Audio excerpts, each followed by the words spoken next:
At the start of the story, our main character narrates, "I've worked incredibly hard all my life. In my sect, I was nothing but a lowly disciple. I tried everything to change my fate, every possible way I could find, but after 3 years of hard work, nothing changed. I'm still bullied. I'm still worthless. I can't do anything to fight back. Even when my system finally appeared before me, it told me that misfortune itself is embedded in my destiny, and because of this cursed fate, I have only 1 month left to live. Now that I know luck will never save me, I won't rely on fate anymore. I admit, I wasn't born lucky, but others were. So if God didn't give me opportunities, then I'll just steal them from others. People say stealing is wrong, but if stealing can make you the greatest being in the world, then maybe it's not so bad. This is my story, the story of Ichiyun. You can call me a thief, or a survivor, or even the greatest immortal in history, the man who rose from nothing to become a supreme hero. Want to know how I escaped death and reached the top? Then listen closely, this is my journey. The story begins with Ichiyun, our protagonist, explaining, "It's been 3 whole years since I arrived in this world. When I first opened my eyes here, a group of kids surrounded me, and bullied me for being weak. It didn't take long for me to understand why. I was born with a 3rd grade, low-quality body, completely useless for cultivation. In this world of immortals, that meant it was impossible for me to progress. But I believed that one day, I'd awaken a system. So I kept working hard, day after day, waiting for that moment to come. After 3 years of endless labor, he is still just a janitor sweeping the sect floors. Suddenly, a blue light flashes before him. Wait, is that my system? Finally, I've waited so long for this moment. From today onward, I'll finally be able to enjoy life, power, money, women, everything a system promises. But instead, the system speaks. Name, Ichiyun. Fate, curse by Hell King. Prognosis, within 1 month, your life will end. However, there is one way to survive, reach nascent soul realm within that time. If you fail, your sect will expel you, and thieves on the road will attempt to rob you. But when they realize you're poorer than them, they'll simply kill you out of pity. Your death will be pathetic and meaningless." Hearing this, Ichiyun collapses unconscious. When he wakes up, he mutters to himself, "So I've only got a month left. Maybe, if I try something bold, I can change my fate. Maybe I can become powerful too." Just then, a commotion starts nearby. The sword warrior is coming. Ichiyun wonders, sword warrior? Are they talking about senior brother Zhao? The gates open, and everyone starts cheering as senior brother Zhao Pingtian enters. He is a stage 9 netherworld realm cultivator, one of the elite disciples of the Luyan sect. Ichiyun then realizes something strange. He can see people's destinies. Wait, not only can I see my own fate, I can see the fate of others. I can literally read their destiny. Nearby, disciples whisper in awe, senior brother Zhao is insanely powerful. His sword can slice through mountains in a single strike. A few days ago, a disciple offended him. They found that poor guy's corpse buried deep in the mountains. Everyone knows Zhao killed him, but the sect elders said nothing. They only warned him not to kill so openly next time. Ichiyun stares at Zhao Pingtian and says to himself, "This guy looks amazing. Let's see what fate has in store for him." The system activates and shows, Zhao Pingtian, chosen of the heavens. His destiny is filled only with blessings. By the end of his life, he will sit on the great emperor's throne. His sword will become so powerful that a single swing can kill millions. His killing intent will reach divine levels, impossible for mortals to withstand. In the end, he will achieve the position of a god. A turning point in his fate will come soon. During a mission through Baichen Peak, he will obtain a grade 5 spiritual herb. Consuming it will help him break through to the next realm.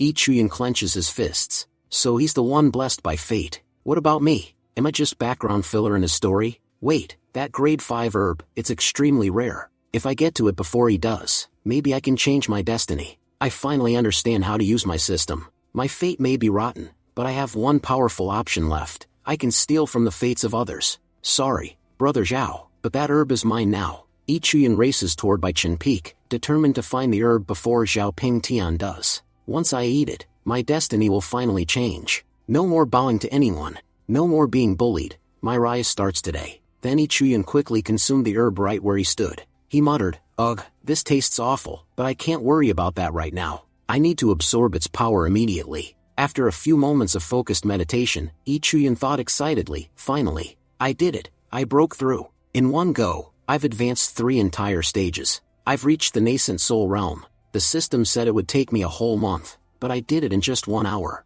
Now I don't have to worry about dying anytime soon." Just then, Zhao Pingtian arrived, shouting, "Hey, boy, what are you doing here? Yi Chuyan thought nervously, so it really was his destiny to come here. The moment I arrived, he showed up too, just like fate said. As Yi Chuyan turned around, he froze, shocked. Zhao Ping Tian's destiny had changed again.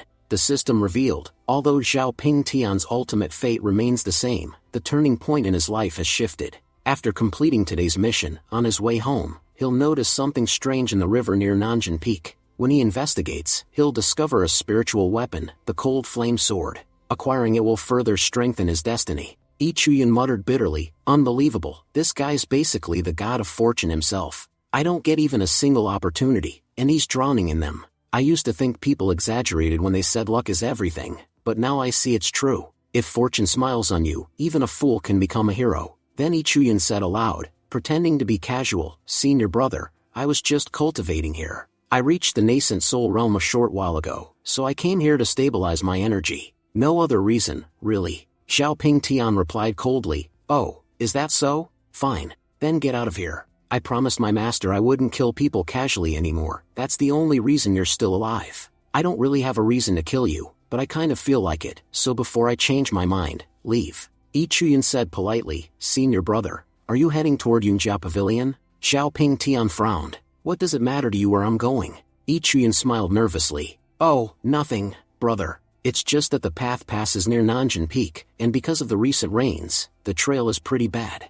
I was just saying your clothes might get ruined if you go that way. Zhao Ping Tian scoffed. You didn't need to tell me that. I'm flying there anyway. He mounted his sword and soared off. Yi Chuyan smirked to himself. He's such an idiot. If he had gone on foot, he would have noticed the sword in the river, and then I could never have taken it. But thanks to that little bit of misdirection, he flew right past it. He grinned wickedly. Zhao Ping Tian, from now on, your destiny belongs to me. You're officially my primary target. Scene shifts to Nanjing Peak, near the waterfall. Yi Chuyan thought, the water here is strange. Sometimes it feels boiling hot, other times it's freezing cold. That means the Cold Flame Sword must be nearby. Moments later, he spotted something glowing under the water. It was the sword. He struggled to pull it out, straining with all his strength, but after several attempts, he finally succeeded. The narrator explains, in the Qingnan continent, there are various kinds of weapons, for primary types, moral weapons, spiritual weapons, treasure weapons, and magical weapons.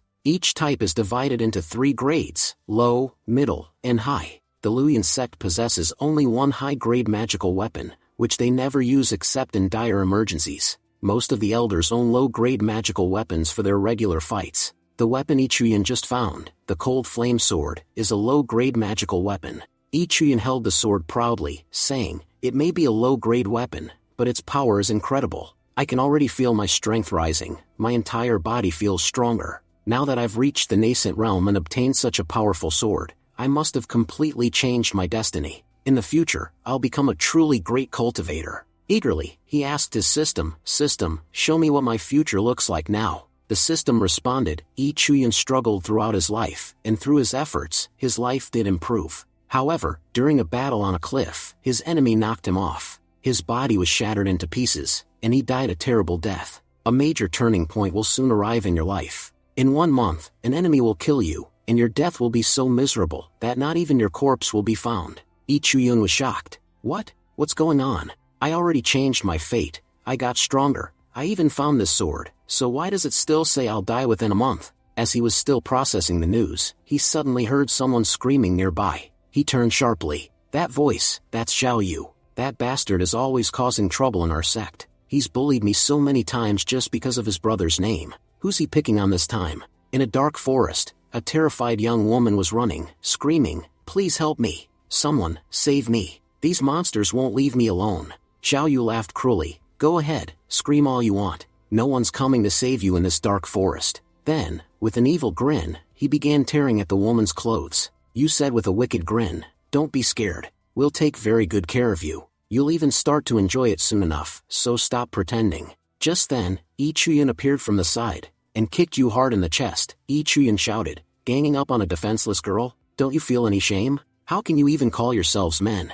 Honestly, I've never seen trash as disgusting as you. Angered, you yelled, you bastard, Yi Chuyan. It looks like you're tired of living. Do you even know who my brother is? If you don't get out of here right now, I'll make sure you regret it. Yu's lackeys stepped forward, saying, Brother Yu, leave this to us. After one hit, he won't even be standing. Let's finish this loser off. And besides, even if he dies here, nobody will care. We'll just bury him right here and walk away. Ichiran smirked and said calmly, you can all come at me if you want. But too bad for you, dying isn't written in my fate today. The moment they rushed at him, Ichiran countered with one swift strike, instantly knocking all of them out cold. He stood over them and said, you're all from my sect, so I'll let you live, this time. But leave, before I change my mind. Terrified, Yu and his men scrambled to their feet and ran away. As they escaped, Yu shouted back, just wait, we'll come back for revenge. You hear me? You're dead next time. The girl got up and said gratefully, brother, thank you so much for saving me.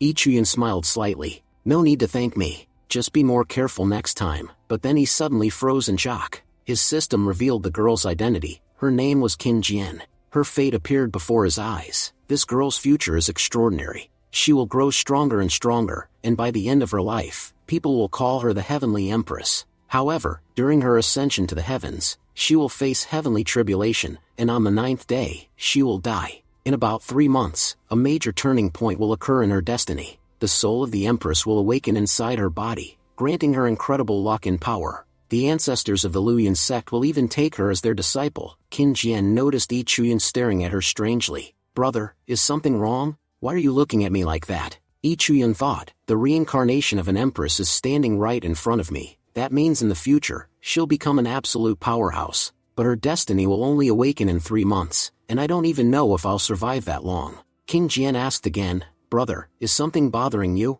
Ichiran quickly replied, no, everything's fine. Then he thought, if I want to rise higher in the future, I need to earn her trust and have her on my side. He pulled out a blood yuan pill and handed it to her. Ichiran said, take this. It will restore your energy and make you feel even stronger than before. Qin Jian hesitated. Brother, I'm really grateful, but this pill looks expensive. I can't accept it. You must have worked hard to get something like this. Ichiran gently took her hand and said, don't worry, I've already reached the nascent realm. This pill no longer affects me. But for you, it'll help you recover quickly. You need to learn to protect yourself. No one will always be around to save you. If you become stronger, that alone will make me happy. As Ichiran walked away, Qin Jian looked at him with admiration, thinking, big brother, you're such a good person. I'll never forget your kindness. Scene shifts to Yu and his gang, panting and retreating into the forest. Yu said, at least that bastard didn't chase us. Thank the heavens for that. His men, exhausted, said,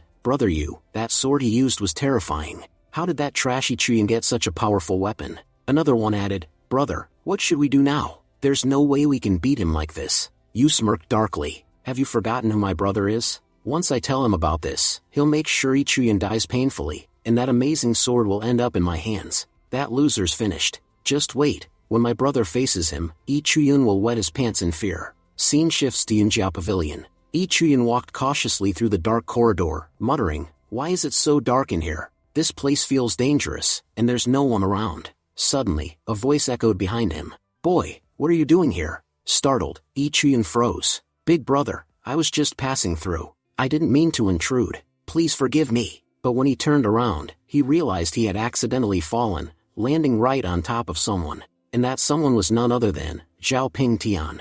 Zhao Pingtian shouted angrily, get off me right now. Ichiran laughed awkwardly. Ah, senior brother Zhao. What a coincidence. We've already met 3 times today. Zhao glared. Get out of here. I'm not in the mood for your nonsense, and just seeing your face pisses me off. Ichiran thought bitterly, this guy, Zhao Pingtian really is something else. No matter how hard I work, my fate refuses to change. Meanwhile, his destiny keeps improving, and he keeps finding new treasures. According to the system, he's about to get another one, a legendary treasure. It'll appear a month from now, but nothing's stopping me from getting to it first. The next day, Ichiran said proudly, since I've broken through to the nascent realm, I'm now an official outer disciple. No more sweeping floors, and I even have my own place now. I can finally enter the sect library too. Let's see whose destiny shines the brightest here. As he examined the disciples, he sighed. All of them are garbage. Not a single one has decent luck. Then he spotted one man, Renfeng. The system revealed, Renfeng's life is about to take a major turn. He recently broke through to the nascent realm, and soon he'll find a high-grade technique book, Soul-Severing Sword, hidden in a pile of trash near the sect. This book will completely change his life. Ichiran smirked. Looks like I've just found my next opportunity. Ichiran said. After searching the entire day, I finally found something, the Nascent Soul Sword Manual. It's an incredible book for sword cultivators, especially for those at the nascent realm. Well, at least all that searching paid off in the end. Later, Ichiran arrived at Five Sun Mountain. Opening his eyes after training, he smiled and said, "Unbelievable, in just 2 hours, I've already reached the second stage of the nascent realm. This technique is incredible. Not only has it strengthened my swordsmanship, but even my body feels much more powerful now. The more force I use when swinging my sword, the stronger my attacks become." He paused for a moment, then said, "Let's see what's changed in my destiny now." After checking, his expression darkened. "My ending, it's still exactly the same. But the turning point has changed. Instead of dying in 1 month, I'm now destined to die in 28 days. And the cause of death is still the same. Why isn't my fate changing no matter what I do? I still don't even know who my enemy is." Ichiran clenched his fists. "I can't stay still anymore. I'll spend this month collecting as many opportunities as I can. Every single one I find will increase my chances of survival. It's time to head to Lizu Cave. That's where I'll find Zhao Ping Tian's next destiny event. And his destiny is always the best one to steal." But just as he said that, his foot slipped, and he fell straight off a cliff. As he tumbled down, he muttered bitterly, "Ugh, having bad luck really sucks. If I were just a normal person, life would honestly be much easier. Still, I guess it's a blessing that I broke through earlier. If my body wasn't this strong, I'd already be dead." Landing at the base, Ichiran sniffed the air and frowned. "There's a strong smell of blood coming from that cave. I should check what's going on inside." The deeper he went, the stronger the smell became. Then suddenly, Ichiran stepped on something soft. Looking down, he froze. Dozens of corpses were scattered across the floor.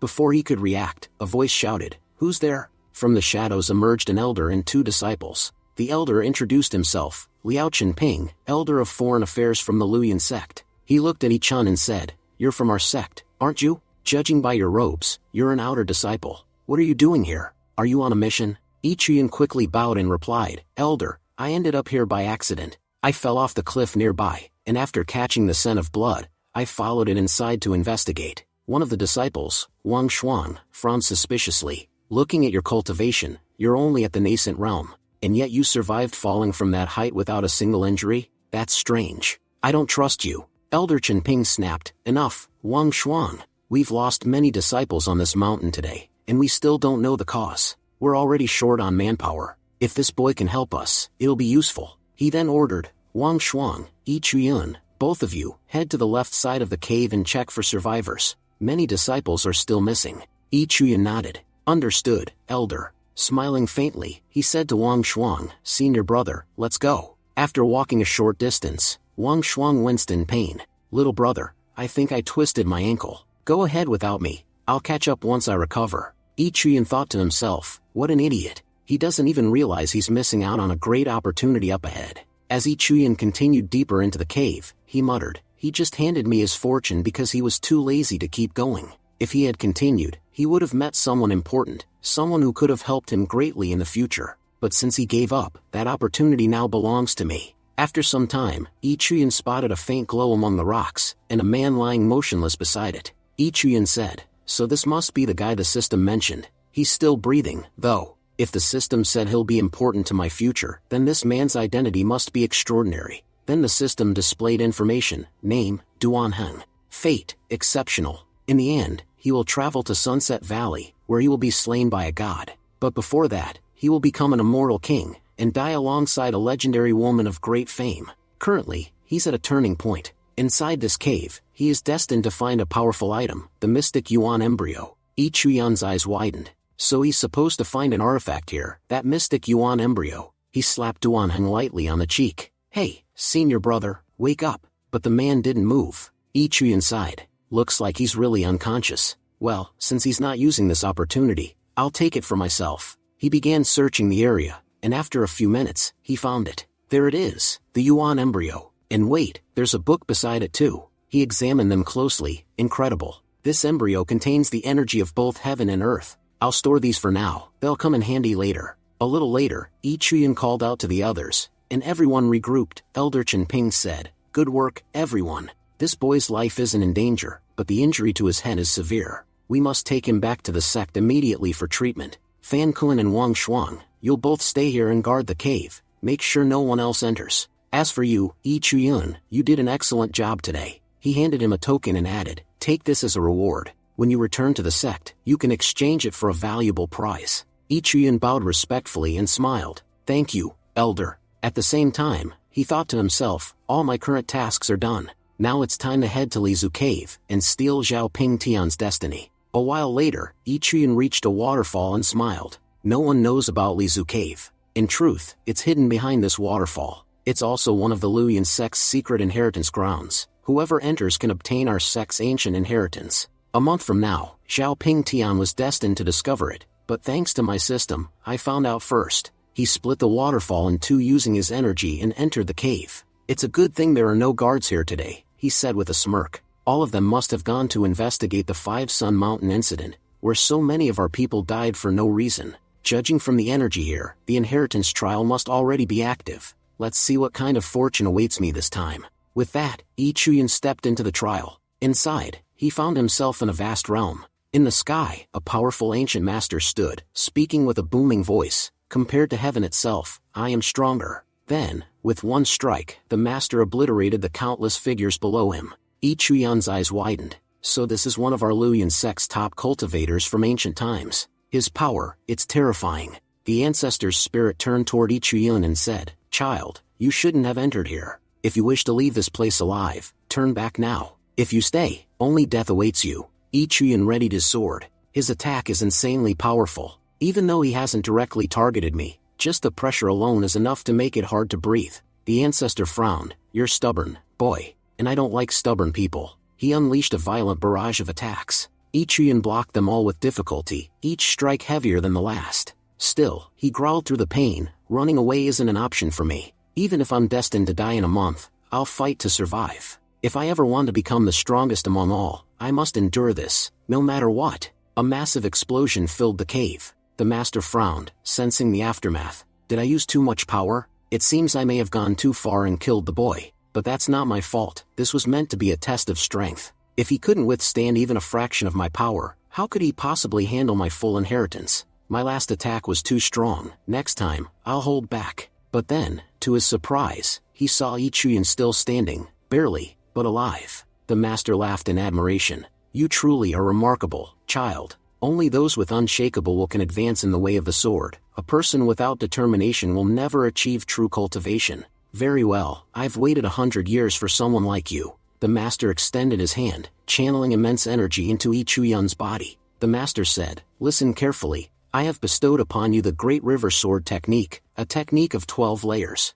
If you can master all 12, I can guarantee you'll reach the immortal level someday. Alongside that, I've left behind another art for you, the King Sword technique, a supreme sword skill that can take you to the very top of sword cultivation. However, I only possess the first 5 layers of that technique. The remaining layers are said to lie somewhere deep in the southern forests. And one final warning, never practice these 2 techniques together. Choose only one. Mixing them could destroy your body and soul." Yi Chuyan smirked confidently. "Only children make choices. People like me, we take everything." 4 days later, Elder Chen Ping asked, "Fan Kun, did you find Yi Chuyan?" Fan Kun shook his head. "Elder, we searched every area, but he was nowhere to be found." Just then, they noticed a familiar figure walking toward them. Fan Kun gasped. "Wait, is that Yi Chuyan? He looks completely different, more handsome, and his aura feels much stronger." Elder Chen Ping stepped forward. "Yi Chuyan, where have you been these past few days?" Yi Chuyan replied calmly, "Elder,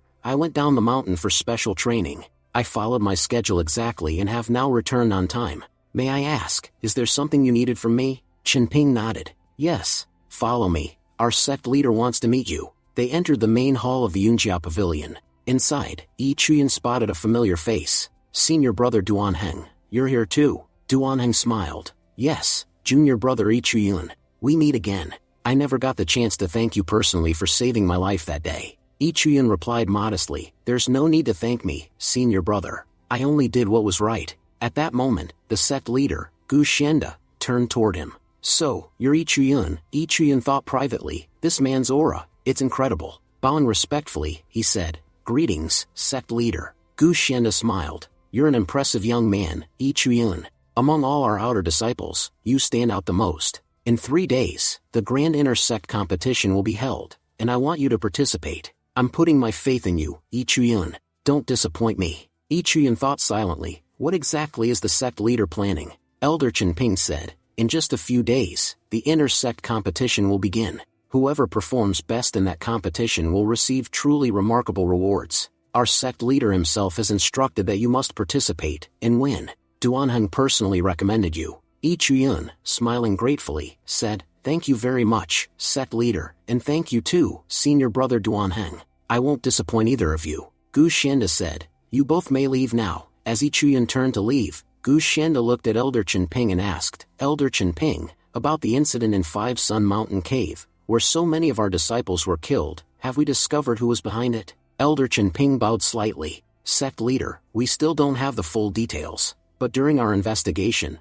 we learned that members of the Red Ghost sect have been sighted frequently near our territory. It's very likely that they were the ones who ambushed and killed our disciples." Gu Xianda's expression hardened. "If that's true, continue your investigation, and keep an eye on the Red Ghost sect. Those bastards have always been our enemies. They never stop scheming against us." Scene shifts to Yi Chuyun's residence. He sat cross-legged, deep in thought. "No matter what happens, I must win this competition. If I take first place, I'll be promoted to an inner disciple, and that would be an enormous step forward for me." He smiled slightly. "In just 4 days, I've made incredible progress. I've already mastered 3 layers of the Great River Sword technique, and 2 levels of the King's Sword technique. Just 4 days of focused practice have pushed my cultivation to the 8th level of the nascent realm. And while training in Lizu Cave, I also obtained a rare mental technique, the Mind Flower Sword technique, which helps stabilize my mind during battles. Even after all this, my fate still hasn't changed. I'll need to work even harder if I want to survive."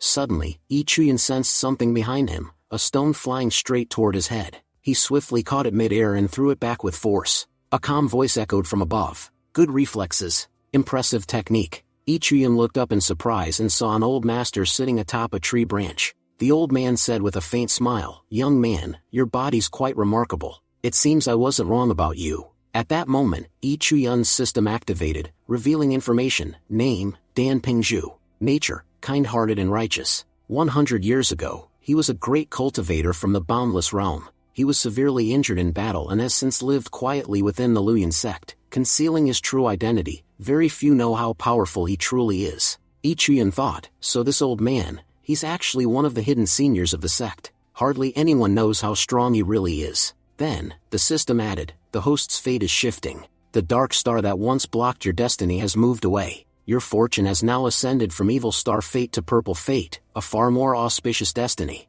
Yi Chuyun frowned slightly. "My fate has changed, but not enough. It still says I'll die within 30 days. Well, there's nothing I can do about that right now. For the moment, I should focus on understanding why this martial elder sought me out." He looked at the old man and said, "Senior, do you have any advice for me?" Pingzhu chuckled warmly. "I knew you were a sharp one. You've inherited the sect's ancient legacy, haven't you? Then you must have great potential." He threw a small jade scroll toward Yi Chuyun. "This is the Supreme Sword technique. Your Yuan energy is still unstable. If you cultivate using this book, it'll help you stabilize your core and make your training far more effective. Think of your body like a furnace. The more balanced your energy, the more power it can produce." Yi Chuyun bowed deeply. "Thank you, senior." Pingzhu waved his hand. "No need to thank me. I work in our sect's inner pavilion, handling cultivation research. If you ever need help or guidance, you can find me there. I'm quite old now, and talking to bright young people like you makes me feel alive again." Yi Chuyun smiled. "Then I'll be sure to visit you again, senior." As Yi Chuyun walked away, Pingzhu watched him and murmured, "That boy, he has a good heart." After so many years, the sect's true inheritance has finally found a worthy successor, and I'm glad it was someone like him. 3 days later, inter-sect competition. The arena was crowded with disciples. One man said, "Did you hear? The rewards this year are insane. The winner will receive a rare divine pill of ascension, and even a special cultivation ticket to train in the heavenly chambers." Another disciple added excitedly, "That's not all. I also heard that an elder who's been in seclusion for decades has returned. He announced that whoever wins this competition will become his personal disciple. That's huge. It could change someone's life completely." Yi Chuyun looked around and thought, no wonder everyone's here. But honestly, just standing around waiting is getting boring. Just then, someone tapped him on the shoulder. "Hey kid, this spot's mine. Move aside, or I'll beat you up and knock your teeth out." Yi Chuyun looked over and said coldly, "Don't cut the line, or I'll be the one to cut you." The man's face darkened. "Oh, what did you just say? Looks like you're tired of living." Yi Chuyan moved faster than anyone could see. One punch sent the man flying off to the side. Everyone nearby gasped. Whoa! Wasn't that guy one of the favorites to win? And this kid beat him with just one punch? The crowd murmured in awe. Did you even see what happened? That guy didn't stand a chance. This new kid's ridiculously strong. Up on the viewing platform, Rookin said, that boy, he's powerful. Beside him, Elder Kian frowned. We'll see. He's reckless. Probably just a fool who got lucky. If he's eliminated before I even get to test him, it'll be a blessing for everyone else. Just then, the host announced loudly, the inter-sect competition will consist of 4 rounds. In the first round, 100 participants will step onto the stage and fight freely. Anyone who falls off the stage will be immediately eliminated. Only the top 30 will advance to the next round. You could say, this first round like Tournament of Power. Releasing his power, Yi Chuyan said confidently, I've seen the entire Tournament of Power. Just like Jiren, I'll stand my ground, and I'm certain no one will be able to move me from here. The host then announced, the first round is over. The top 30 participants have qualified. Yi Chuyan thought to himself, if I didn't have the system, I would have fallen off the stage like the rest of them. Even though my luck is terrible, as long as I have this system, I can fix anything. The second round began. According to the luck draw, the competitors will fight one-on-one. After this, only 12 participants will remain. Yi Chuyan once again dominated the round, staying undefeated. After the third round, the host announced, we now have our top 6. Yi Chuyan smirked. That was easier than I expected. I didn't think this round would go so smoothly. In the audience, people whispered among themselves. Looks like everyone's bowing to Yi Chuyan already. Another added, wait, isn't Zhou Kun competing again this year? He's been entering this tournament for 8 years straight, and still hasn't managed to win even once. I wonder when that guy will finally give up. Yi Chuyan looked over at Zhou Kun and thought, he's been participating for 8 years, and still hasn't advanced once. There must be something seriously wrong with his fate. He activated his system to check, and was stunned. This man's luck is even worse than mine. The system displayed, Zhou Kun. Fate, extremely unfortunate. For his entire life, he will achieve nothing but failure. 1,000 years from now, he will finally succeed, only to die 1 hour later. However, he is about to reach a turning point. He will soon obtain the Jade Pendant, which will slightly alter his destiny. Yi Chuyan sighed softly. This poor guy, even his one success will come too late. Zhou Kun called out, Junior brother, let's begin our match. Yi Chuyan nodded. Even if his luck is rotten, his determination isn't. I can't underestimate someone with that much perseverance. Zhou Kun threw a handful of dice like talismans toward Yi Chuyan, expanding them in size with his ki until they filled half the stage. Yi Chuyan, calm and composed, shattered them one after another with his bare fists. Spectators gasped. Wow! Yi Chuyan broke all those dice with just a few punches. He used to be a worker disciple for 3 years, but now, it looks like he'll definitely become an inner disciple this time. Zhou Kun shouted, that was just a warm-up. Now I'll show you the true technique. I've trained for 7 years. He leapt forward, but as soon as he moved, his foot twisted, and he fell off the stage, getting eliminated instantly. Crying, Zhou Kun said, not again, the same thing every year. Yi Chuyan blinked in disbelief. Wait, did I just win? Up in the stands, sect leader Gu Shenda smiled. This year's tournament is far more entertaining than the last. We have some truly talented disciples. He turned to the elder. What do you think of that girl, Yi Qian? Elder replied, she's strong, proud and a bit arrogant, yes, but undeniably ambitious. Her personality and strength, however, don't quite match perfectly. Gu Shenda nodded and asked, and what about Rookin? Elder responded, he's talented in cultivation, but lacks vision. He can achieve much, but not greatness. The sect leader sighed. I thought either of these two would satisfy Elder Hongshu's expectations, but it seems neither of them are fit for her standards. Elder Hongshu, however, smiled slightly. That's not true. There is one disciple who has caught my attention. Gu Shenda looked surprised. Elder Hongshu, also known as the ancestor of the Luyan sect, had rarely ever taken interest in anyone before. Third round, Yi Chuyan versus Yi Qian. Yi Qian smirked as she stepped forward. So, you're Yi Chuyan.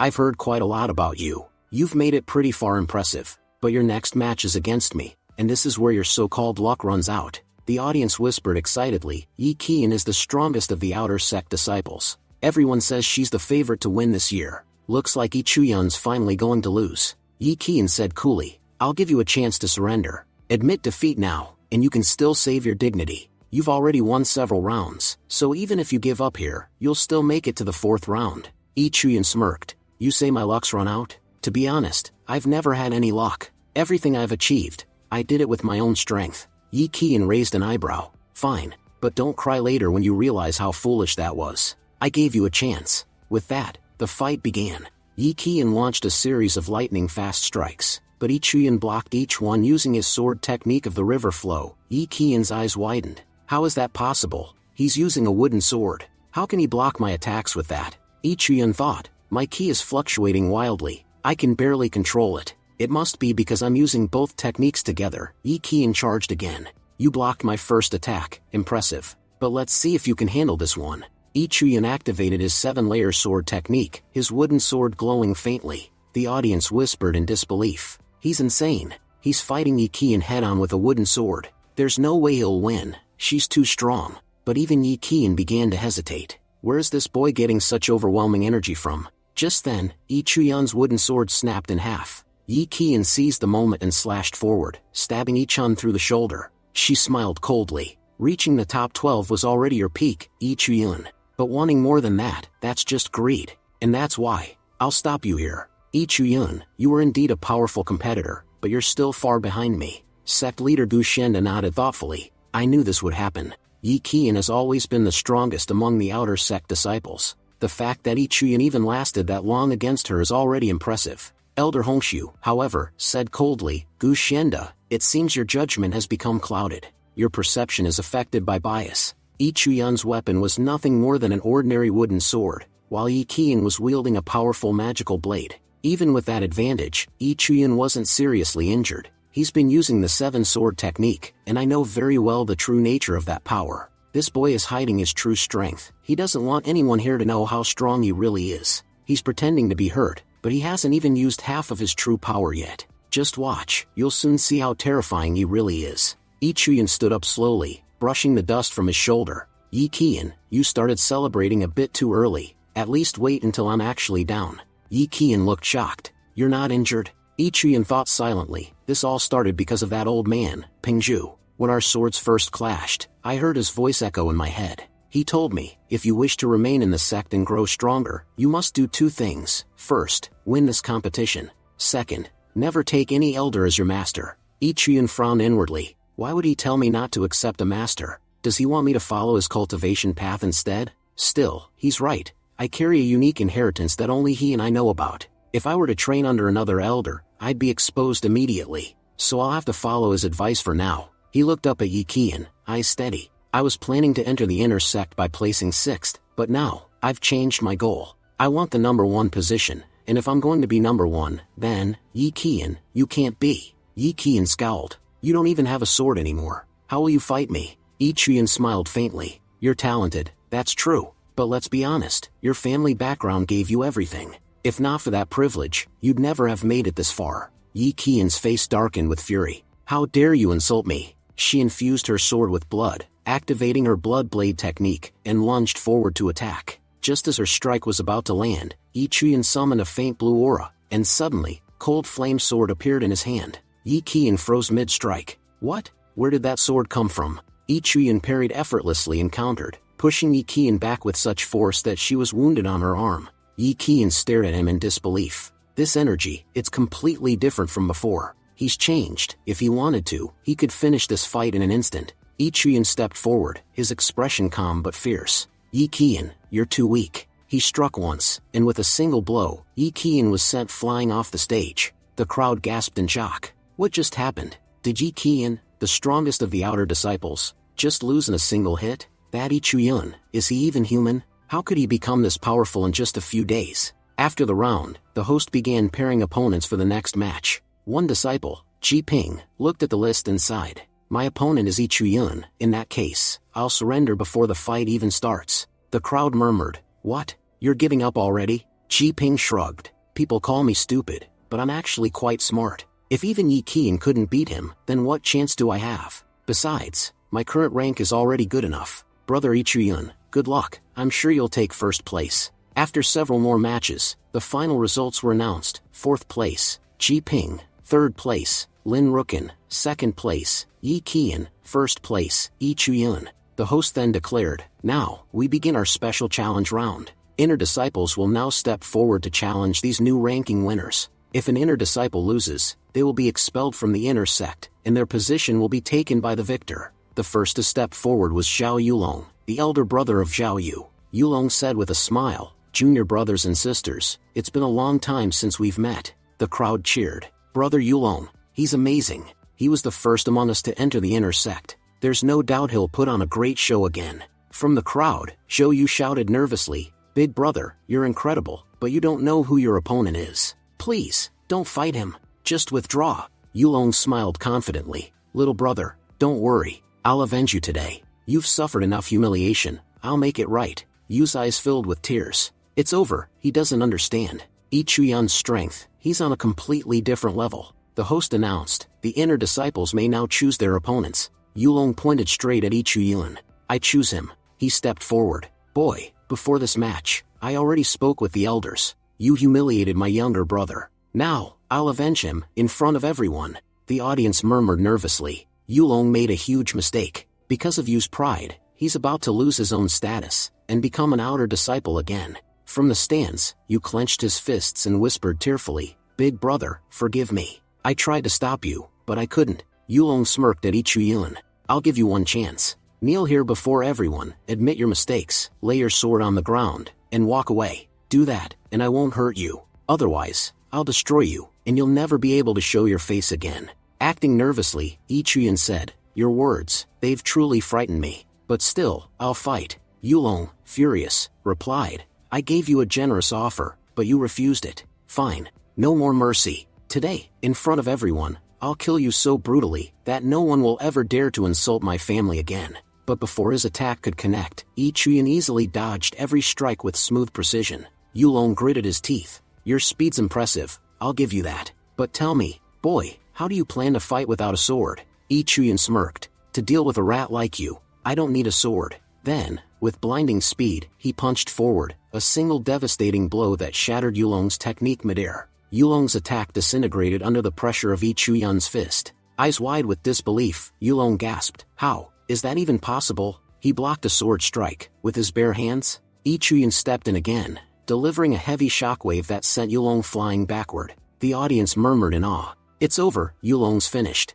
Yi Chuyan's attacks are terrifying. One strike and he completely overwhelmed him. As Yulong's body was flung out of the arena, he grabbed Yi Chuyan's ankle, trembling. Yi Chuyan looked down at him coldly. "What's this? Still not giving up?" He grabbed Yulong and slammed him back onto the stage, again and again. The host shouted, "Yi Chuyan, that's enough. Yulong is unconscious. You don't need to continue." The spectators whispered, "He's clearly taking revenge. But for what?" Yi Chuyan said calmly, "I'd stop, but Brother Yulong hasn't admitted defeat yet. Brother Zhao Yulong, do you wish to continue? Say yes, and we'll go on." Trembling and crying, Yulong gasped, "No, please, no more. I admit defeat before everyone here." The entire crowd went silent. It was the most humiliating loss anyone had ever seen.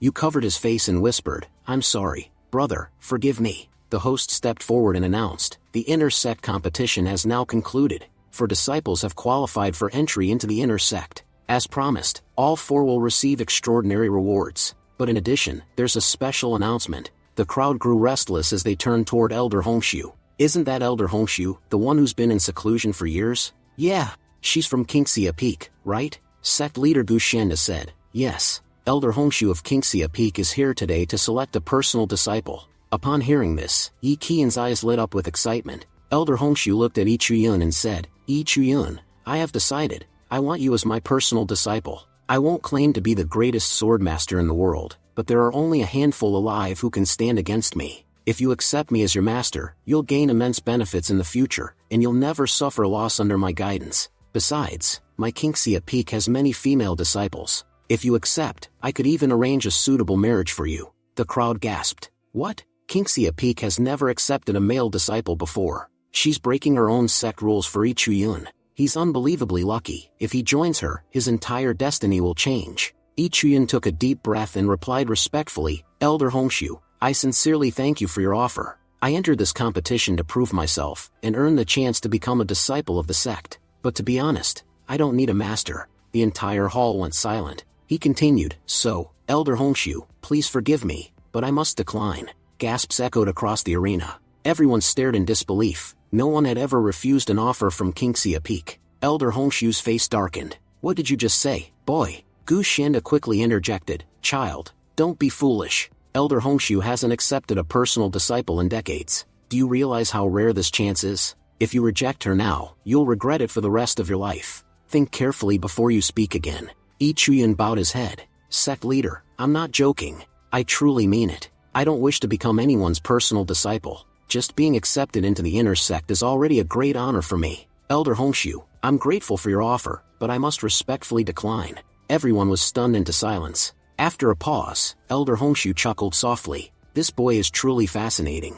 I didn't think anyone in this sect would ever dare reject me, but now I know what rejection feels like. She turned toward the sect leader. Very well. If he refuses to be my disciple, then let it be so. However, since he's proven his worth, I'll make him an official inner sect disciple anyway. Later, Yi Chuyan sighed to himself. I can't believe I offended such a beautiful and powerful woman. That old man Pingzhu is to blame for all this. Still, I can't change anything now. I have to follow the system if I want to survive. He activated his system to scan Elder Hongshu's fate. Fate summary. Hongshu will become one of the greatest cultivators of her time. However, when she faces the heavenly Tao, she will fail. A turning point is approaching. She has forgotten her jade pendant at Kingxia Peak, a relic crucial to her destiny. Yi Chuyan frowned. Her end is near. That pendant might be her key to survival. Scene shift to Internal Affairs Pavilion Library. Yi Chuyan sat slumped over a table, crying. Elder Pingzhu appeared and asked, What's wrong, boy? You won the competition, didn't you? You received the Calamity Pill and the right to study any martial art in the library. Why are you sitting here crying instead of celebrating? Yi Chuyan wiped his tears and said, It's because I offended Elder Hongshu. Everyone knows Kingxia Peak only accepts female disciples, and yet she offered to take me under her wing, and I turned her down. You can't understand how much pain I feel inside. Elder Pingzhu said gently, Stop crying, child. I promise you, within just 1 month, I'll get you into the Yunhai realm. Hearing that, Yi Chuyan's face brightened with joy. Master Pingzhu, really? Are you serious? Pingzhu smiled. Of course, I'm serious. Didn't I tell you to reject Hongshu's offer? You think I'd say that without a plan in mind? First, let's go up to the 3rd floor of the library and select a book for you. Now, it's all up to your luck. Let's see what kind of technique you get. Yi Chuyan thought to himself, to even step onto the 3rd floor, one usually needs extremely high status, at least the position of a personal disciple of a master. And yet, here I am, getting access this easily. This old man really is something.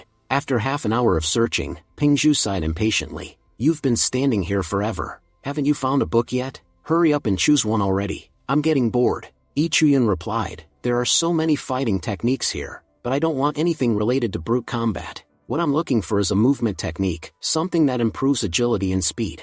There are a few that look interesting, but I can't decide which one to choose. Pingzhu watched him thoughtfully. This boy's smarter than most. Even though he's a sword cultivator, he values other disciplines too. Most sword cultivators make a fatal mistake. They ignore body refinement and movement techniques, which limits their growth later in life. But this one, he understands the balance. Still, he looks confused. I should help him. Pingzhu reached for a book and handed it to Yi Chuyan. This one, it's called the Soul Step Technique. Once mastered, your steps will be as light as the wind. It's an upper-grade earthly movement technique. It can greatly enhance your speed and flexibility. Even for master-level cultivators, this technique is extremely difficult to perfect. But if you can master it, no one will be able to catch you. Yi Chuyan bowed deeply. Thank you so much, master. No matter how difficult it is, I'll learn it. I promise. Then he asked curiously, By the way, old man Pingzhu, do you know Elder Hongshu personally? Pingzhu nodded. Yes, I know her. But why do you ask? Yi Chuyan sighed. I offended her earlier. So, I was hoping to apologize properly. Do you have any idea how I could get her to forgive me? Pingzhu's expression softened. Hongshu. Yes, I do feel bad for her sometimes. She used to be a truly kind and cheerful woman, always putting her disciples first, giving them every opportunity she could. Because of her, her disciples reached incredible heights. Everyone believed they'd go on to achieve greatness, but that very success became her curse. Her disciples' progress drew attention, and soon, the enemy sects began hunting them down, one by one. Eventually, all of her disciples were killed. Yi Chuyan's eyes widened in shock. All of them? Not even one survived? Pingzhu nodded solemnly. Yes, Elder Hongshu was deeply attached to her disciples. Losing them broke her completely. That's why she hasn't taken another disciple for years. Honestly, being her disciple is dangerous, not because of her, but because of the curse that seems to follow her. No ordinary person deserves to take on that risk. Then Pingzhu warned him, and don't speak too much about Hongshu here. If she hears you talking about her, she might attack you on the spot. Remember, she's one of the senior-most members of our sect. The other elders even call her Luyun ancestor. Yi Chuyun's eyes widened. She's the Luyun ancestor? He thought to himself. I remember reading in Jian's notes that she's destined to become Luyun ancestor's disciple. If I can somehow bring the two of them together earlier than fate intended, it might work in my favor. Maybe then, Elder Hongshu will forgive me. Scene shifts to White Leaf Peak. This was the mountain where all the female disciples lived. A girl said weakly, Jian, I'm not feeling well today. Can you please do my chores for me? Jian protested, Senior Sister Jin, you've been asking me for days. If the elders find out that I'm doing your work, I'll get punished. Jin replied lazily, oh, don't worry. The elders are far too busy to notice. They're all preoccupied with the recent competition anyway. So just do my work for me, okay? Another disciple nearby chimed in excitedly, speaking of the competition, I went to watch it, and it was incredible. There was this senior named Yi Chuyun. His performance was unbelievable. Everyone thought Yi Qian would win first place, but Yi Chuyun easily defeated all his opponents. And when Elder Hongshu herself approached him to accept him as her disciple, he actually refused her in front of everyone. The girls gasped. He refused Elder Hongshu. The girl continued, yeah, he said he doesn't need a master at all. He looked so cool while saying it. It takes guts to say something like that. Jin crossed her arms. Elder Hongshu must not have offered him anything special, that's all. You all remember how hard our leader worked to gain senior brother Zhao Pingtian, right? He offered everything he had for it. Then Jian spoke softly. I already knew senior brother Yi Chuyun was amazing. He's strong, talented, and not arrogant at all. If he refused Elder Hongshu, I'm sure he had a good reason. The other girls laughed. Haha, listen to her, she's talking like she knows him personally. Jin smirked. Careful, Jian. Don't even mention his name so casually. If anyone hears you say senior brother Yi Chuyun, you could get in trouble. You'll never get close to someone like him anyway. They say even senior cultivators can't stand against him. He's completely out of your reach. Jian shook her head firmly. No, that's not true. I've actually met him before, and he's really kind. He's not arrogant at all. The girls burst out laughing again. Sure you have. You probably just dreamed it. Jin chuckled. My cousin knows senior brother Yi Chuyun personally, and she's told me a lot about him. So, trust me, I know far more about him than you do. Don't go making things up. At that moment, Yi Chuyun himself entered the hall and said, I'm looking for Qin Jian. Is she here? All the girls froze. Their eyes widened in shock. Wait, senior brother Yi Chuyun? He's here? At our peak? Jin immediately stood up and said, Senior brother, did you come here to see me? Yi Chuyun frowned. Sorry. Who are you again? I'm not here for you. I came to see Jian. I need to speak with her about something important. Jin's face turned red with embarrassment. She stammered, but senior brother, Jian is currently on duty today. You can't just take her away like that. Yi Chuyun's tone hardened. Oh really? Do I need your permission now to speak to someone? Do you think you have the authority to talk arrogantly to your senior? Jin immediately panicked and bowed deeply. I'm so sorry, senior brother. Forgive me. Jian can go with you, of course. We'll handle her duties for her. Later, Jian walked beside Yi Chuyun nervously. Senior brother, where are we going? Yi Chuyun smiled faintly. Sorry. I forgot to tell you. Jian quickly replied. No, it's fine. You've already helped me so much. After everything you've done, I'd do anything to repay you. Yi Chuyun thought to himself, she really is an amazing girl. After I gave her those 4 blood spirit pills, she broke through 4 cultivation layers and even unlocked her sacred body. Her growth from now on will be incredible. Then Yi Chuyun spoke seriously. Junior sister, you probably know that a few days ago, I refused Elder Hongshu's offer to become her disciple. That really offended her. Now, the only way I can make peace with her is by bringing her a new disciple to train. If I can't do that, I might end up in serious trouble. So, would you be willing to become her disciple for me? Jian looked at him, completely stunned. Jian, shocked, said, Wait, me? You want me to become Elder Hongshu's disciple? Yi Chuyun nodded earnestly. Yes, please, do this for me. Help me out just this once. Even if Elder Hongshu rejects us, it's fine. At least we'll have tried. Honestly, I don't know any other female disciple in the entire Luyun sect besides you, so you're the only one who can help me right now. Jian hesitated, thinking to herself, if I refuse him, there'll be no one left to help. Everyone knows how powerful and how short-tempered Elder Hongshu is. If she attacks him out of anger, he won't survive. To save his life, I have no choice but to help him. Finally, she said softly, All right, senior brother, I'll help you.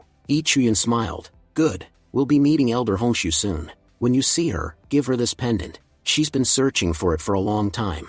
If you hand it to her personally, she'll be pleased. Jian looked at the pendant curiously. Brother, where did you get this from? Yi Chuyan replied. Oh, that's a long story. I'll tell you later. He thought to himself, actually, this pendant originally belonged to her. I picked it up after defeating that old fool Shuang. Poor guy, so unlucky. Scene shifts to entrance of Qingxia Peak. Yi Chuyan stood at the gate and shouted loudly, Elder Honshu, I've brought you an incredible opportunity. If you come out now, I promise you'll love what I've got for you. Jian tugged at his sleeve, embarrassed. Senior brother, please stop yelling. If you keep shouting like that, she'll get angry for sure. You're being way too loud, and honestly, kind of annoying. Just then, a terrifying spiritual attack shot toward them from inside the peak. A woman appeared in front of Yi Chuyan. It was Elder Shan Guan, one of the senior elders of Qingxia Peak. Furious, she snapped, Who gave you permission to stand before our peak and shout like that? Yi Chuyan quickly bowed and said, Elder Shan Guan, I didn't mean any disrespect. I came here because I accidentally offended Elder Honshu earlier. I just want to apologize and make amends, nothing more. Shan Guan glared at him. So, you're here to apologize? And this is how you do it, by bringing along a body-tempering realm girl? You really think you can appease Elder Honshu with this child? You must take our elder for a fool. I'll teach you a lesson myself. Without warning, she launched a deadly strike at Yi Chuyan. Yi Chuyan thought quickly, she's insane. If even one of her attacks lands, I'm dead. But before the strike hit, a sword flashed between them. Duanheng appeared just in time and blocked the attack. Elder, you can't attack my junior brother like that. Shan Guan's eyes narrowed. You dare stop my attack? Duanheng bowed respectfully. Elder, I understand my junior brother offended Elder Honshu, but he came here sincerely to apologize. Attacking him when he's come in peace isn't right, that's why I intervened. Shan Guan roared and sent another strike toward him. You're just a disciple, don't tell me what's right or wrong. Before the clash could escalate further, Elder Honshu herself appeared, her presence instantly silencing everyone. Shan Guan, what do you think you're doing? Stop this at once, or you'll end up hurting everyone here. Then she turned to Yi Chuyan. Now, boy, show me what you've brought to prove your sincerity. But hear me well, if your gift is worthless, I'll destroy your soul myself, and you'll never reincarnate. Yi Chuyan bowed deeply. Elder Honshu, I brought this junior sister with me. There's no one more worthy in the entire sect to become your disciple than her. Jian's eyes widened. Senior brother, what are you saying? Yi Chuyan whispered, don't worry, just give her the pendant I gave you. Jian stepped forward nervously. Elder Honshu, I found this pendant near Qingxia Peak. I thought it might belong to you, so I brought it back. Shan Guan scoffed. Ha, that cheap little trinket? It's not even made of a valuable material, just plain metal. You two must have a death wish if you think this will please her. But as soon as Elder Honshu saw the pendant, her expression changed. Her eyes softened. I see, so this is what's going on. Shan Guan, step back. I need to speak with Jian alone. Shan Guan frowned. Alright, Elder, but I still think this girl is ordinary. There's no way Yi Chuyan's claims about her are true. Honshu turned coldly toward her. Enough. I said step back, I'll handle this myself. After Shan Guan left, Honshu smiled faintly. This child recently awakened, didn't she? Her talent is extraordinary. I can tell she'll become very powerful in a short time, perhaps even one of the greatest cultivators in the world. This girl isn't ordinary at all. Her veins carry the divine flame bloodline, one of the rarest and strongest in existence. Jian gasped. Elder Honshu, are you talking about me? Honshu nodded. It seems Chuyan you were right. You brought me an exceptional disciple indeed. But tell me, no one gives such a valuable gift for free. What is it that you want in return? Yi Chuyan smiled. I knew it, Elder Honshu. You're extremely clever. All I ask for is a promise. If, in the future, I ever find myself trapped in a life-threatening situation, one from which I can't escape, will you come and save me? Honshu laughed softly. So, you fear death after all, boy. Then she thought to herself, even Shan Guan couldn't sense Jian's true potential, but Yi Chuyan saw her bloodline instantly. This boy is fascinating. Finally, she said, very well. Take this, a golden leaf charm. It will protect your life once. And as a gesture of gratitude, I'll make a public announcement. From today onward, both of you are officially part of Qingxia Peak. Yi Chuyan, you won't have a master yet, but you'll belong to my peak from now on. That means we'll take responsibility for you in the future. However, you must visit my peak at least once every week. If you don't, I won't guarantee your safety. Yi Chuyan, with tears in his eyes, said, Elder Honshu, thank you so much. You don't know how great a favor you've done for me today. Just then, Duanheng approached and said, brother, looks like things worked out after all. Yi Chuyan smiled faintly. Yes, Brother Duan. Thank you, truly. If you hadn't stopped Elder Shanguan earlier, I'd definitely be dead by now. Duan Heng waved his hand dismissively. Don't mention it. We're brothers, after all. Besides, I just happened to be passing by. By the way, I saw your fight with Yi Qian, and honestly, it was incredible. You're a remarkable fighter, Yi Chuyun. Watching that match made my whole day. You've only been in the inner sect for a short time, right? How about we train together sometime? I specialize in sword techniques, and I could help you learn them. Yi Chuyan nodded enthusiastically. That sounds great, brother. If we train together, it'll benefit both of us immensely. A few days later, Yi Chuyan stood alone, glancing around. Huh, Brother Dan didn't show up today. He's usually so punctual with training, but he's running really late. Anyway, I've been practicing with Elder Pingzhu and Duan for quite a while now, but my cultivation hasn't advanced at all. I'm completely stuck at the 9th level of the nascent realm. Elder Pingzhu said that to break through, I'll need real combat experience. Cultivation alone won't help. But where am I supposed to find an actual fight? Just then, he noticed 2 disciples running past. One of them shouted, "The 5-Sun Mountain Cave is under attack. Several of our disciples have been killed, and the elders guarding the mountain have already gone to help. The injured disciples are being brought back, and all remaining sect members are being summoned to assist." Yi Chuyun's eyes widened. 5-Sun Mountain is under attack? Brother Duan must have gone there, that's why he hasn't shown up. Moments later, Duan Heng appeared, his arm bandaged and his robe torn. Yi Chuyun rushed to him. Brother Duan, you're hurt. Duan smiled faintly. Yeah, it's nothing serious. I thought you'd be waiting here, so I came to check on you. I know your cultivation's been stuck lately, so I brought you something from the mountain, this rare spirit stone. It'll help you break through. Breaking through the nascent realm is extremely difficult, so use this when you cultivate. It should give you the boost you need. Yi Chuyun's eyes welled up again. Brother Duan, you're too kind. I've never met anyone as selfless as you. Duan's expression turned serious. Listen, this treasure is very rare. Because of that, it might bring trouble for both of us. If anyone finds out you have it, they'll come after you. Yi Chuyun nodded. Understood, brother. I'll be careful. But you're injured. Go rest for a while. I'll train a bit longer, then head back. Duan nodded and left. But as Yi Chuyun resumed training, he suddenly felt a strange presence behind him. Someone had been watching. Next morning, Yi Chuyun muttered to himself angrily, that bastard escaped. Who was spying on us last night? Whoever it was, his intentions definitely weren't good. Suddenly, the bushes nearby rustled. Yi Chuyun smirked. Finally caught you. I've been chasing you all night. Now, let's see who you really are. He lunged forward to attack, but before he could strike, a fist shot out from the bushes, and hit him squarely in the chest. Yi Chuyun stumbled back, glaring. It was Zhao Pingtian. Pingtian frowned. Yi Chuyun, are you attacking me? Yi Chuyun thought bitterly. Why does my luck always drag this guy into everything? And judging by his aura, he's about to obtain some incredible items again. Just great. Yi Chuyun quickly said aloud, Brother Zhao, wait, it's a misunderstanding. I thought you were a thief or something. Ping Tian crossed his arms. You know this is Yunjia Pavilion's back mountain, right? No one's allowed here. You'd better leave before you cause trouble. Before Yi Chuyun could reply, a calm but firm voice called out, Wait, is that Yi Chuyun? They both turned.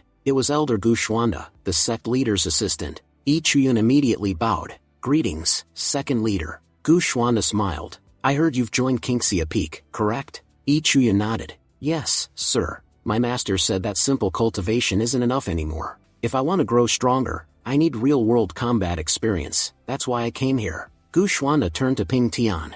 Ping Tian, take Yi Chuyun with you, on the Chen family mission. He'll assist you, and it'll also help him complete the task given by his master. Ping Tian frowned. Sect leader, the Chen family mission only requires one person.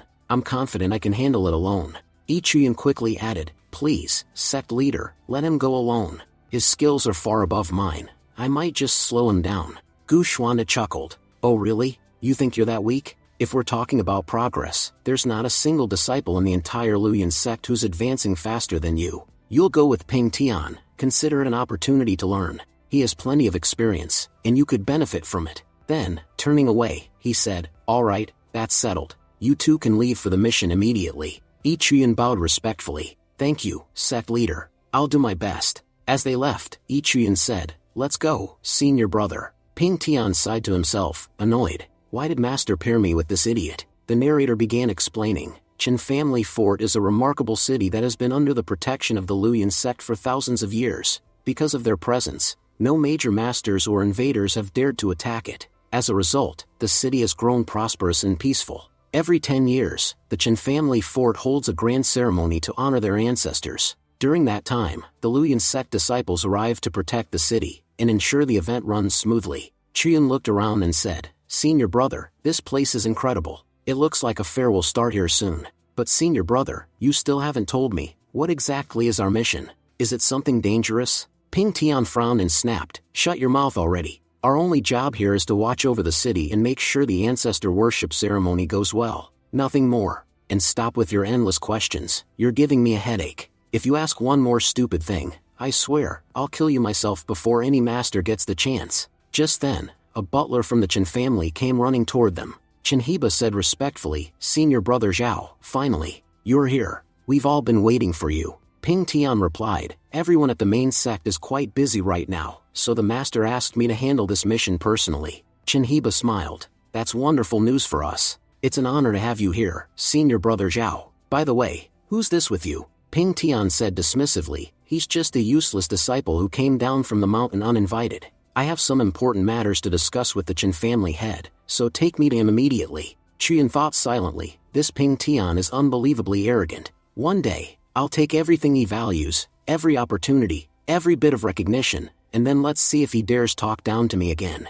Out loud, Chiyun said politely, "Butler Chen, this is my first time in the city. Would you mind showing me around?" Heba replied coldly, "There's plenty of work to do in the family estate. I don't have time to babysit you. If you want to explore, do it yourself." As he walked away, he told his men, "That boy's useless. Don't waste your time on him." Chiyun clenched his fists, so that's the kind of man he is. A bully who kneels before the strong and tramples the weak. He's clearly noticed that Ping Tian doesn't like me, so he's acting this way just to please him. Fine, let them enjoy their arrogance. When my chance comes, I'll show them what I'm truly capable of. At that moment, a stone flies straight toward Chiyun. He looked around irritably. Who threw that? Never mind, I'll just ignore it. He bent down to tie his shoelaces, and by pure coincidence, the same stone bounced off and struck Chen Heba on the head. Startled, Chiyun muttered, "What kind of prank is going on here?" Guards rushed over. "Butler, are you alright?" Heba, furious, shouted, "Who's the bastard who attacked me?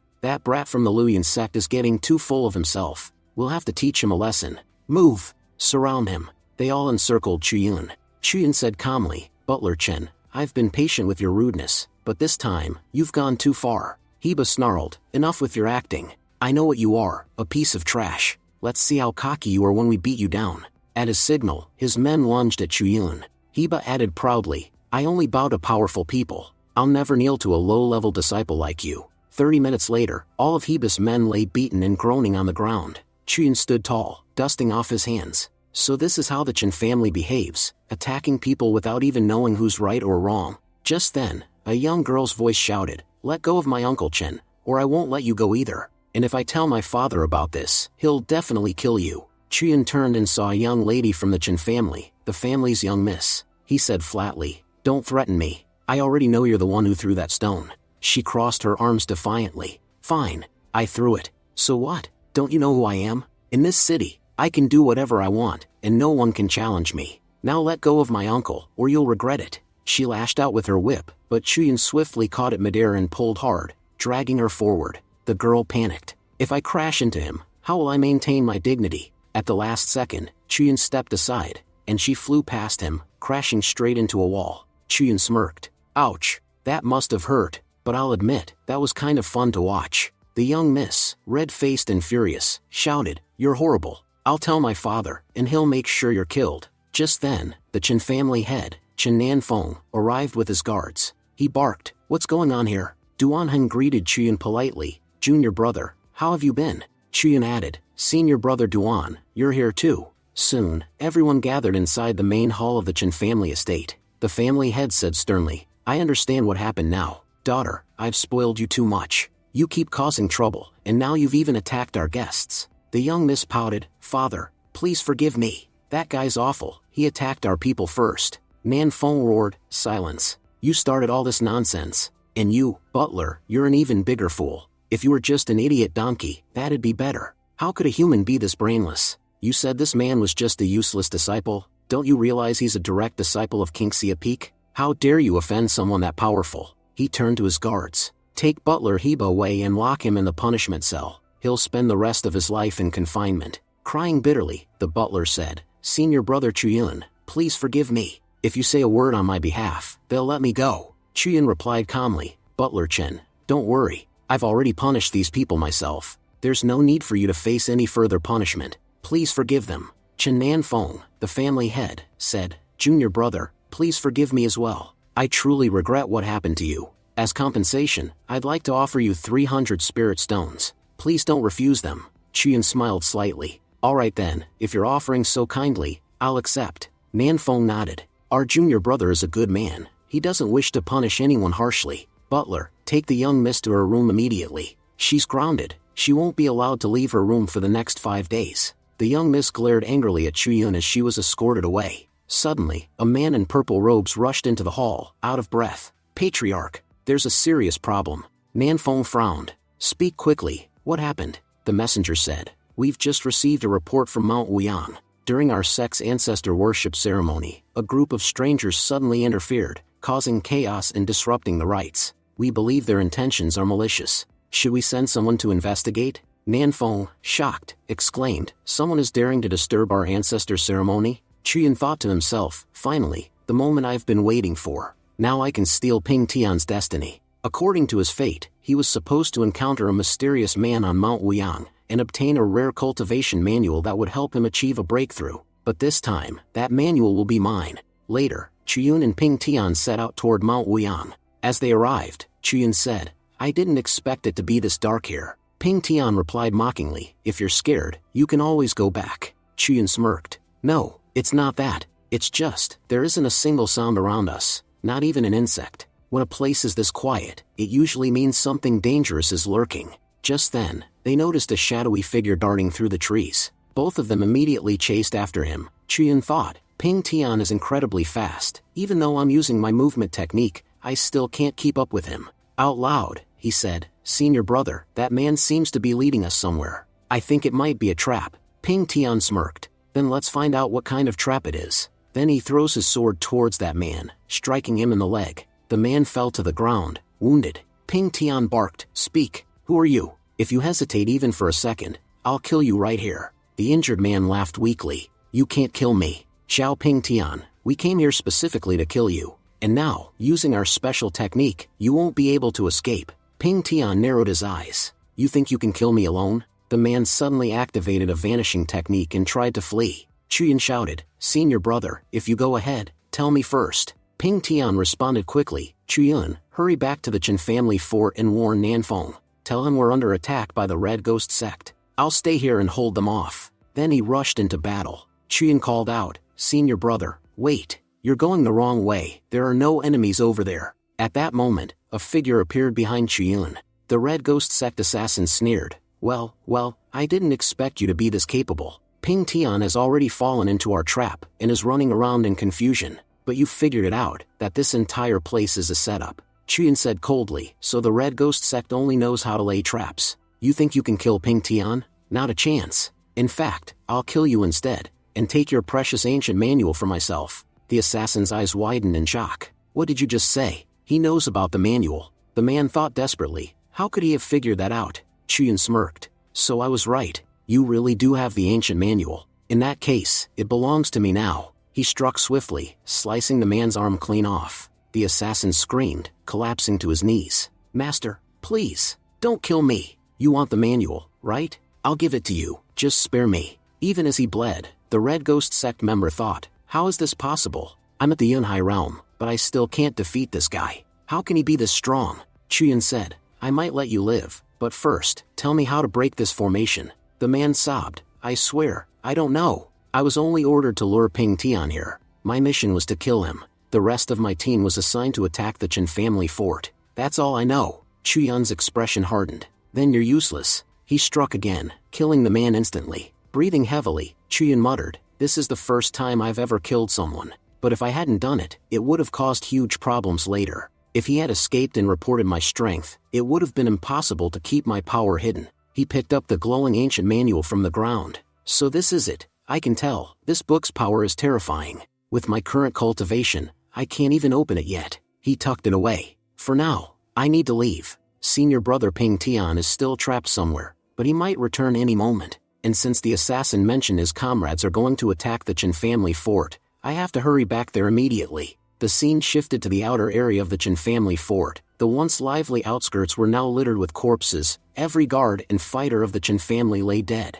Members of the Red Ghost sect stood among the bodies, laughing cruelly. If you see anyone from the Chen family, kill them on sight. And if you spot any disciple from the Luyan sect, cut them down too. They are our main enemies. Chuyan thought to himself, I never imagined the Red Ghost sect would have already seized control of the outer area of the Chen family fort. Senior brother Ping Tian is still inside. I can only hope he's managing to handle things somehow. If I try to barge in using brute force, it'll only draw attention. I'll have to be smart about every move I make. Meanwhile, among the Red Ghost sect soldiers, one of them returned excitedly and said, Brothers, we did an excellent job out there. The guards at the gate stopped him. Wait, if you want to leave, show your disaster jade. Without it, no one leaves the fort. The man nodded nervously. Ah, disaster jade? Right, just a second, I'll show it. Chuyan thought, so they're using jade passes for security checks. The Red Ghost sect guard narrowed his eyes. You're dressed like us, but you don't even seem to know what a disaster jade is. Could it be that you're not one of us, and you've disguised yourself to infiltrate our ranks? Chuyan's heart raced. Damn, they're suspicious already. Looks like I'll have to fight my way in after all. Some of these men won't be walking out alive. Just as the guards prepared to attack Chuyan, Wang Ru and her disciples from the Luyan sect suddenly charged in, weapons drawn. Kill these bastards. As long as we're alive, the Chen family fort will not fall. As Chuyan entered the city amidst the chaos, he thought, what's going on here? Why are so many Luyan sect disciples fighting here? If Ping Tian was their main target, why are they attacking the Chen family fort so fiercely? And where are the elders? Why did they send only disciples to defend such an important stronghold? The Red Ghost sect is capable of anything. They must have deployed one of their elite divisions here. He clenched his fists. I don't even know what happened to the team I came with. I just hope Senior Nanfeng is still alive. I have to find him and include him in my plan. Once he joins me, my strategy will become foolproof, and I'll be able to save Senior brother Ping Tian too. Just then, Chuyan noticed two Red Ghost sect members dragging a wounded Chen family guard across the ground. The guard spat blood and shouted, The Luyan sect will never forgive you. You'll all die horrible deaths. One of the Red Ghost sect men sneered, We'll see about that. He stabbed the guard through the chest, killing him instantly. A man wearing a golden mask stepped forward. The Chen family cultivators are stubborn. Even when they know they're doomed, they still refuse to surrender. Once we capture the city lord's mansion, everything they own will be ours, and their spirit will break completely. He turned to one of his subordinates. I sent you to the 5 Sun Mountains. What did you find? The man bowed. I searched thoroughly, master, but I didn't find anything there. The golden masked leader growled. I don't care what it takes. I want those 2 items. Bring them to me at any cost. The man replied quickly, Yes, master, I'll find them, but it may take a little more time. The golden masked man said coldly, Before the Luyan sect elders arrive, you'd better disappear. If they recognize you, you'll die before I can save you. As he turned, his eyes suddenly caught sight of Chuyan, still in disguise. He approached and placed a hand on Chuyan's shoulder. What are you doing here? Chuyan bowed slightly and replied calmly, The Luyan sect disciples have started attacking the front gate, so I was heading there to join the fight. Chuyan thought silently, It seems that I can't see the fate of people whose faces are hidden behind masks. The golden masked man handed him a map.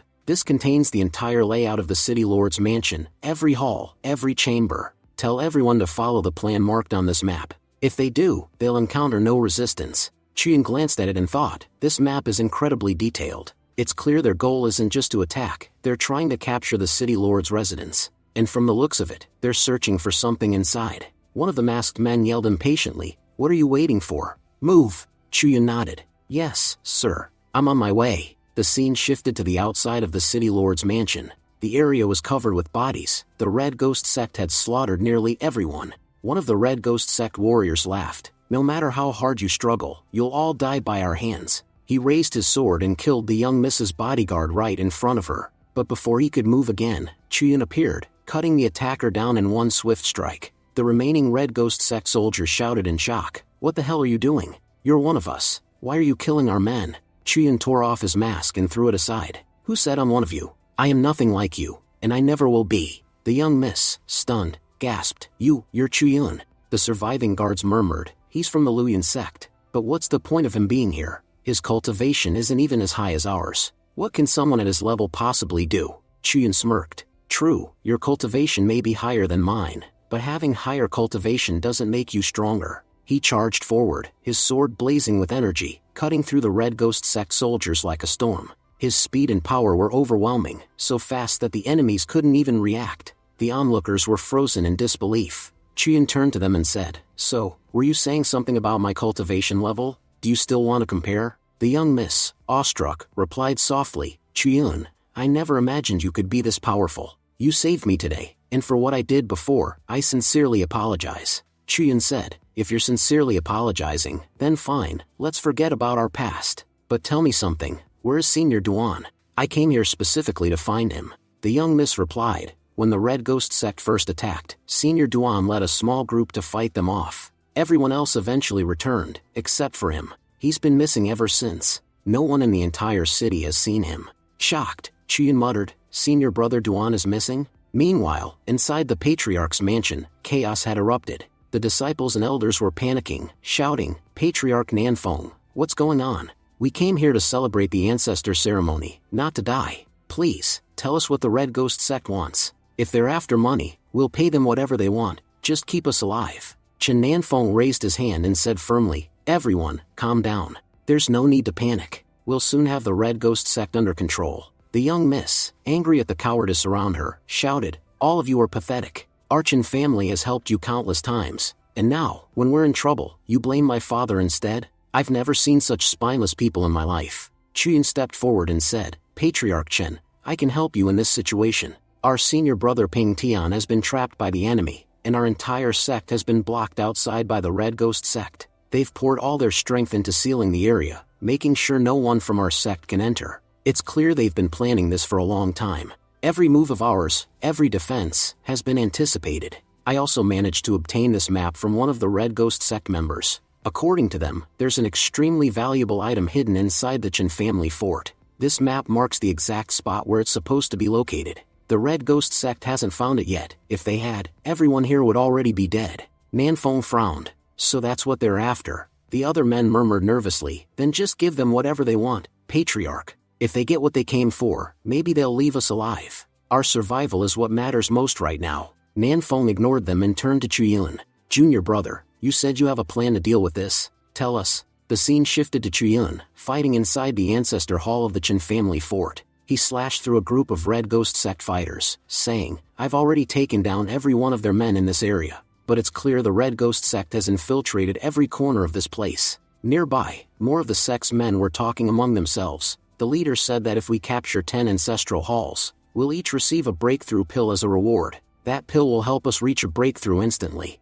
Chuyin thought grimly, so the Red Ghost sect is suffering losses both inside and outside. They're dying by the dozens. That means they probably have one clear goal: grab whatever they came for and escape, minimizing their casualties. I must stop them from finding that item, no matter what it takes. He attacked again, cutting down 5 or 6 more enemies in a single strike. I just have to hold them off, until our Luyan sect elders break through their defenses and arrive. Once they do, these Red Ghost cowards won't stand a chance. But until then, I'll have to keep fighting. These enemies may be weak individually, but there are far too many of them. And I've been fighting non-stop. My body is already starting to give out. Meanwhile, on the roof of the hall, 2 masked figures were watching the battle from above. One of them said, "This boy is impressive. He's guarding the entire ancestral hall by himself." The other, wearing a silver mask, replied, "We've already searched this place before and found nothing. But look, these people are fighting to the death to defend it. There must be something here worth protecting. And besides, the Luyan sect elders have already broken our seal. They've escaped the 5 Sun Mountains, and will arrive in less than half an hour. Once they get here, we won't be able to do anything.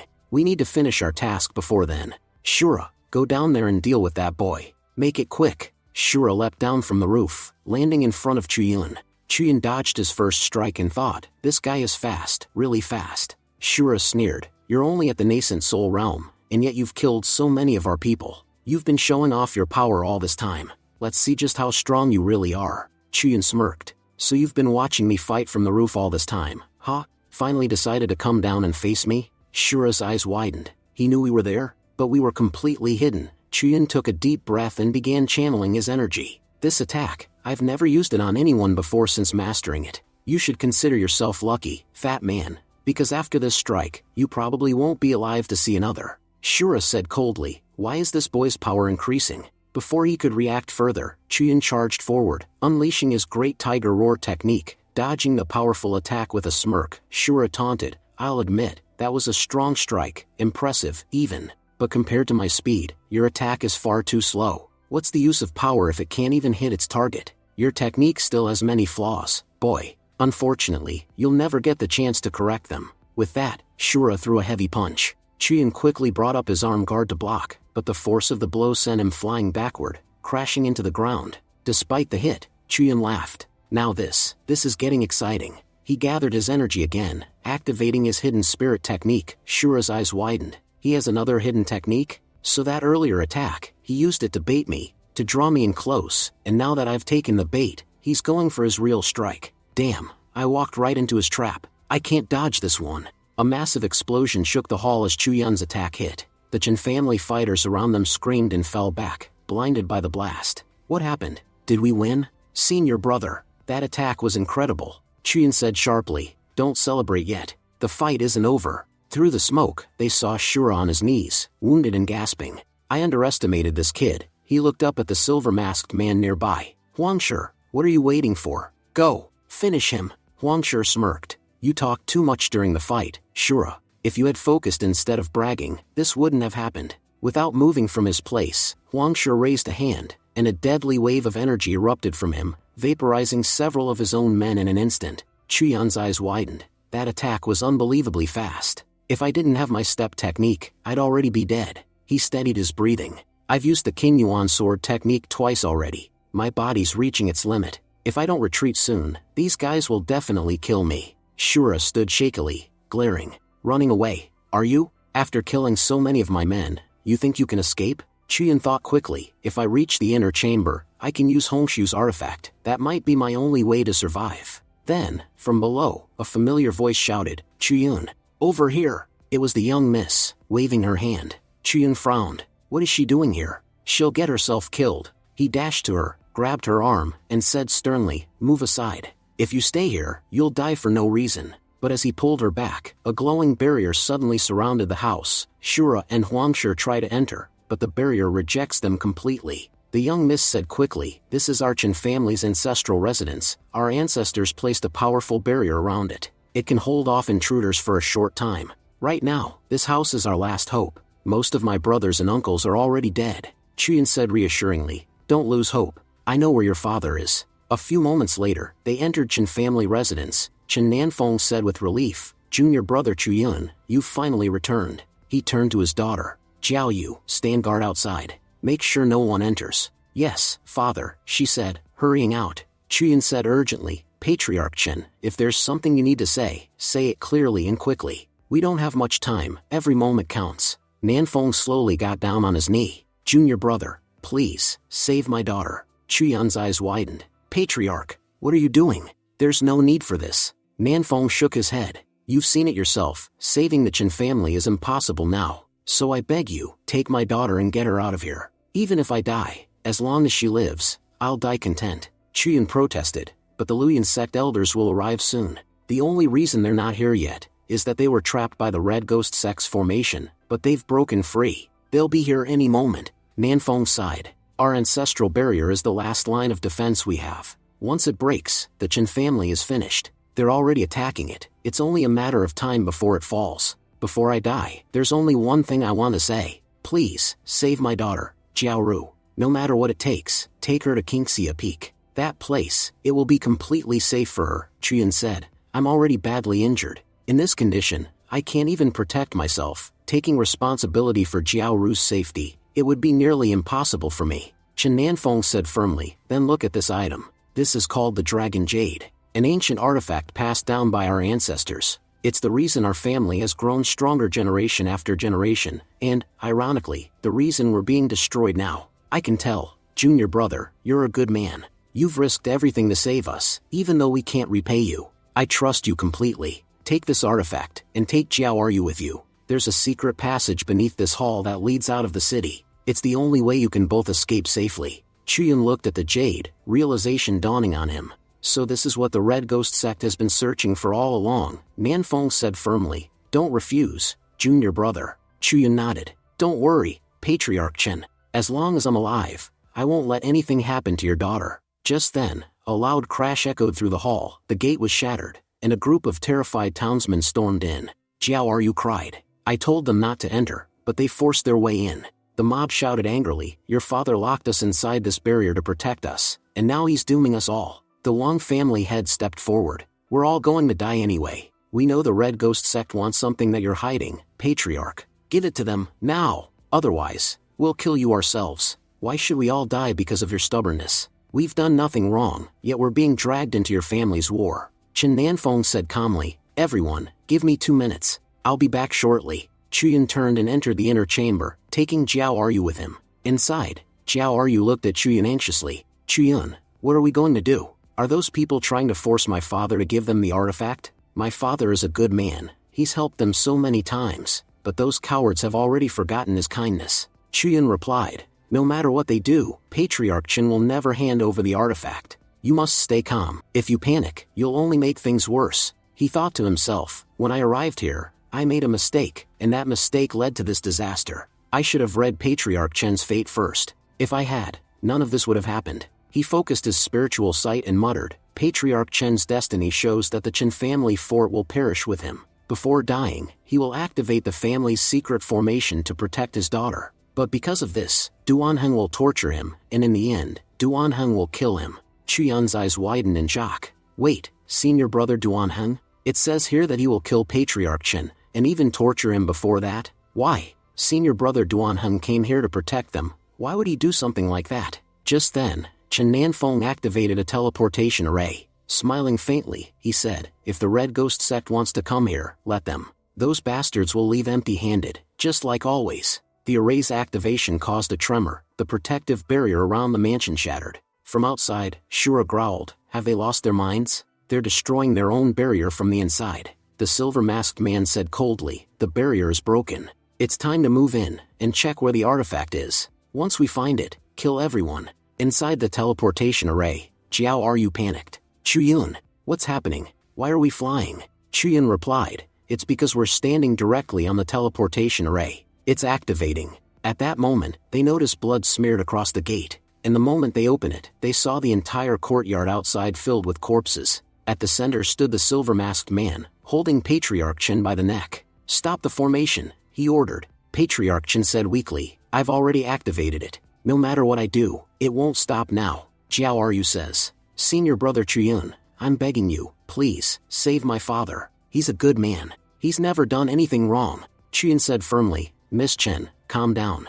Right now, we have to escape. If we stay, your father's sacrifice will mean nothing. He would never want to see you die before his eyes. The silver-masked man smirked. If you try to leave, I'll make Chen Nanfeng suffer a death worse than you can imagine. Think carefully, girl. Do you want to watch your father die right in front of you? Tell your friend to stop the formation. That's the only way he'll live. Patriarch Chen shouted, my children, go! You must live, and become stronger than me. Through tears, Jiao Ryu cried, no, father, please forgive them. You haven't done anything wrong. Why isn't this formation stopping? Brother Chuyun, please, save him. If you don't, I'll end my life once he's gone. Chuyun clenched his fists, then suddenly struck her gently on the neck, knocking her unconscious. As she fainted, Jiao Ryu whispered weakly, Chuyun, please save my father. I'm weak, but you're strong. Tears filled Chuyun's eyes. I'm sorry. If I were truly strong, I could have saved everyone. But because I wasn't, so many have died. Moments later, the teleportation array carried Chuyun and Jiao Ryu away, toward the Luoyuan sect's territory. But as they traveled through the array, Chuyun noticed something wrong.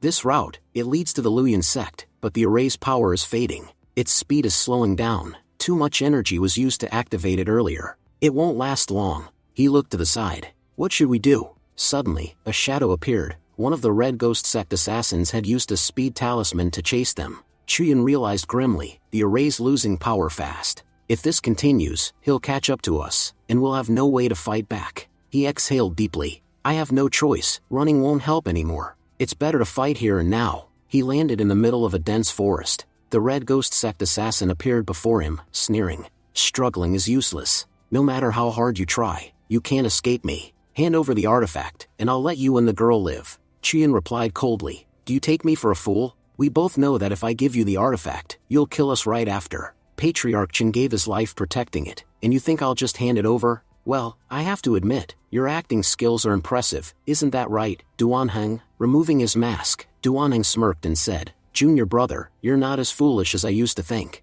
We were once good friends, so I'll give you a fair chance. Quietly hand over Chen family's treasure, and I promise not to make you suffer. I'll give you a swift and painless death. Oh, and you still have something that belongs to me, don't you? Remember when we first met in the Five Sun Mountain Cave? You stole one of my artifacts there. Chiyun frowned. How do you even know I have that artifact? You were unconscious when I found it. Duanheng chuckled. I found out later. You and Wang Shuang went into the cave that day. When I asked Wang Shuang about what happened, he told me he never entered, that you went in alone.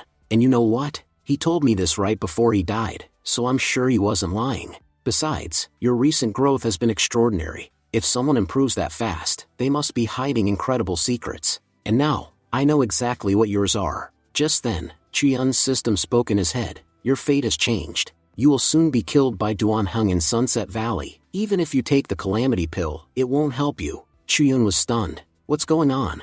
I was supposed to have 15 days left to live, and now the system says I'll die within an hour? He clenched his fists. Well, I do have the calamity pill. If I take it now, maybe I can break through. Duanheng's cultivation is much higher than mine. Without help, I can't win anyway. If everything depends on fate, then let's gamble on fate itself. He swallowed the pill. Duanheng laughed mockingly. You actually took the calamity pill? Idiot. You're only at the 9th stage of nascent realm, and to absorb that pill's energy, you need to be at least Yunhai realm. I don't need to kill you now. Your body will explode on its own in a few minutes. Chiyun collapsed to his knees, groaning in pain as the pill's energy surged inside him. Duanheng said coldly, I know you're suffering. Hand over the artifact, and I'll grant you an easy death. Chiyun thought quickly, if he attacks me, the impact might help me release this energy. That could be my chance to break through. Just as Duanheng prepared to strike, cold flame sword appeared between them. Duanheng's eyes widened. What? Why is your weapon protecting you? Don't tell me it's a spirit artifact that already recognizes you as its master. Damn it, junior brother, just how many powerful artifacts do you have? Chiyun was equally shocked. I didn't even know my sword could do that. It's defending me automatically. But then he realized something terrifying. If it keeps protecting me, I won't take any hits, and if the energy inside me doesn't escape soon, my body will explode. Duanheng smirked. You really are impressive. Even while dying, you still manage to give me benefits. Don't worry, after you're gone, I'll take very good care of all your precious artifacts. Chiyun sneered. You talk too much. You can't even touch me with your attacks, so how exactly are you planning to kill me? Duanheng scoffed. You're one step away from death, and you still act arrogant. Fine, I'll end this now. Chiyun suddenly tossed his sword aside and shouted in his mind, Come on, hit me. Attack me so this energy can burst out. Duanheng lunged forward, but again, the cold flame sword flew back and blocked the blow, saving Chiyun at the last second. Blood dripped from Chiyun's mouth. My body's energy is building up too fast. If I don't do something soon, I'll explode. Duanheng laughed. I'm just waiting for that moment, kid. Let's see who dies first. Chiyun grabbed a nearby stone and hurled it at Duanheng. It hit him squarely in the head. Chiyun grinned weakly. What's wrong, son? Giving up in front of your father? I know I'm your father figure, but at least die with some pride. Enraged, Duanheng roared, You'll regret that. He activated his blood demon technique, binding the cold flame sword in midair. This technique severs your bond with your weapon. Now your sword won't come to save you again. He grabbed Chiyun by the throat. Nothing to say now, brother. Looks like your savior isn't coming this time. Chiyun's mind raced. Come on, fool. Attack me already, or I'll die from this energy overload. Then, out of nowhere, Chiyun kicked Duanheng hard between the legs. Duanheng screamed in rage and pain. You bastard. I'll kill you. He punched Chiyun brutally in the chest. Duanheng smirked. Well, I'll admit, killing you was easy. What a waste of the calamity pill. It would have been so useful to me. Let's see, you didn't have the dragon jade, so that means the artifact must be with your little female companion. He turned toward young miss, who was trembling nearby. I know you're awake, girl. You're just too scared to move, aren't you? Your body's shaking like a leaf, and honestly, I'm enjoying the view. Young miss thought in despair. Because of me, brother Chiyun died. I'm nothing but bad luck. Everyone close to me ends up dead. My father, my brother, and now him. Duanheng sneered. You're becoming a distraction. So, I'll paralyze your body. He stepped forward, reached out his hand, and stabbed her. Duan Heng, in shock, said, "What's going on here? Where did that artifact go? This girl doesn't have it either." Scene shifts to Chen family fort. We see Elder Chen Ping standing over Shura's dead body. He said coldly, "Has there been any news about Zhao Ping Tian and Ichiyun? Those two children are still missing."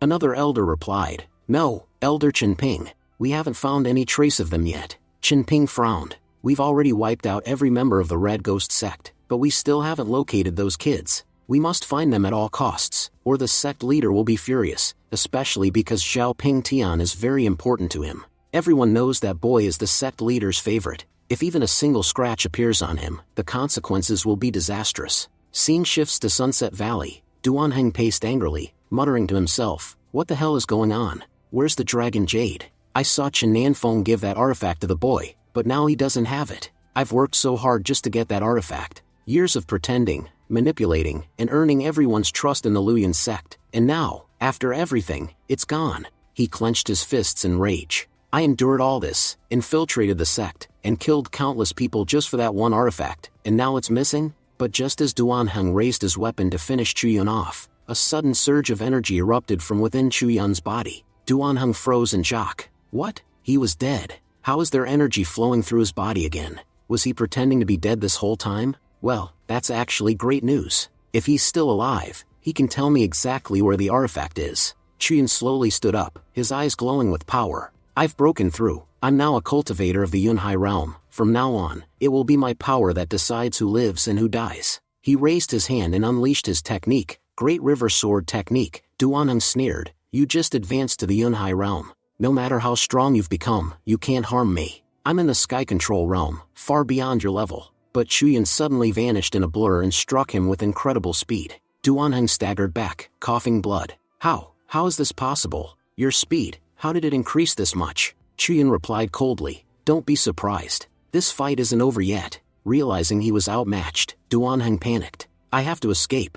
If he attacks again, I'm dead." But before he could flee, Chuyun unleashed his seven-sword technique, bombarding Duan Heng with a flurry of attacks. Duan Heng screamed as his body was torn and burned by the assault. "This is impossible. There's a two-realm difference between us. How can you be defeating me?" Chuyun stood tall. "Face it, Duan Heng, you've lost." Duan Heng gasped. Yes, I've lost. Junior brother, please, don't kill me. Your last attack crippled my cultivation. There's no point in killing me now. If you let me live, I can tell you incredible secrets about the Red Ghost sect. Secrets that could change your destiny." Chuyun hesitated. "All right, speak. What do you know?" Duan Heng began to explain. 500 years ago, deep within the desert of our country, a mysterious palace appeared, the Jinyuan Palace. No one knows where it came from. It was said to contain unimaginable treasures, and the deepest secrets of cultivation itself. In just a short time, Jinyuan Palace became world famous. Powerful cultivators from all over tried to enter, but none ever returned. Everyone who went inside, died. Our Red Ghost sect's ancestors also tried to explore it. They discovered that only those with 3 special keys can unlock its gates. The first key is the Dragon Jade, which you currently possess. The second key is the Mystic Sun Embryo, sealed in the cave you explored. That's another artifact you have. As for the third artifact, I don't know what it is or where it's hidden, but anyone who possesses all 3 can open the gates of Jinyuan Palace. He coughed weakly. "Junior brother, that's everything I know. If you spare me, I'll tell you even more about Jinyuan Palace later. Just let me live." He slowly began to back away. Chuyun nodded slightly. "Thanks for the information." Duan Heng smiled faintly. "There's no need to thank me. After all, we were brothers once, and you've shown me mercy. Perhaps we'll meet again someday." But suddenly, his legs froze in place. He looked down in panic. "Junior brother, what are you doing? You said you'd let me go. Why are you using your power to stop me?" Chuyun's expression turned cold. "Did you really think I was that naive? That I'd fall for your tricks again and again?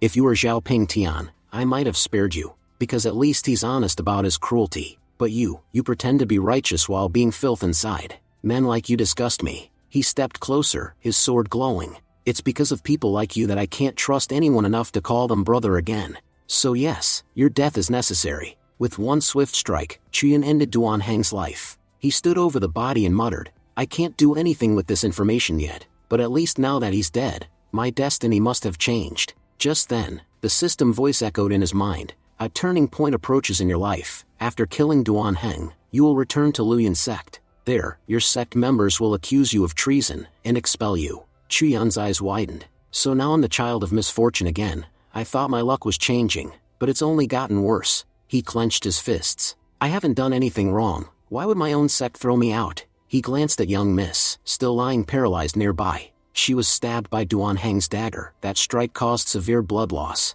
He knelt beside her. There's only one way to save her now. I'll have to use my golden leaf. He took a deep breath. Looks like I don't have any other choice left. A day later, we're shown a scene from Yunjia polling. The sect leader, Gu Shenda, was furious. He shouted, Elder Chen Ping, what kind of disgraceful act have you committed? The entire Chen family fort, home to 348 families and over 1,000 cultivators, has been wiped out. All of them are dead. Not just that, over 100 of our sect's disciples, who went there were also slaughtered. Tell me, Elder Chen Ping, how am I supposed to explain this to the Grand Elders? They'll demand answers. How could something like this happen under our own roof? Chen Ping bowed slightly and said, Sect leader, please calm down. Even we had no idea something like this would occur. After investigating, we discovered something shocking. Our disciple Duan Heng had been collaborating with the Red Ghost sect. It was all because of him that everything went wrong. When we went to capture him, he was already dead. The sect leader slammed the table. Dead? You were supposed to bring him back alive. Why didn't you capture him? Chen Ping quickly replied, Please don't worry, sect leader. Duan Heng and Chuyun were very close. They often called each other brothers. If we can somehow prove that Chuyun was also working with Duan Heng, then Ancestor Hongshu won't be angry at us. After all, Chuyun lives at her peak. Once the blame falls entirely on him, all of us will be in the clear. Gu Shenda sighed heavily. I feel bad for Chuyun. He's extremely talented, but to protect ourselves, we'll have to do something terrible to him. He looked up. Where is Chuyun now? Bring him to me. A guard entered hurriedly and said, Sect leader, Chuyun has returned. Scene shifts to the discipline hall. Chuyun was being restrained by several disciples. One of them yelled, Confess everything right now. We know you're just like Duan Heng, a traitor to the sect. Hong Hai stepped forward and said coldly, Chuyun, everyone knows you were close to Duan Heng. You went on that mission together intentionally. You must have conspired with him to betray us. Chuyun glared at them. If you want to accuse me, go ahead, but you have no evidence to prove anything. Inwardly, he thought, Duan Heng, you vile bastard, even after death, you're still ruining my life. He remembered the token Duan had given him. It was actually a Red Ghost sect token. Even in death, you continue to curse me. Out loud, he said, let's be honest here. You're all framing me intentionally. You know I didn't do anything wrong, but you need someone to take the blame. Zhao Ping Tian interrupted harshly. Stop wasting our time. The master ordered me to interrogate you thoroughly, and extract every secret you're hiding. I can use any method I want. So, before I stop being polite, you'd better confess. Otherwise, these nails you see here will soon pierce your body. They don't just hurt, they suppress the soul. The pain will be unbearable. You'll wish for death, but it won't come. Hong Hai added, just confess, Chuyun. Hiding the truth will only make things worse. If you resist, you'll lose your cultivation, and your soul will shatter. There's no point in fighting. Chuyun growled, you all know perfectly well that I'm innocent. You're doing this just to ruin my name. There's not even a shred of proof against me, yet you're already torturing me. If I survive this, my reputation will still be destroyed. Ping Tian sneered, then confess and save yourself. He hurled one of the cursed nails at Chuyun. But before it could hit, a barrier of light suddenly formed around Chuyun, deflecting the nail. Everyone froze in disbelief. How is that possible? These nails are powerful artifacts. Why can't they pierce his body? Ping Tian growled, I'm not giving up. He hurled nail after nail, but none could touch Chuyun.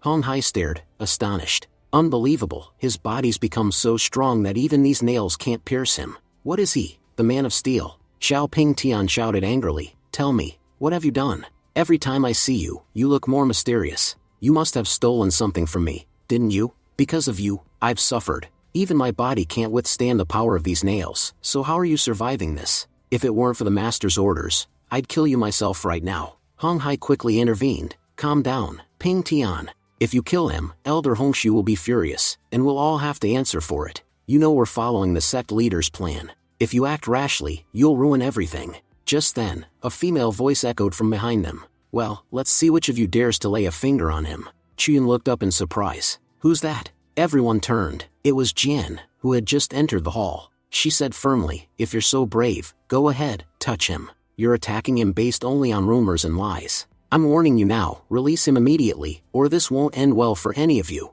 Hong Hai turned to Ping Tian and whispered, "Our plan worked. The master said that once Ancestor Hongshu's direct disciple arrived, we were to let Chuyun go." Ping Tian snapped, "Hong Hai, stay in your place. You don't need to tell me what to do, or what not to do. I'm not some fool, I can handle things myself." He then turned toward Jian and said mockingly, "So, who decided that this traitor Chuyun should be released? Don't tell me this was your decision." Jian frowned and replied coldly, "Ping Tian, mind your attitude and remember who you're talking to. I am the direct disciple of Ancestor Hongshu of our Luyan sect, and in terms of status, I stand equal to your own master, the sect leader. Even he shows respect when he speaks to me, so be careful with your tone." Ping Tian gritted his teeth. "Fine then, Junior Ant, what exactly do you want to say? You already know what this man has done. According to his crimes, what punishment do you think he deserves?" Jian replied calmly, "My master said that Chuyun indeed made a grave mistake. However, he also performed an extraordinary act. He saved the last surviving heir of the Chen family. Everyone knows that if not for Chuyun, the entire Chen family line would have been wiped out. Because of his merits, my master has chosen to pardon his crime, but as punishment, Chuyun is to be expelled from our sect. He will no longer be an inner disciple of the Luyan sect. Instead, he'll serve as a gatekeeper at the mountain entrance. That is the punishment my master has assigned. If anyone here has objections, they can take it up directly with her." Ping Tian clenched his jaw but forced a smile. "Since this decree comes from the ancestor herself, no one will object. I'll report everything to the sect leader when we return." But inside, he seethed with hatred. "I swear, if I ever find that girl alone, I'll kill her. She won't escape next time." Later, Jian and Chuyun were walking together. Chuyun smiled faintly. "Junior sister, that was incredible. You completely shut down Ping Tian. Honestly, having a disciple like you around is a real blessing for both of us. Now those two won't dare bully us again."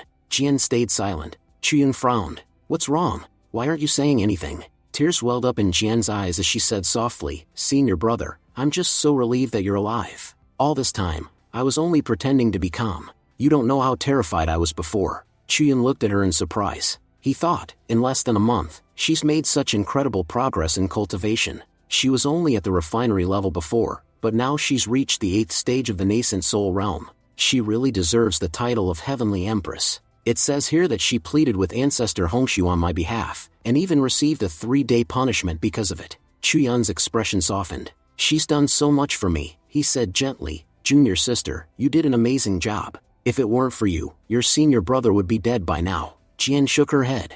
"The Chen family suffered terrible losses. An entire city under our protection was destroyed. Sect leader Gu Shenda was under heavy pressure. The elders and my master were ready to blame him for everything. So, to shift the blame, they made you their target. This time, my master managed to protect you, but now, you've become the sect's scapegoat. They'll come after you eventually, so please, be very careful." Chuyun nodded. "Don't worry, junior sister. I've got plenty of ways to protect myself. If I'd known they were plotting against me earlier, I'd have been better prepared. Still, you're right, there aren't many allies left for me in the Luyan sect. It's clear that staying here is only going to bring danger. Looks like my connection with this sect will soon come to an end." Half a month later, we see Chuyun living in his gatekeeper's hut at the mountain gate. In just 15 days, he had advanced to the 5th level of the Yunhai realm. He sat cross-legged, deep in thought. "My cultivation keeps growing stronger, and my techniques are becoming more refined. Honestly, it's because of my technique that I'm getting so powerful so quickly. And this Mystic Sun embryo, it's truly an extraordinary artifact.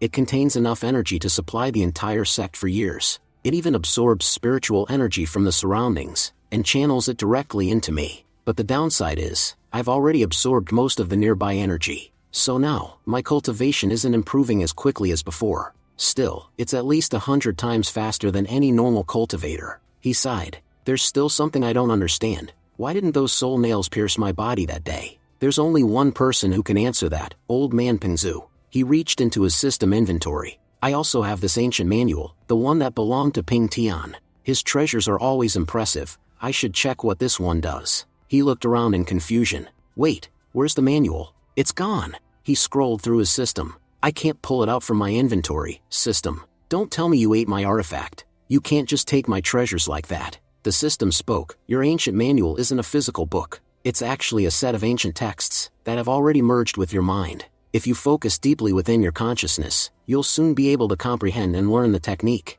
Chuyun sat down and entered his spiritual domain, concentrating his energy. He murmured, "The system was right. I can see the ancient texts swirling inside my mind. This technique seems to be divided into two parts. The first part explains the nature of ancient and rare beasts, how powerful they can become, and how they harness their inner energy. The second part describes how to control them. So this isn't just any technique, it's actually a beast controlling manual. This technique will be incredibly useful to me. Right now, my cultivation isn't strong enough to capture powerful beasts, but once I grow stronger, I could command entire armies of them. Imagine, an army of beasts under my control. No one would dare challenge me in battle. Truly, Ping Tian, your luck was extraordinary. Every artifact you left behind is a masterpiece. Scene shifts outside the Luyan sect. A stranger stood before the gates. I've come from the beast-controlling sect. I seek an audience with your sect leader, Gu Xianda. The guards stepped forward. Our sect leader doesn't meet outsiders without reason. First of all, you don't have an invitation, and second, you've already injured one of our disciples.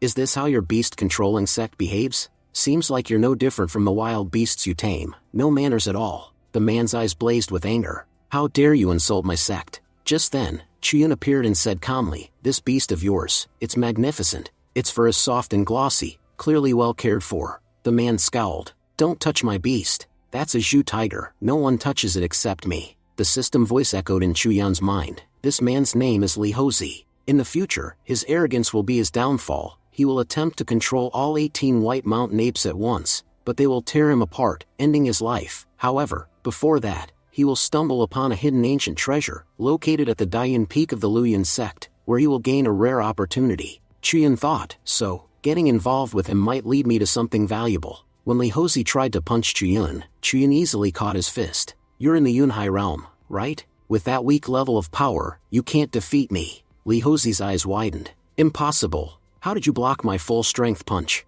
Chuyun smirked. I'm just a humble gatekeeper. If you can't even beat me, what makes you so confident to act all high and mighty? With that, he struck back, sending Li Hozi flying straight into his Zhu tiger. Li Hozi shouted, Zhu tiger, attack him. Kill this insolent fool. Chuyun chuckled to himself. Perfect. This is the best time to test my new skill. He raised his hand and activated the beast control technique. The tiger froze, its eyes glowed faintly, and within moments, it submitted to Chuyun's will. He grinned. Looks like the technique works flawlessly. I can control a beast without any resistance. Incredible. Li Hozi was stunned. Zhu tiger, what are you doing? Come back here. Chuyun said calmly, you may be skilled in beast taming, but unfortunately for you, you met me. Your skills are worthless in front of mine. Now, watch carefully, your own beast will teach you a lesson, he commanded. Zhu tiger, attack him. The tiger roared and lunged toward its master. Li Hozi screamed, no, that's impossible. I spent years taming that beast.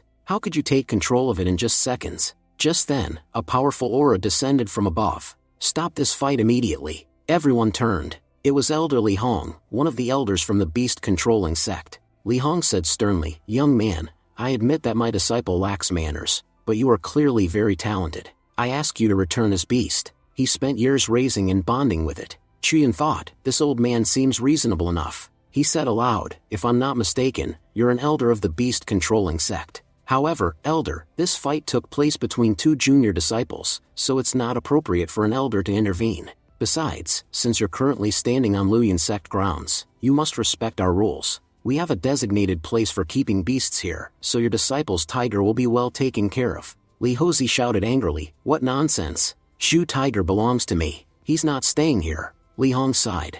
Very well, young man. We'll do as you say. Chuyun smiled. Elder, you're truly a wise man.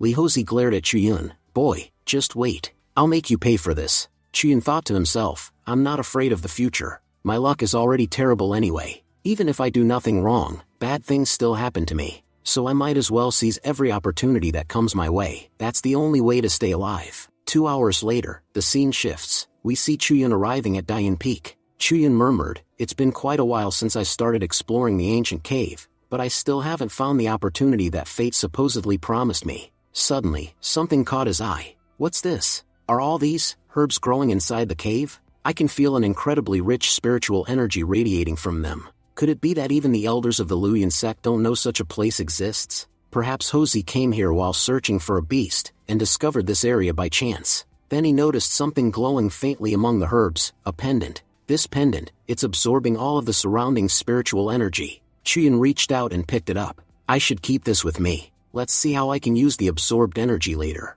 Since I'm constantly surrounded by danger, having more artifacts will definitely increase my chances of survival. Just then, his system notified him, a turning point is approaching in your life. 3 days from now, Zhao Yulong and his brother will attack your hut, bringing along a powerful master. However, they will not be able to kill you. Chiyun frowned.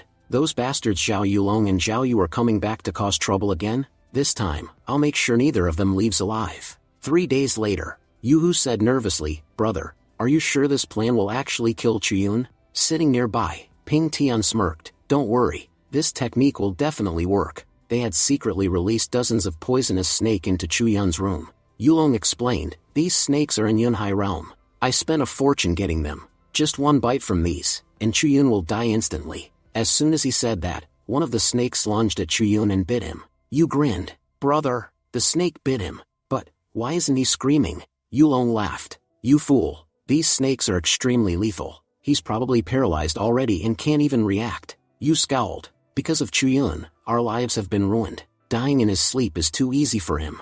If it were up to me, I'd have tortured him first. Just then, a voice came from behind them. Chuyun said coldly, Oh, were you two talking about me? And you, fat one, you think you can torture me? The brothers froze in shock. Yulong shouted, You bastard. Because of you, I was expelled from the inner sect. You ruined my life. I'll never forgive you. Chuyun replied calmly. And you really think just the two of you can kill me? You sneered. You betrayed our sect, Chuyun. You deserve death. Yulong grinned viciously. I have a powerful beast that will make quick work of you. He released his 7-colored fury python. The enormous serpent hissed and lunged toward Chuyun. Chuyun jumped back, eyes widening. That's a 7-colored fury python. A high-tier beast that only beast sect masters can control. Wait, does that mean Li Hozi is working with these two? He always hated me. I wouldn't put it past him.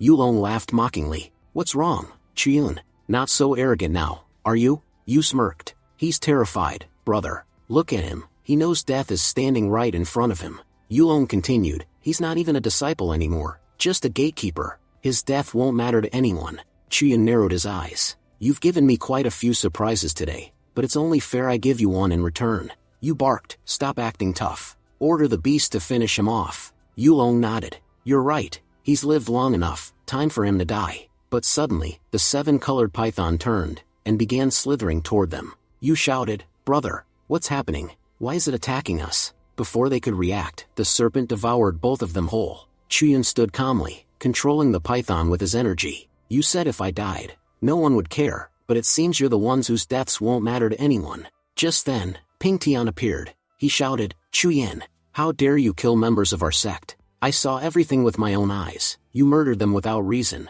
Chuyun looked at him and said, Senior brother Ping Tian, I didn't expect you to show up here. Before Ping Tian could reply, the python lunged at him, but Ping Tian countered swiftly. You think your little beast can harm me? With one strike, he killed the python instantly. Chuyun gritted his teeth. He's strong, far stronger than I imagined. I can't even land a single attack on him. Later, they dragged Chuyun to the main hall of the Yuzhen Peak. Elder Gu Shenda scolded, We were still investigating your previous misconduct, and now you've caused another major incident. This time, your mistake is unforgivable. Even our ancestor can't save you now. Xinguan thought angrily, these people are despicable. Why are they dragging the ancestor into this nonsense? Hong Hai said coldly, Chuyun has no defense. He's committed a grave sin.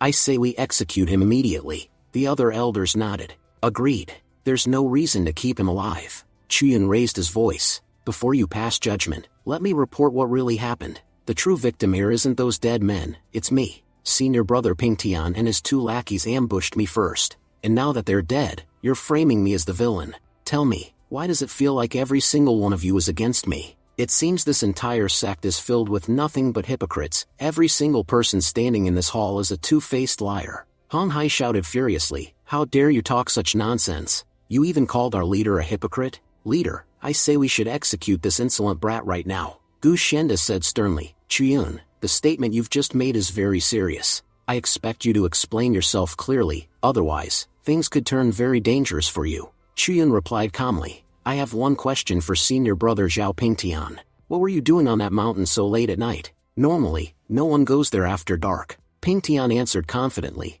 I was assigned a mission at the base of the mountain. After completing it, I was returning to the sect when I saw you killing 2 disciples. Qian interrupted, Senior brother Zhao Pingtian, You only saw those brothers die by my hands, but you didn't see what they did before that, did you? Ping Tian admitted, no, I didn't see what they were doing. I just saw them dead when I arrived. Chuyin smirked. In that case, let's clear things up. I have an image crystal that recorded the entire incident. Let's see who's telling the truth, and who's lying.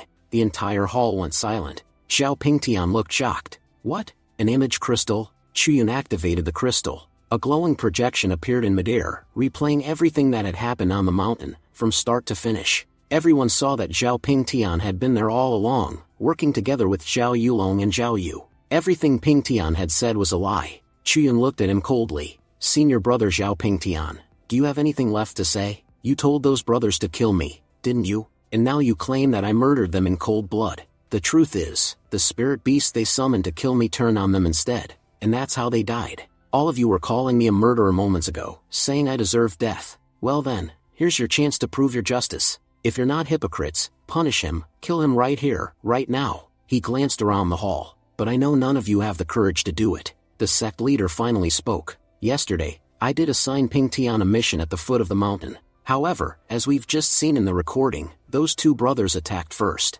Therefore, Chuyun is not guilty. He's free to go rest, and everyone else is dismissed. The hall began to empty, but Chuyun stopped them. Elders, wait a second. Just a few minutes ago, you were all calling for my death, and now you're running away with your tails between your legs? You all saw the recording yourselves. Zhao Pingtian clearly lied and witnessed everything, yet he came here and twisted the truth. Doesn't that deserve punishment? Or have you all become so spineless that you won't even act against a liar? I never thought our sect's standards would sink so low, that even elders would tremble before a deceitful disciple. Zhao Pingtian, looking panicked, said, Chuyun, enough. Master, please forgive me. I admit my mistake. When I saw them fighting, I thought it was just a friendly sparring match. I never imagined anyone would actually die. Gu Shen aside, admitting your fault is a good start, but you still made a grave error. Therefore, you'll be sent to the Lizhu cave for 1 month. You cannot leave until I personally grant permission. Ping Tian bowed quickly. Yes, master. I'll confine myself to the cave for a month.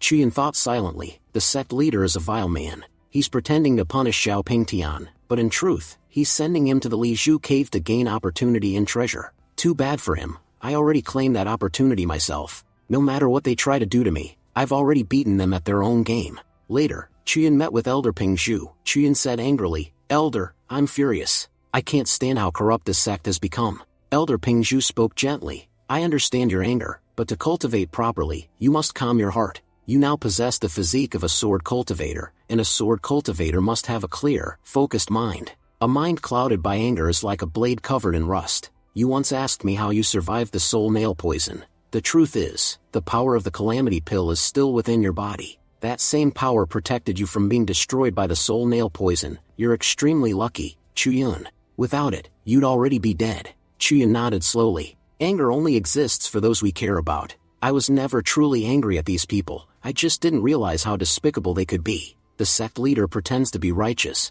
but is deeply biased toward his favorites. To cover his mistakes, he tried to sacrifice me. Even the elders follow him blindly. Honestly, Elder Ping Zhu, you're the only decent person in this entire sect. You were the one who gave me the image crystal. Without it, I couldn't have defended myself, and they surely would have sentenced me to a harsh punishment. Ping Zhu smiled faintly. You're not yet strong enough to stand against them, which is why I intervened. But when you become powerful enough, you must make them face the consequences of their injustice. Remember, you've awakened the physique of a sword cultivator. You've already unlocked your body's full potential, something only 1 in a million cultivators ever achieve. You possess extraordinary talent and luck, Chuyun.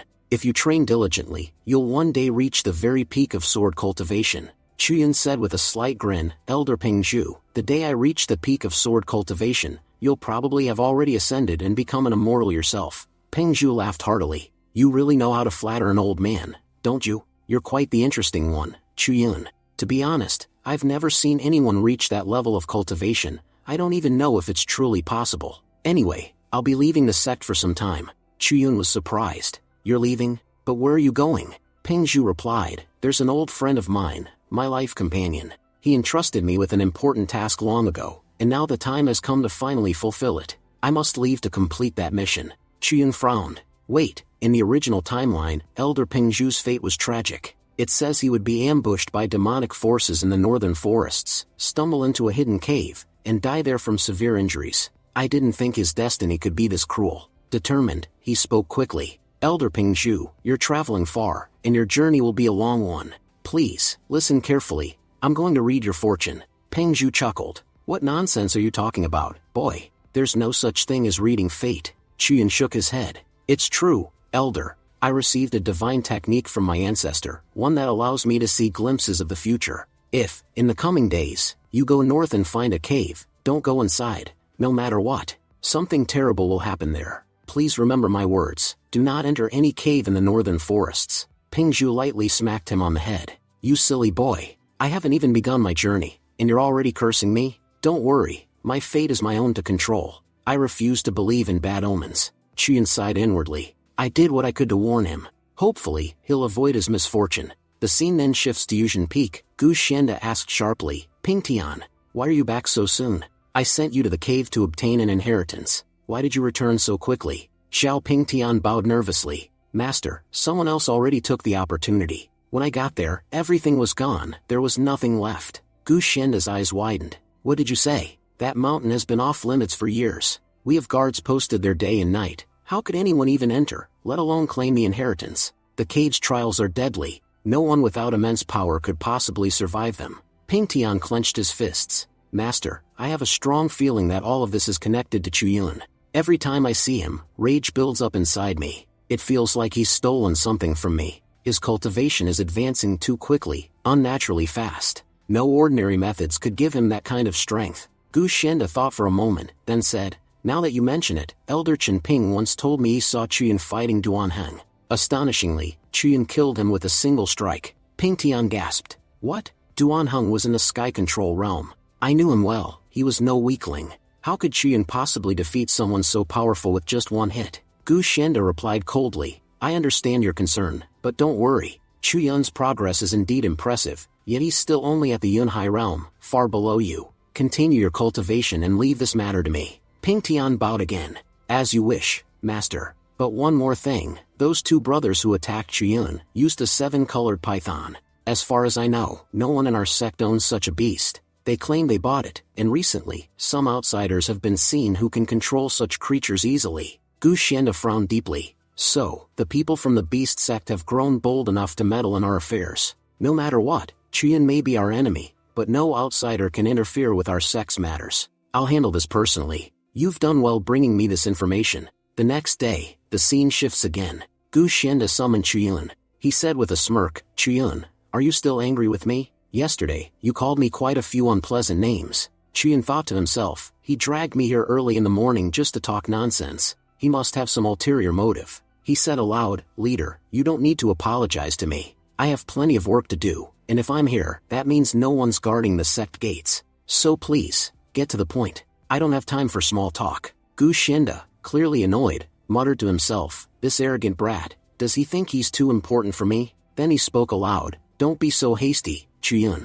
The beast taming sect has arrived here for 2 reasons. First, there's going to be a beast competition soon. Second, they claim their spiritual beast went missing near our territory. They say their pet somehow wandered into the Luyan sect. We've been investigating for 3 days, and we recently learned that their beast appeared on Mount Wuyang, which, as you know, falls under your jurisdiction. That's why I've decided to send their representatives to your mountain, so you can work together to investigate the matter. Chuyun thought to himself, he may have explained everything in a simple way, but there's no way this situation is as simple as it sounds. Out loud, Chuyun said, Sect leader, since this issue involves 2 sects, and our Luyan sect is directly involved, I agree to cooperate, but there's a small problem. When I fought in Chen Family Fort, I suffered a serious head injury, and I've been dealing with temporary memory loss ever since. So even if I did see their beast, I wouldn't remember it. However, my doctor told me that with a few rare herbs, my memory might return. If you could provide those herbs, I could be of much greater help in your investigation. Gu Xianda raised an eyebrow. Oh, is that so? Fine then, tell me which herbs you need. Half an hour later, Chuyun returned with a long list. Sect leader, here's everything I require. Gu Xianda glanced at the parchment, silently frowning. He thought, this cunning brat, he's clearly using this as an excuse to get a huge supply of rare herbs for his cultivation. But if I want his cooperation, I'll have to give in.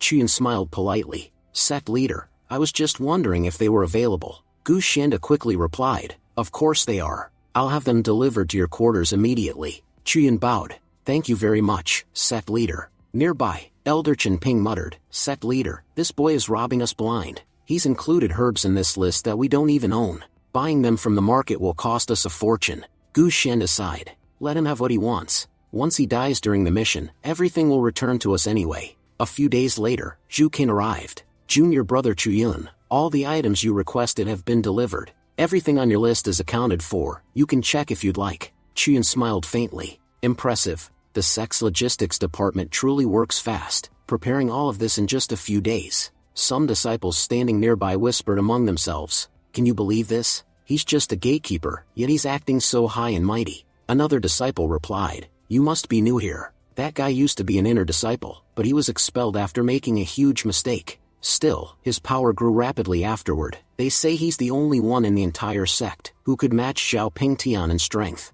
So don't talk carelessly about him. I heard the sect leader is planning to reinstate him soon. Hearing this, Qian thought, reinstate me? Ha! Gu Xianda doesn't care about me. He's planning to send me to Mount Wuyang and have me killed there. No matter what tricks he plays, I'm done with this sect. As soon as this mission is over, I'm leaving for good.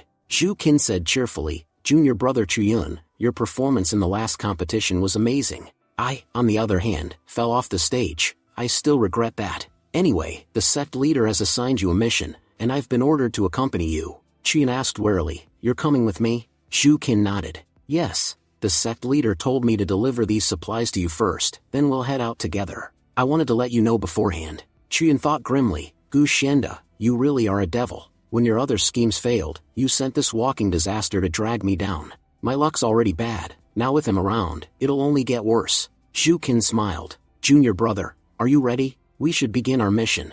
Qian nodded slowly. This mission might be difficult, brother Zhu Qin. Just take care of yourself. Then he thought to himself, why am I even worrying about him? We're both unlucky. Maybe two negatives will cancel out and make a positive. Who knows? Maybe together we'll be lucky for once. Scene shifts to Mount Wuyang. Elder Li Hong spoke to the group. We'll reach our beast's location soon.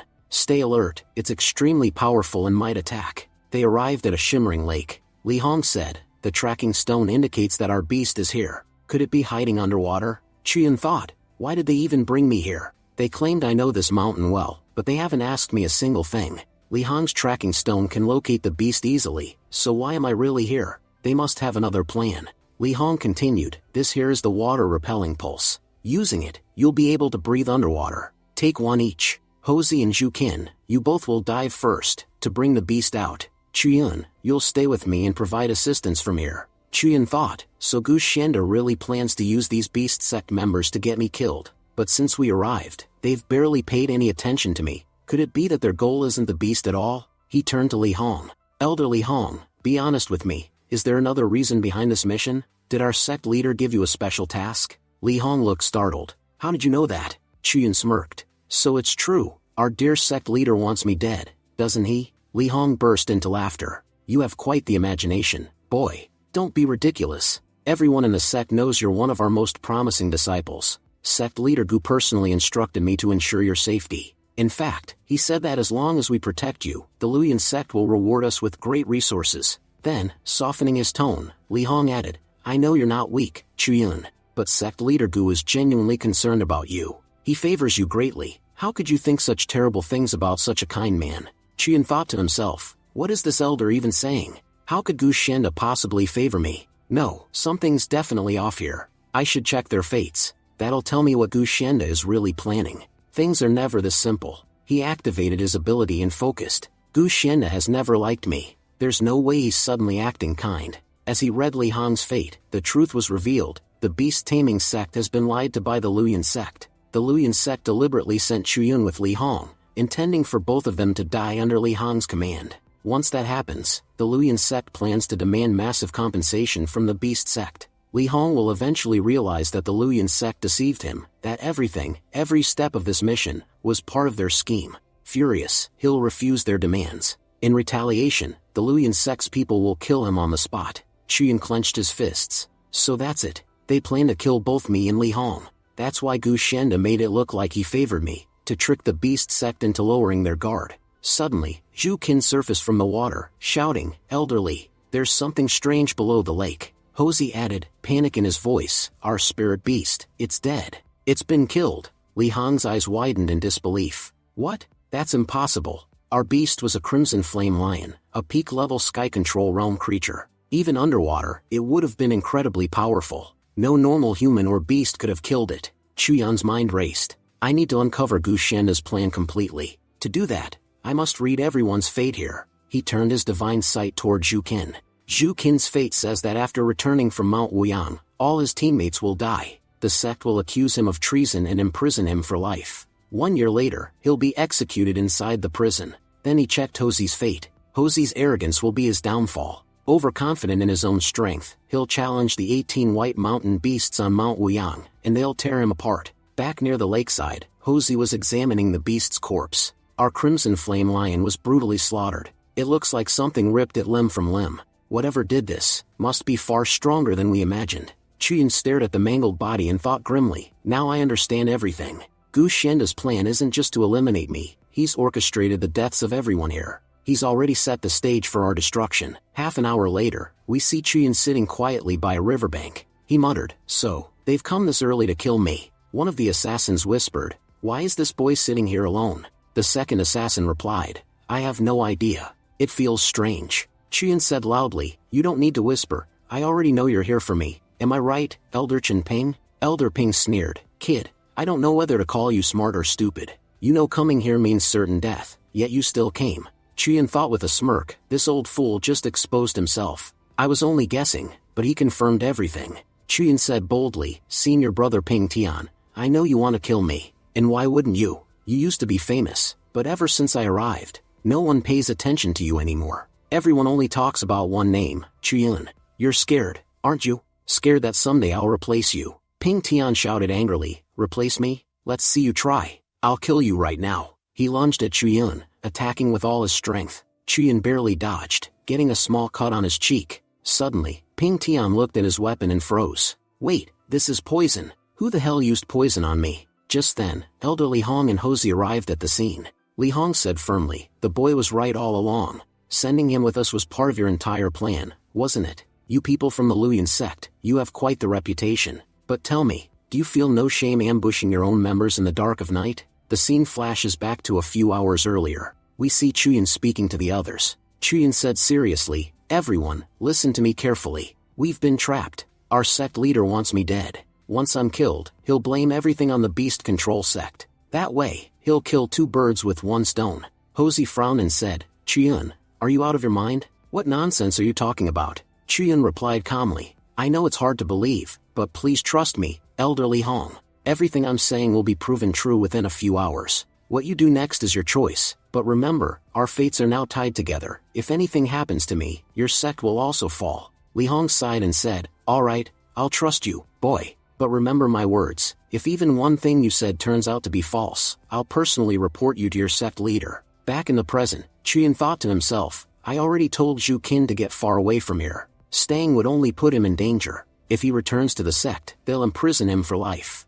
I just hope the old man survives this. It's crucial that he does. Elder Chenping shouted, "Li Hong, stay out of this. This is an internal sect matter. Our only target here is Chuyun. Helping him will bring you no benefit. In fact, you might get yourself killed fighting us. So here's my advice, leave now while you still can." Li Hong replied calmly, "You're right, there's no benefit in saving this boy. But if he dies here, it will bring immense trouble to our sect. I've realized now, the Luyan sect is full of schemers. You'll seize any opportunity that benefits you. Once this boy is dead, we won't be able to prove our innocence to anyone. You'll twist the story however you please." Turning to the students, Li Hong said quickly, "You two, listen to me. Escape through the waterway. I'll handle these people myself with my white horse." Chenping sneered, "You underestimate us, Li Hong. I told you, you'll die for nothing." He then used a secret beast binding technique, trapping Li Hong's white horse in glowing chains. Li Hong gasped, shocked, "How is that possible? My beast is a Mahayana-class creature, it shouldn't lose this easily." Chenping laughed mockingly, "You fools. You knew we were plotting against you, and yet you did nothing to stop it. We planned to kill Chuyun first, then you. That way, 2 enemies would be gone at once. You know, this all started because of you. When we came to negotiate with your sect, you were the one who refused to give us the special spirit vein. If you'd just handed it over, you might have been spared today. Li Hong glared and said angrily, "You're killing for a spiritual vein? You've already robbed our beast-controlling sect enough. Wasn't that enough for you?" Then, Ping Tian started chasing Hosey and Chuyun from behind. Ping Tian shouted, "Elder, you finish him. I'll take care of the others and return soon." He then turned toward Chuyun and yelled, "Chuyun, surrender now. Otherwise, your stubbornness will cause the deaths of many." As he spoke, Ping Tian launched a barrage of powerful attacks at Chuyun. Hosey shouted, "What did you even do to these people? Why are they so determined to kill you? If even one of those attacks hits, you're dead for sure." Chuyun replied, "Honestly, even I don't know why they're after me. Brother Ping Tian, why do you hate me so much?" Ping Tian sneered, "Because you're nothing but a rat, and I hate rats." Then, thinking to himself, Ping Tian realized, his movement technique, it's gotten much sharper than before. If I let him live, he'll surpass me one day. That's why I must end this now, before it's too late. Suddenly, a powerful burst of energy erupted across the battlefield. Elder Li Hong shouted, "Kids, get out of here, quickly. But hear me, if anyone wants to kill them, they'll have to go through me first." Chen Ping scoffed, "Old man, have you gone insane? You're using the forbidden art to protect someone you barely even know? You do realize using that technique will kill you." Li Hong said firmly, "I'm not doing this for the boy, I'm doing it for my sect. And for my sect, I'm more than willing to die." Chen Ping shouted, "You summon the divine Chan King Bird, the guardian beast of your sect, by sacrificing your own life force. Ping Tian, come back here, help me trap it in the formation. If we don't, it'll kill us all." Meanwhile, Chuyun and Hosey started running away. Chuyun called out, "Elder Li Hong, I'll never forget what you've done for me." Then both he and Hosey dived into the water to escape. Hosey said breathlessly, "Their battle has already begun. If we're going to get out of here alive, we'd better hurry." Chuyun replied, "I have to admit, our elders are incredibly powerful. Even down here, we can feel the shockwaves from their attacks. It's so strong that it's hard to even swim properly. Cultivators from the Mahayana realm are terrifying." Hosey said grimly, "Elder Li Hong is in grave danger. Even if he defeats Chen Ping, fighting Chen Ping and Zhao Ping Tian together is nearly impossible. That bastard Ping Tian may just be a disciple, but he's ridiculously strong. Honestly, what's the point of us running? If cultivators that powerful are chasing us, there's no way we can escape." Chuyun smirked, "Hosey, you used to be so arrogant, and now you're scared already? Giving up won't help us. If we're going to die anyway, let's at least fight for our lives first. Look, I think I see a way out. There's a cave down there." As they swam into the cave, Chuyun said, amazed, "I didn't think this place existed. It's so close to the water's surface, no wonder it's hidden." But suddenly, Chuyun's energy bracelet began glowing and trembling. Chuyun muttered, confused, "What's wrong with my spirit bracelet? It's never behaved like this before." Hosey whispered urgently, "Keep your mouth shut. There's another realm dragon sleeping beside us. If it wakes up, we're dead." But before they could move, the dragon stirred, awakened by the sounds of the explosions above. The cave rumbled violently as the creature's eyes opened. With a deafening roar, the dragon attacked. Chuyun barely managed to dodge, but the attack hit Hosey directly. Chuyun thought, it's a miracle that dragon's injured. If it were at full strength, that blow would have killed Hosey instantly. The dragon roared again, preparing another attack. Chuyun shouted, "Hosey, we need to get out of here, now. If it hits us even once, we're finished." Hosey shouted back, "The water from the dragon's strike blocked the cave's exit. We're trapped, we'll suffocate before we even drown." In desperation, Hosey pulled out his mysterious toad beast. "Quickly, use your poison attacks on it." Chuyun thought to himself, the mysterious toad is a powerful creature. It ranks 167th in the Beast Codex. That's impressive on its own, but this time, its opponent is a dragon. And no matter what type, dragons are always the strongest. I doubt the toad will last long. As they ran, Hosey muttered darkly, "You know, Chuyun, those people want you dead,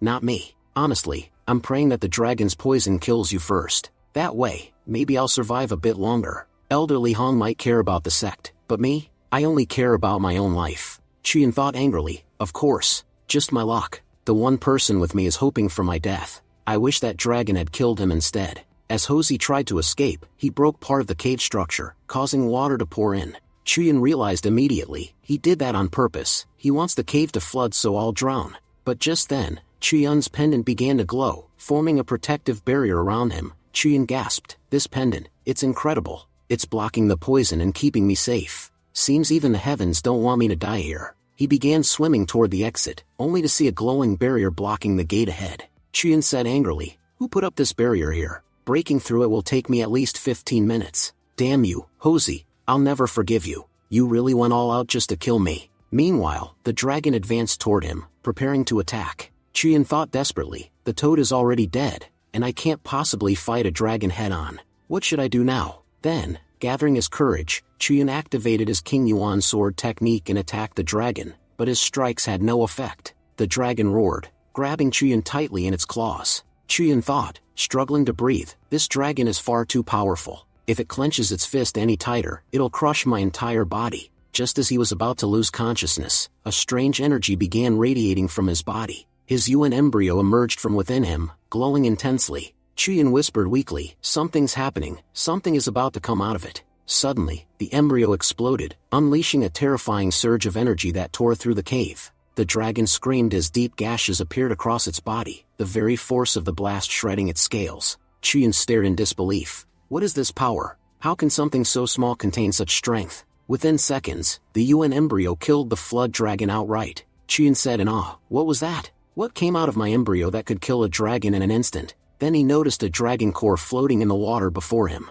If I can absorb that core, it'll be a massive boost for me. I might even be able to break through to the next realm. But before he could act, a small monkey appeared out of nowhere and swallowed the dragon core whole. Chiyun gasped, what? That little monkey just killed and ate a dragon core. I have to admit, you're incredibly strong. It's fine, you killed it, so the core is yours anyway. Besides, the rest of the dragon's body is still valuable. It's practically a treasure trove. Meanwhile, on the battlefield above, Zhao Ping Tian had defeated Hosey and Elder Li Hong. Ping Tian said smugly, that old man finally stopped breathing. Chen Ping laughed, Li Hong was such a fool. I still can't believe anyone would go this far for a stranger. Ping Tian asked, Elder Chen Ping, what should we do about Chiyun now? Chen Ping replied, when Hosey came out of the water earlier, he said he'd killed Chiyun.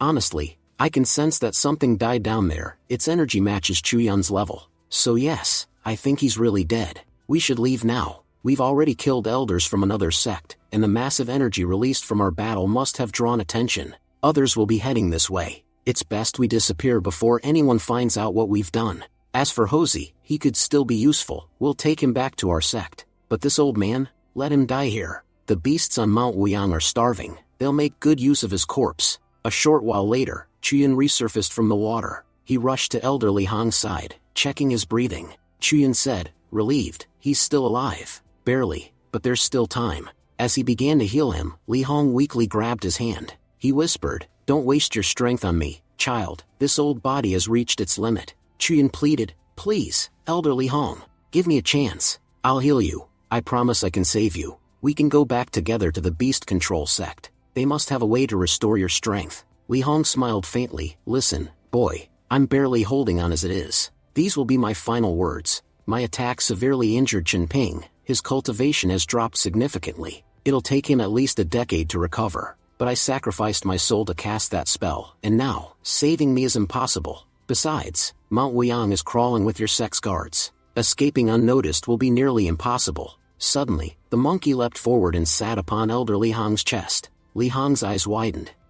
That's the Monkey King. He began to laugh softly. Li Hong said, smiling through the pain, the heavens have not completely abandoned our sect. The Monkey King himself has returned to help us. Chiyun, I must ask you something important. The Luyan sect has wronged you terribly. They tried everything to kill you. After all that, will you really go back? Returning there will only put your life at risk. Chiyun replied firmly, I was planning to leave the Luyan sect anyway. The only reason I stayed was because of Master Ping Zhu, and now that he's gone, there's no reason for me to remain. Li Hong nodded approvingly. That's good. Then take this, my jade pendant. It's a rare treasure of the beast control sect, one I've always kept with me. I've broken its seal and made you its new owner. When the sect leader sees this, he'll understand my message. From this moment on, I declare you my direct disciple. You'll gain all the rights and benefits that come with that title. Chiyun, overwhelmed, bowed deeply. Senior, thank you. I can't believe you'd do so much for me. Even as you face death, you're protecting my life. I promise you, I'll do everything in my power to protect your people. From now on, your sect, your family, will be mine as well. Later, we see Chiyun sitting quietly, finally eating a meal. Chiyun was thinking to himself, I've searched the entire mountain, but I still have no idea where this monkey came from. Even Elder Li Hong, one of the most powerful masters of the beast control sect, didn't know its origin. He only sensed its energy, and said it was the Monkey King. Judging by its condition, it must have been born recently, and yet it killed a dragon so easily. In time, I'll figure out exactly what this creature is. Then Chuyin said aloud, smiling, "Oh right, I almost forgot, you haven't eaten anything.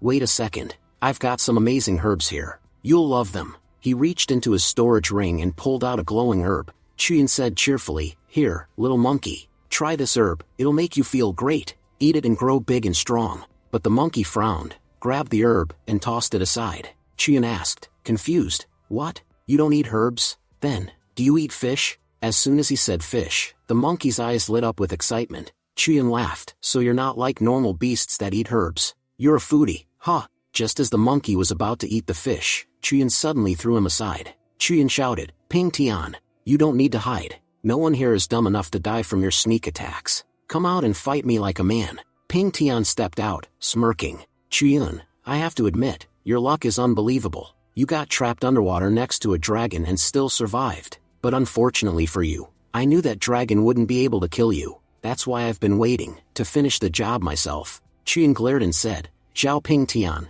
what's your problem with me? I've never even done anything to you." Ping Tian grinned and struck the fish nearby, splitting it in two. "Every time I see you, I get angry. I don't know why, but it feels like your existence has brought me nothing but losses. Maybe it's irrational, but I can't stand the sight of you. Once you're dead, I'll finally be able to cultivate in peace. And besides, you killed a beast control sect elder. That's no small crime. Killing you is justice." Chuyin thought nervously, "The little monkey looks frightened. I need to find a way out of this fast." Ping Tian shouted, stepping forward, "Enough talking.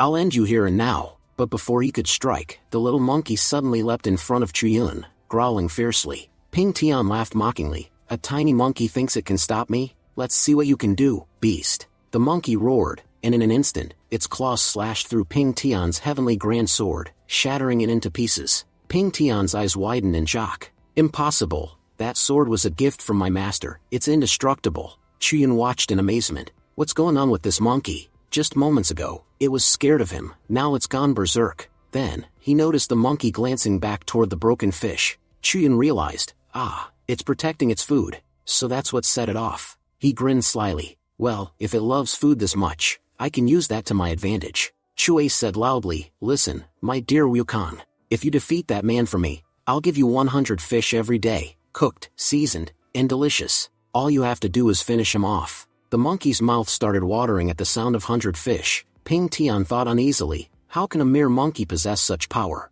Moments later, Wukong unleashed a ferocious series of blows, sending Ping Tian crashing to the ground, bloodied and trembling. Ping Tian stammered, terrified, This isn't a monkey, it's a monster. All this destruction over a single fish." Chuyin laughed, "Unbelievable. The mighty disciple of the Luyan sect, one of the strongest I've ever met, is being beaten to a pulp by a little monkey. This creature must be a Mahayana realm beast from birth." Ping Tian crawled backward, shaking. "That monkey, it's stronger than I am." Chuyin smirked and said, "Well, looks like your luck's run out, Ping Tian. I know Elder Shenguan will be here soon to save you, but before she gets here, I'll kill you myself, and save myself a lot of future trouble." He raised his hand to attack, but just then, Elder Shenguan appeared, blocking his strike. Chuyin frowned, "Elder Shenguan, what are you doing here? Don't tell me you came to arrest me." Shenguan replied calmly, "No, I just happened to be passing by when I noticed you two fighting. Here's the deal, leave now, and I'll pretend we never met.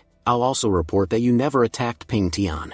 Chuyin nodded slowly, "That works for me. Honestly, I'd rather not see any of you again." He turned to the monkey. "Come on, Wukong, let's get out of here." As they walked away, Shenguan thought to herself, "Ancestor Hongshu, you were mistaken. You sent me here to save Chuyin, warning that if I didn't, Ping Tian would kill him. But reality turned out the other way around. Had I been even a moment late, Ping Tian would have been the one lying dead." The scene shifts to Yuzhen Palace, where we see Gu Shenda fuming with anger. Ping Tian, trembling in fear, said, "Master, I almost killed Chuyin." But suddenly, out of nowhere, a powerful monkey appeared beside him. You won't believe it, but that creature had unbelievable powers. It could shoot laser beams straight from its eyes. I barely survived. I was badly injured after just a few of its attacks. Gu Shenda, furious, shouted, "You worthless fool. You lost to a monkey and now come here making excuses? I've invested so much in you, and this is how you repay me?" Ping Tian begged, "Master, please forgive me.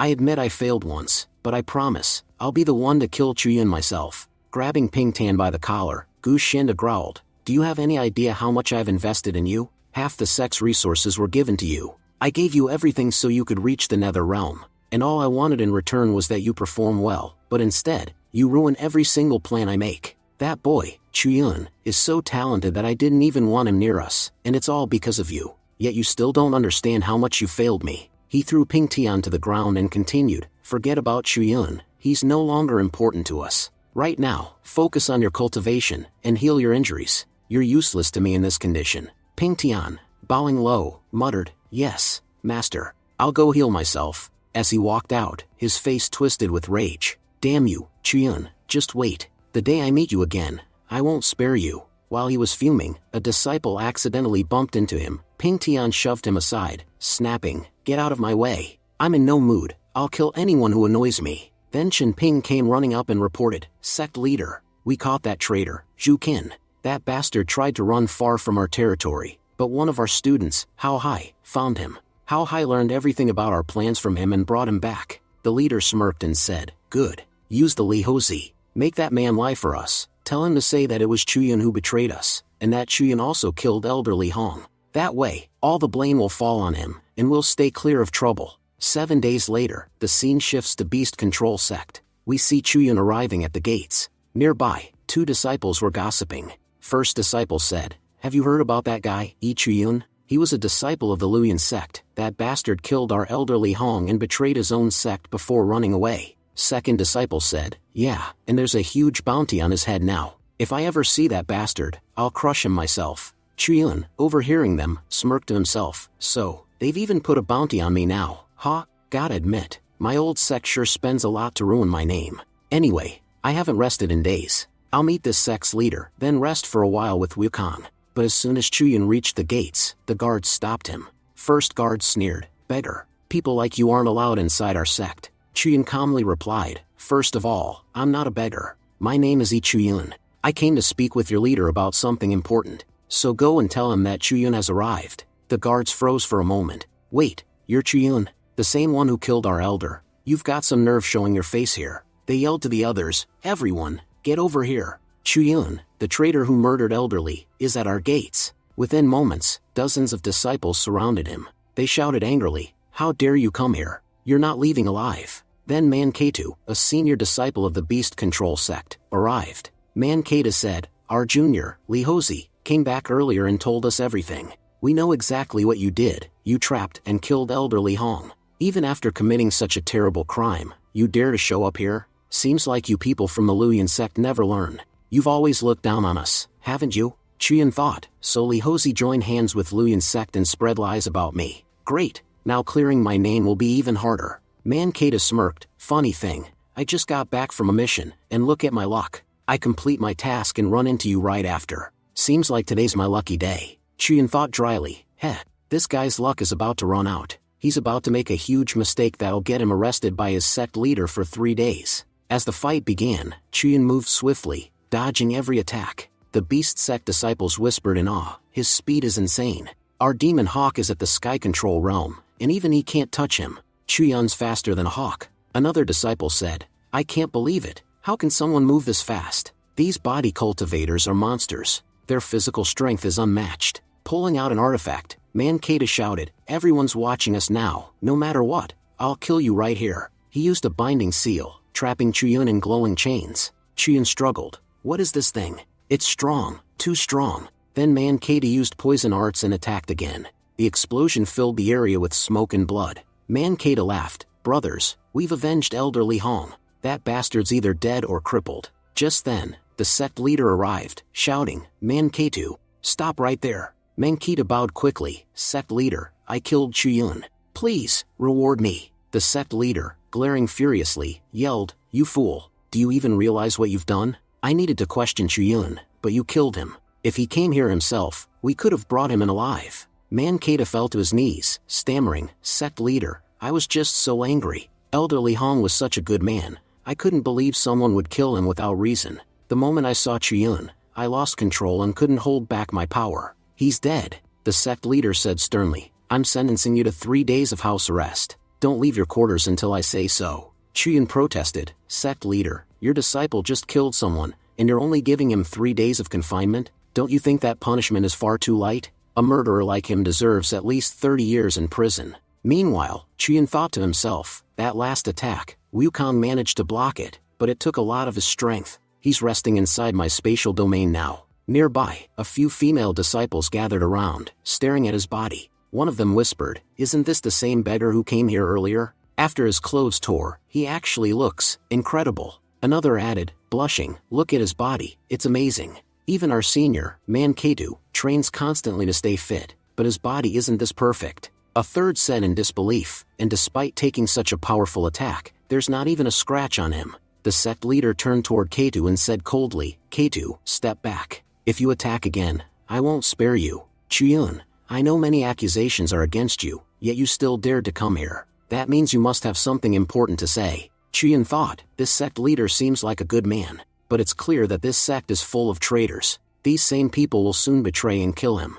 Still, for now, I can trust him. He spoke calmly, "Sect leader, even though you're questioning me, I know deep down you already sense the truth. I'll make things clear. I'm only at the Yunhai realm, though my cultivation talent is above average. But no matter how strong I am, I could never kill someone like Elderly Hong. Everyone here knows he was at a far higher level than me. Even with a sneak attack, I couldn't have killed him." The surrounding disciples murmured among themselves, "He's right. A Yunhai realm cultivator couldn't possibly kill Elderly Hong. So if he didn't do it, who did?" The sect leader nodded slowly, "Your words make sense, boy. Personally, I find you quite interesting, and I believe there's much more to learn from you. So come with me to the main hall. We'll investigate everything there before reaching a conclusion." Scene shifts to the Beast Control Sect's main hall. The sect leader addressed the gathered elders. "Elders, let me introduce this young man, Yi Chuyun." Third elder, Wu Yanba, scoffed, "Why are we even holding a meeting about this boy? Everyone knows the Luyan sect has posted wanted posters for him.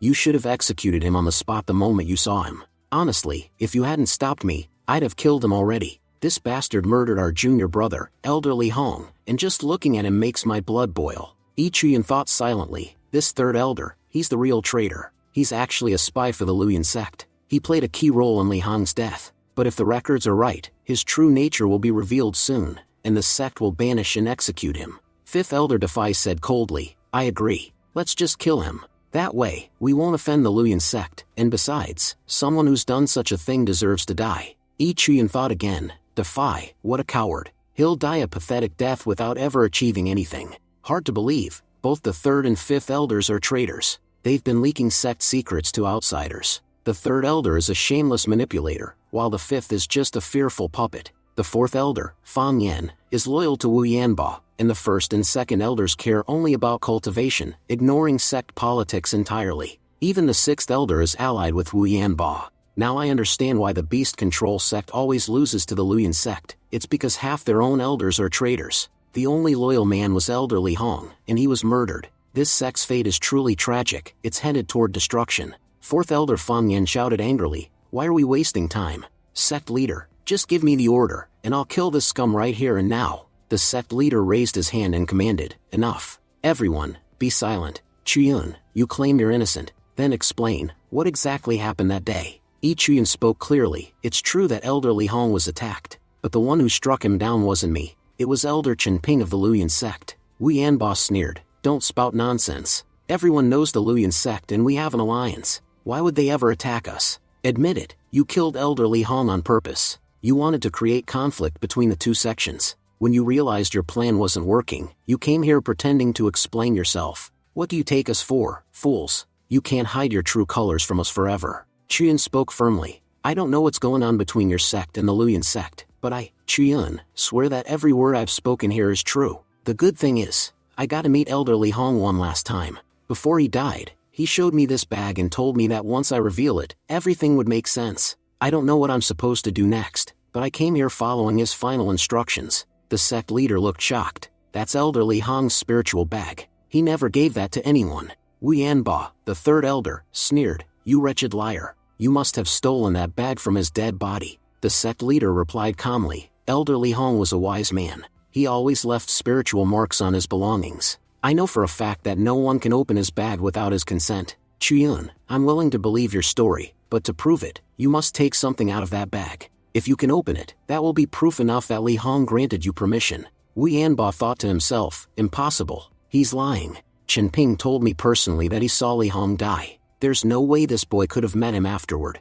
Fourth Elder Fang Yan growled, boy, this is your last chance. If you fail to prove your words, I'll kill you myself. Chuyan smiled calmly, you don't need to get so worked up. In just a few seconds, the truth will reveal itself. Then he opened a spiritual bag. Everyone gasped. It actually opened? Chuyan bowed slightly and said, besides this bag, there's something else Elder Li Hong told me before his death. He said that from this day on, I am his direct disciple. Therefore, I now officially belong to your sect. I am no longer part of the Luoyan sect. Wu Yanbo shouted in disbelief, impossible. Elder Li Hong almost never accepted disciples. To become his student required extraordinary qualifications. He hadn't chosen one for years. Why would he suddenly choose you before dying? What makes you so special? Other elders murmured in agreement, sect leader, I don't trust this boy. I feel like he's lying to take advantage of the situation. We shouldn't believe him so easily. But the sect leader raised his hand. Enough. I knew Elder Li Hong better than any of you. You barely even spoke with him.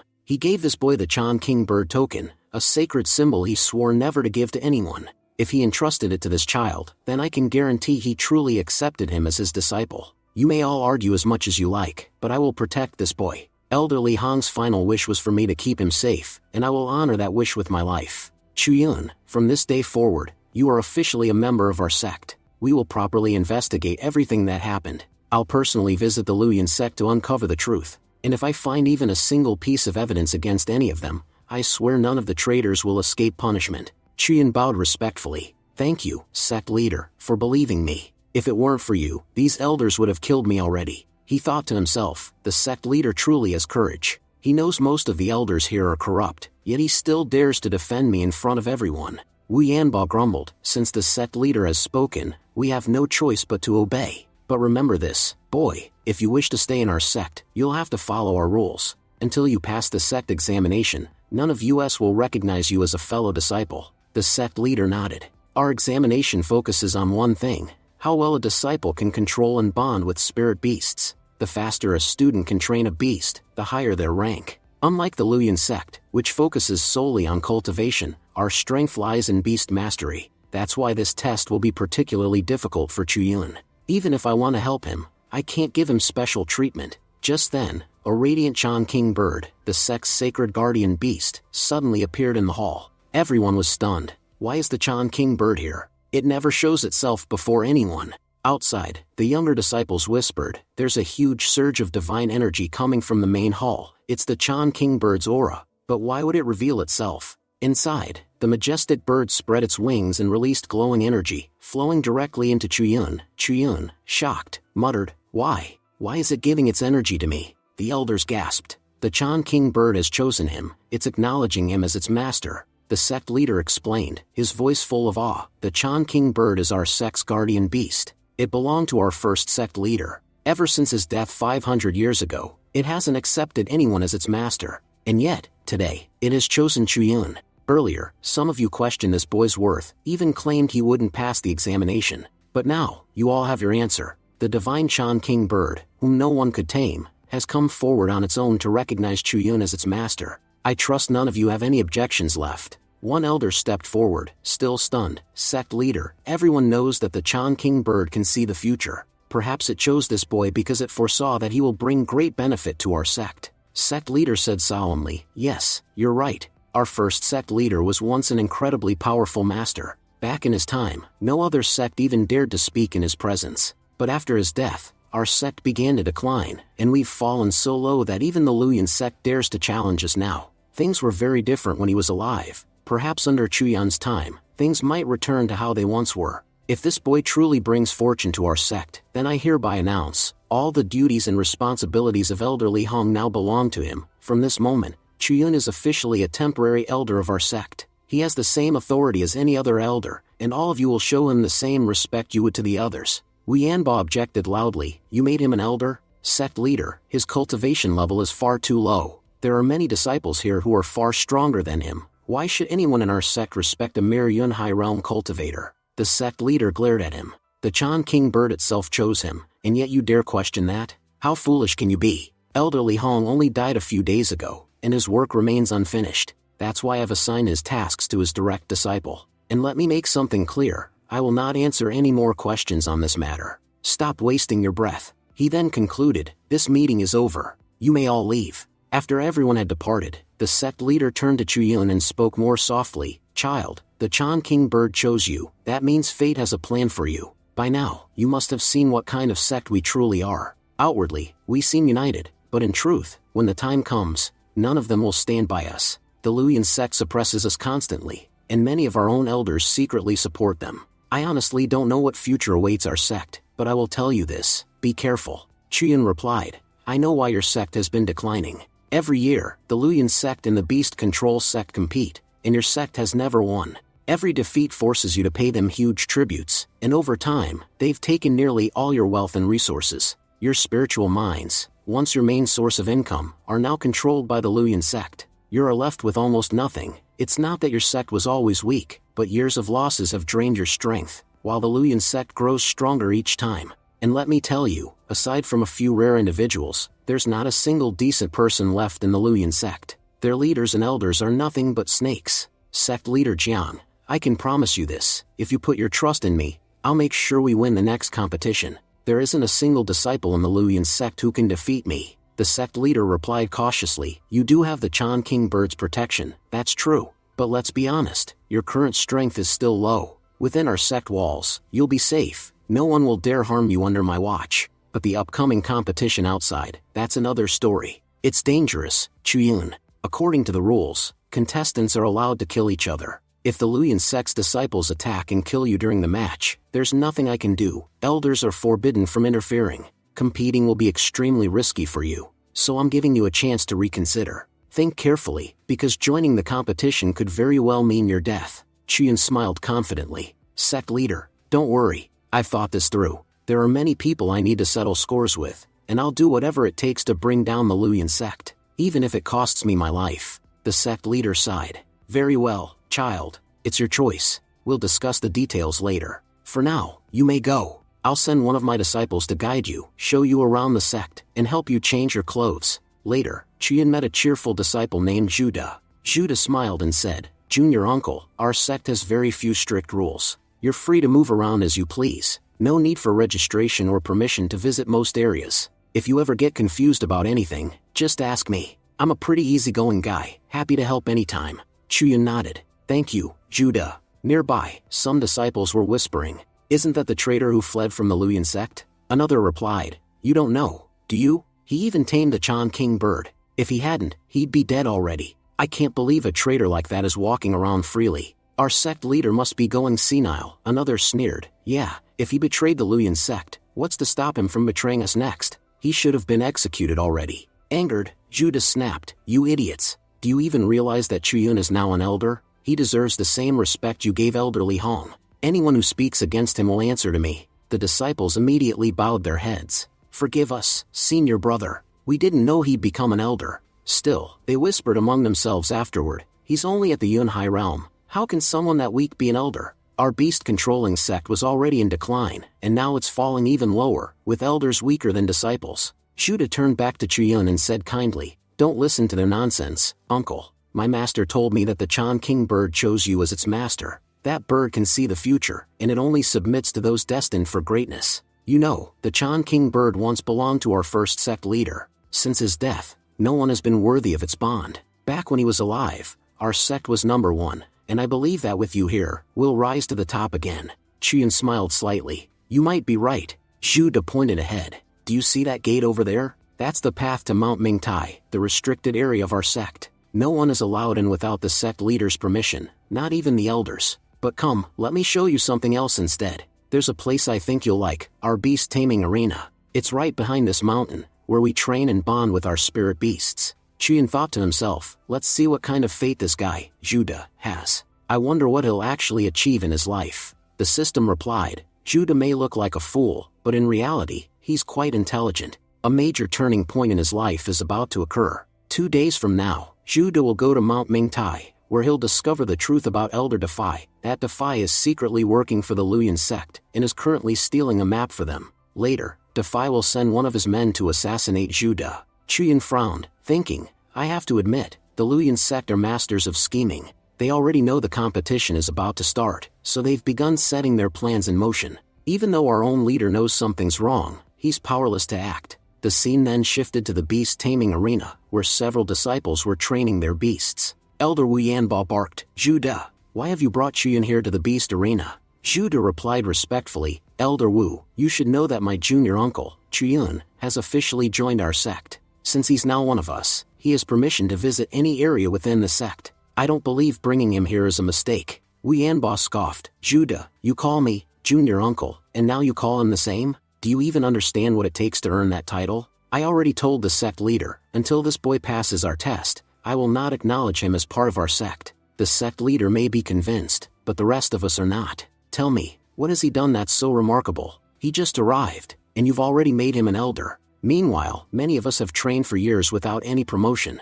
If you're fulfilling everyone else's demands, then fulfill ours too. Zhuda, frustrated, said, Elder Wu, why are you making this difficult for no reason? Wu Yanbo snapped, watch your tone, disciple. You have no right to lecture me. This is my territory. I decide who is allowed to enter the beast arena. And frankly, I don't trust this boy one bit. In my eyes, he's still a traitor. Chuyan calmly raised a hand. Zhuda, there's no need to get worked up. Let me handle this. Senior brother Wu, just tell me what your test is. Whatever it is, I'll complete it. But if I fail, I'll leave the sect immediately. Zhuda protested, Junior uncle, please don't. They'll definitely give you something extremely difficult, something even they couldn't do themselves. Wu Yanbo smirked and called out, Jing, come here and explain the test to your uncle. And make sure it's something simple. Don't make things too hard for him. You know he's never handled a beast before. Jing nodded. Understood, master. I know what to do. He turned to Chuyan and said, as you can see, these are our beasts.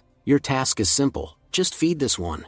Chuyan glanced at Zheng, and the system revealed, a major turning point approaches for Zheng. In the Red Valley area of the beast-controlling sect, he will find a hidden cave containing divine energy. When he feeds his beast there, it will become immensely powerful. Chuyan smirked to himself. Finally, an opportunity has appeared after so long. Zheng, your opportunity is now mine. Zheng pointed to a large black horse. See that horse? Feed it. That's your test. Zheng thought to himself, this black fairy horse is extremely dangerous. I've tried countless times to tame it, even starved it for days, but it never obeyed me. No one in the entire sect has ever been able to control it. And now, it's hungrier than ever. Chuyan brought so little food, it's going to enrage the beast, and it'll definitely attack him. Once the horse injures him, my master will surely reward me. I'll just use a small mental control technique to make the beast even more aggressive. Chuyan, watching silently, thought, he's openly cheating, and no one says a word. These people have no idea who they're dealing with. I'm from the Luyan sect, where bullying and manipulation are second nature. Compared to them, these fools are children. The furry horse suddenly lunged at Chuyan. Jin smirked. He'll be seriously injured any second now. Zhuda warned, Junior brother, be careful. This horse is powerful and extremely difficult to tame. Elder Yanbo stopped him. Zhuda, stay back. You are the ones who accepted this challenge. Whatever happens now, it's your responsibility. The other disciples whispered, the furry horse is extremely strong. One hit and Chuyan's legs will break. But Chuyan calmly used his technique and tamed the furry horse instantly. Chuyan said, you all slandered this poor horse for nothing. Look how sweet it actually is. It listened to me so easily. I assume I've passed your test now. And don't you dare say I cheated. Zhuda added, Uncle, you were amazing.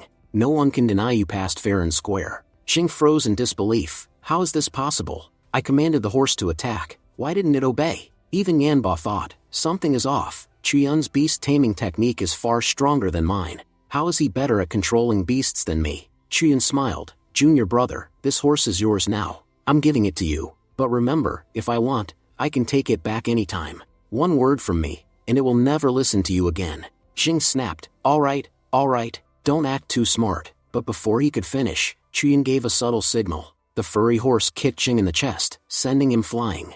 Everyone gasped. What? A moment ago the horse wasn't attacking at all, but the moment it got near its real master, it attacked instantly. Xing angrily stood up. Why are you all laughing? I'll show you what I'll do to this brat. It dared to attack me? I'll break its legs. But the horse turned around, and kicked Xing again, then released poisonous gas, knocking him unconscious. Elder Yanbo shouted, hurry! Save your senior. This damned horse poisoned him. You brat, Chuyan, my disciple is crippled because of you. Chuyin replied, "Are you stupid? What exactly did I do? You decided the rules of this trial. You chose the beast. When the horse almost attacked me earlier, you said the consequences would be my responsibility. So now that your disciple got hurt, it's his responsibility. Don't try to dump your failures on me. And clearly, my taming skills are far better than yours. It's your kids who need more training, not me." As he left, Elder Yanbao grumbled, "There's no point wasting time here. Everyone, follow me." Chuyin said sweetly, "Senior brother, won't you spend time with us? If you want to stay longer, we don't mind. After all, this place belongs to you." Judah laughed, "Junior uncle, you're incredible. Your sharp words burn them alive." Chuyin replied, "I usually treat everyone nicely, until someone provokes me. Whoever provokes me, doesn't walk away unharmed." 2 days later, we are shown a scene at Mingtai Mountain, hiding in the bushes. Chuyin thinks to himself, maybe this place is what they call the Ming Pavilion. It's said that the entire history of the beast-controlling sect is recorded here. All the important information about the sect is stored inside this pavilion. That means this bastard, Elder Defy, will definitely come here to steal something. As expected, Elder Defy arrives and knocks out the guards. Chuyin watches carefully, thinking, I need to observe what he's doing. Zhu Da's life is connected to all of this. Suddenly, someone places a hand on Chuyun's shoulder and says, "You must be Chuyun, right?" Startled, Chuyun asks nervously, "Who's there?" We see that it's Su Miaoyun, the former lover of Elder Li Hong. Ever since Li Hong's death, she has been living in deep sorrow. Chuyun recognizes her immediately. "Miaoyun, I've heard this name." "Yes." Elder Li Hong left a letter for her before he died. She must also be a forging master of the beast-controlling sect. Elder Li Hong said she could be my supporter, so staying close to her would benefit me a lot. Chuyun says aloud, "Elder Li Hong told me about you. He left a letter for you, but until now, I never got the chance to meet you and give it. Since we've finally met today, please take it." Elder Su reads it and softly says, "So Li Hong spoke of me before he died, and this handwriting, it really is his. Thank you so much for bringing this to me. But tell me, what are you doing here so late at night? Everyone in our sect knows that Mingtai Mountain is a forbidden area. No one is allowed here. Anyone who enters is punished. Why did you come here?" Chuyun thinks, dealing with her is a bit tricky, but I must get her on my side. So he says, "Before Elder Li died, he told me something very important. He said there is a traitor in the beast sect, someone who will steal crucial records from Mingtai Mountain. I had to keep watch on this pavilion no matter what. Just a while ago, I noticed Elder Defy entering it, so I followed him here." Chuyun then asks, "Elder Su, that's why I came here, but what about you? Why are you here at such a late hour?" Before she can answer, she suddenly covers Chuyun's mouth. She whispers, "He's coming out. Hide." I've also been observing Defy for a long time. I suspected he might be betraying the sect, so I came here to gather information on him as well. Chuyun blushes in embarrassment. "Oh no, this is so awkward." Just then, Elder Defy exits the pavilion and says loudly, "Who's there?" Worried, Su thinks he might have noticed them. But at that moment, Judah appears and says, "Elder Defy, what are you doing here?" Seeing Judah, Defy became visibly nervous. He forced a smile. "Oh, Judah, why are you here at this hour? What business do you have at the Ming Pavilion so late?" Judah replied, "Master sent me to retrieve something. But Elder, look at these guards. Both of them are unconscious." Suddenly Defy struck Judah in the neck. He said coldly, "Boy, you came at the wrong time. You weren't supposed to die today, but now you'll have to die early." Judah collapsed unconscious. Defy muttered, "The leader must not find out about this. And for him not to find out, you must forget everything, dear child. So hurry up and swallow this memory-erasing pill." After Defy left, Chuyun went to check on Judah. "Let me see what he gave Judah." He checked his pulse. His pulse is strong. "Good, he's alive." Elder Su said, "Defy is a coward. He doesn't have the guts to kill anyone, especially not the sect leader's disciple. He must have used memory-erasing pill to wipe Juda's memory. I'm exhausted now. If you need anything, you can come to me anytime. And Chuyun, thank you for giving me Elder Li Hong's letter. It freed me from a long-held burden." Later, Chuyun carried Judah back to the sect. Judah woke up and said, "Master told me to fetch something from the pavilion, but I don't know how I suddenly fainted. Junior uncle, I'm sorry for troubling you. If you hadn't rescued me, I would have been sleeping in the valley tonight." Chuyun replied, "Judah, don't apologize so much. Do you remember anything before fainting?" Judah frowned. "That's the problem, I can't remember anything." Suddenly someone called out, "Senior brother Judah, you're late. Everyone's been waiting for you." Judah asked, "Jinglin, why are you here? You're never this late." Jinglin said, "Brother Judah, I need to discuss something very important with you, alone." Chuyun said quietly, "All right Judah, Go ahead. I'll head back. But internally he thought, Jinglin, he's the one who will eventually kill Judah through treachery. I've done everything I can to protect Judah. Let's see if fate will spare him or not. Chuyin headed home. Soon after, Jing appeared at his door. You bastard. You humiliated me in front of everyone today. Tonight, I'll kill you. Chuyin smirked. Oh, so all of you came together? Good. At least you won't waste my time. Next day, at sect's main hall, a disciple reported, Sect leader, our senior brother Judah was killed, poisoned by someone, and martial uncle Chuyin has been missing since last night. The sect leader ordered, send word. I want Chuyin brought before me immediately, dead or alive. If he's alive, good. If he's dead, I want to see his body. Elder Yanba added, our Ming pavilion was robbed last night. We still don't know who did it. And now Judah is dead. Sect leader, what do we do? The sect leader said gravely, the stolen item wasn't ordinary. It was the spiritual realm map.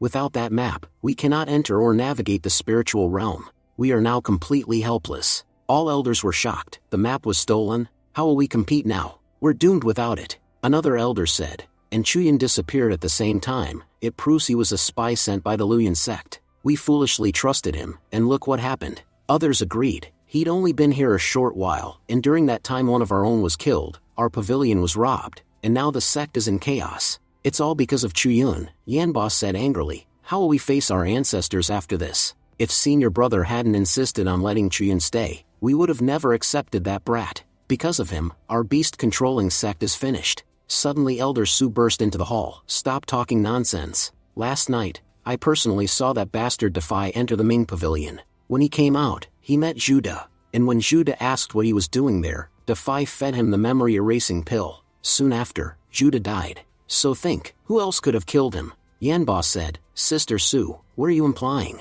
Do you have any evidence for these claims you're making? Defy snapped, everything she's saying is nonsense. I know that Li Hong was the one who sent Chuyun here, and now she's trying to clear his name by slandering me. This is completely unfair. Yanba added, yes, Elder Su, it's obvious you're trying to defend Chuyun. There was a time when you liked Li Hong very much. Could it be the same thing is happening for Chuyun now? Elder Su shouted, shut your filthy mouth, Yanba. And fine, you're right about one thing. My words alone cannot be trusted. Believing me won't be easy. But what if I have proof? I can show you all that everything I said is the truth. The sect leader turned to Defy. Defy, what is all this? You've served our sect for many years, and I know your character well. I never imagined you'd betray us. Tell me, who is behind this? On whose orders did you do all of this? Hearing this, Defy dropped to his knees. Just as he was about to speak, Yanba cut in. You bastard, Defy. You dared to steal the map. I trusted you for so long, and I never realized what you were plotting inside your rotten mind.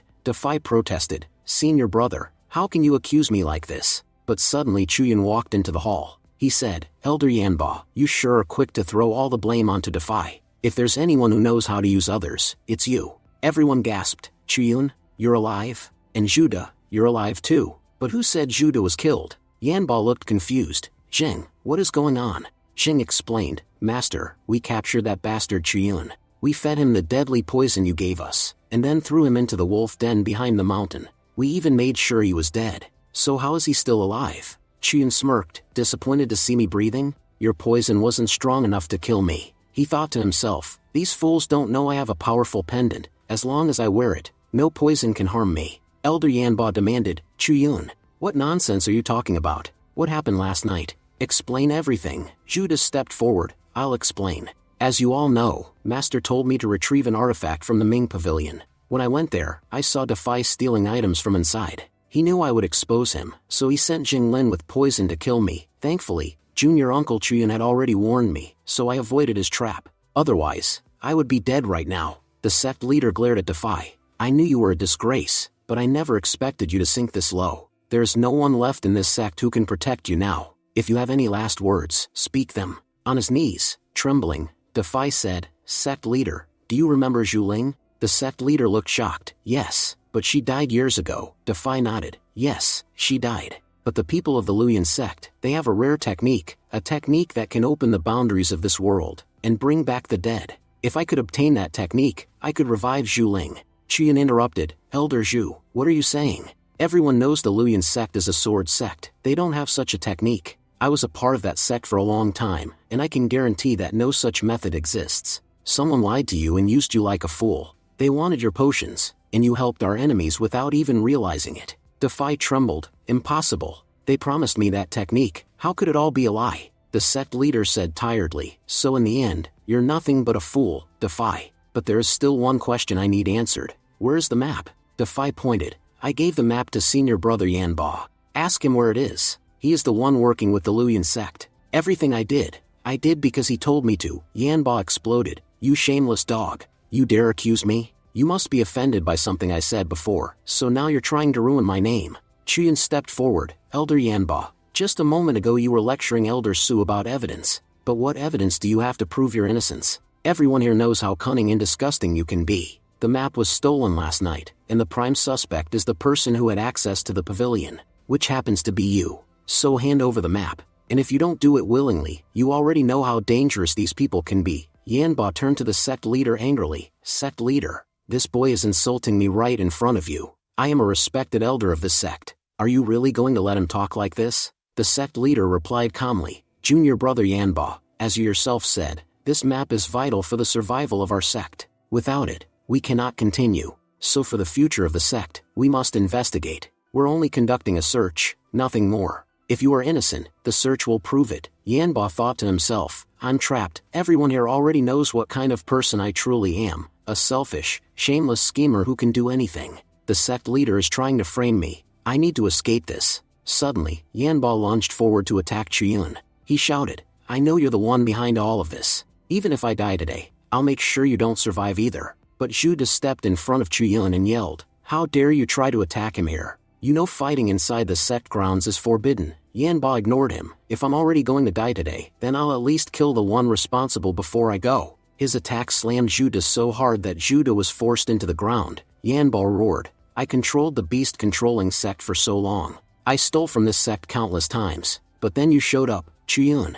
Because of you, everyone is ruined now. They thought you could revive this sect, but I will crush that hope today. I'll prove that no one can protect them. He prepared his most powerful strike. But suddenly, a barrier appeared around Chiyun.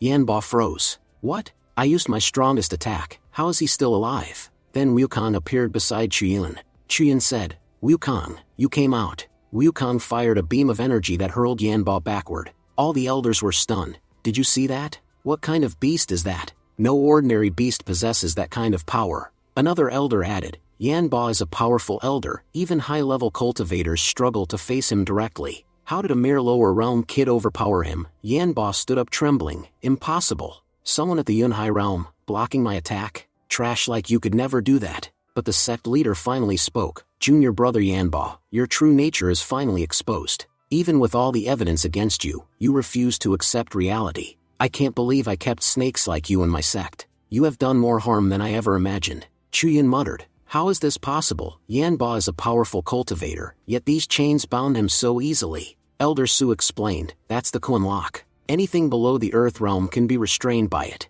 It's a rare artifact, only the sect leader is allowed to use it. Yanba shouted desperately, Sect leader, you're using the Kun lock on me? Don't forget, I helped the Luyan sect many times. When they find out I've been captured, they won't spare you. The sect leader scoffed, you fool. The Luyan sect kills their own people without hesitation. You think they'll come save you? Ridiculous. He ordered, take this traitor away. Punish him according to sect law. Anyone who betrays our sect has no right to stay here. Then he turned to Defy. As for you, you will spend the rest of your life in prison.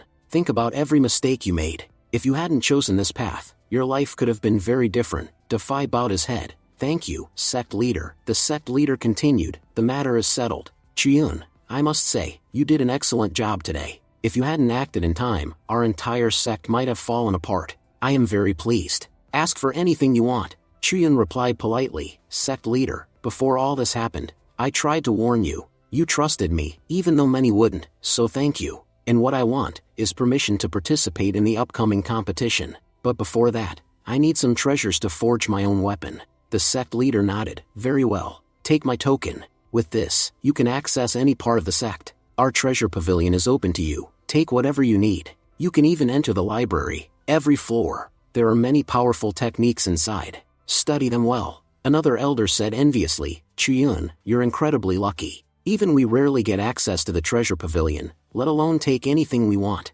You've earned a great fortune today. Chiyun bowed, Thank you, sect leader, for giving me such an opportunity. After they left, Elder Su asked, Chuyun, are you really going to participate in the competition? Chuyun nodded, yes. It's extremely important to me. You have no idea what the Luyan sect has done to me. I must take my revenge. In that competition, I will make them suffer. Elder Su said, if you need any kind of weapon, come to me. I'll forge one for you. Chuyun smiled. Today has truly been an incredible day. Everything turned out perfectly. Next, we see the scene of the beast controlling sect's treasure pavilion. Judah said, Junior uncle, walk carefully. There's a dangerous river beneath us, and anyone who has ever fallen into it has never come back alive. So don't slip. If you fall, you're gone forever. Chuyun thought, I've heard countless stories. The beast-controlling sect is said to have one of the greatest treasure pavilions ever. Stealing anything from there is nearly impossible. Many powerful experts from ancient eras stored their treasures inside. Looking at the level of security, there must be incredible items inside. But how did a sect with so many treasures become so weak in just a short time? Judah continued, this is our treasure pavilion. As soon as Chuyun approached, he felt a strong surge of energy. A voice echoed, you may enter, but you are allowed to take only 3 artifacts. Chuyun exclaimed, only 3? The voice replied, the treasure pavilion has been around for 600 years, and in all those centuries, not a single person has ever been able to take even 3 artifacts out. You would be the first. Don't be greedy, you're already receiving far more than anyone else. Chuyun bowed, Senior, forgive what I said earlier. He thought, so this mysterious senior guards the pavilion, and he's easily irritated. The senior grumbled, fine. Come inside. He pulled Chuyun in by force. Judah whispered outside, I never knew our sect had seniors this powerful. Half an hour later, Chuyun walked out with a calm expression. Judah asked, Junior uncle, you're already done? Chuyun nodded, yes. I found 3 incredible artifacts, the 1 Tian silk armor, the commanding demon skull, and the 8-realm pagoda. Honestly, they were the first things I noticed inside, and I could tell instantly they were perfect for me. The senior appeared again and said, boy, you are extremely lucky. The 1 Tian silk armor is a top-tier artifact. You aren't strong enough yet to use its full power, but even at your level, it will protect you more than enough. Chuyun said, thank you for your guidance, senior. May I ask what the other 2 items do? I can tell the armor's use, but the other artifacts, I don't understand their functions. The senior snapped, are you stupid? My pavilion is full of scrolls and ancient items. How am I supposed to know the function of every single one? Be grateful you got them at all. Now get lost and stop disturbing me. Chuyun and Judah quickly left. The senior muttered while watching them go, this kid is quite interesting. It's been many years since anyone dared choose the commanding demon skull or the 8-realm pagoda, and that boy is only at the Yunhai realm. I've been away from the outside world so long, I wonder how many of my old friends are still alive. At least my techniques will finally see daylight again.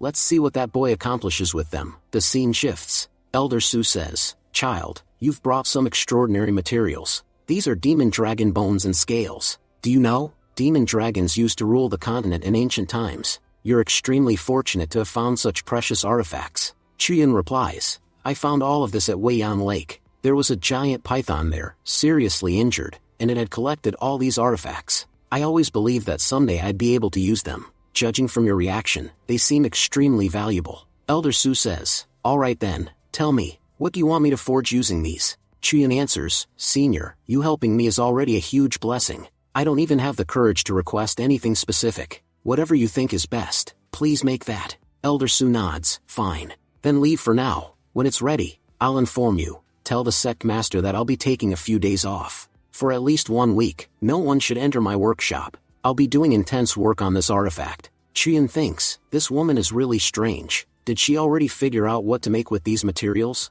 Next, Chuyun arrives at the main hall of the sect. The elders say, boy, do you realize? For the first time in about 10 years, an artifact is being forged in our refining hall. Normally, Elder Su doesn't forge for anyone, but she agreed for you. You must be quite special. Tell us, what exactly did you say to convince her? Chuyun says, I simply told her that I want to participate in the upcoming competition. Maybe she believes I can win, so she offered to create a weapon for me. The sect master explains, the spirit realm competition is held once every 100 years. This competition decides the top 4 sects in the entire dynasty. Resources are divided based on ranking. The higher the rank, the better the resources. Every sect trains their most powerful warriors for this event. Even if a sect is weak, its warriors are never weak. Everyone aims to reach the top 4. The spirit realm is full of incredible opportunities, but also just as many deadly traps. The most dangerous things there are the demonic beasts. Once you enter, your goal is to kill as many high realm beasts as possible.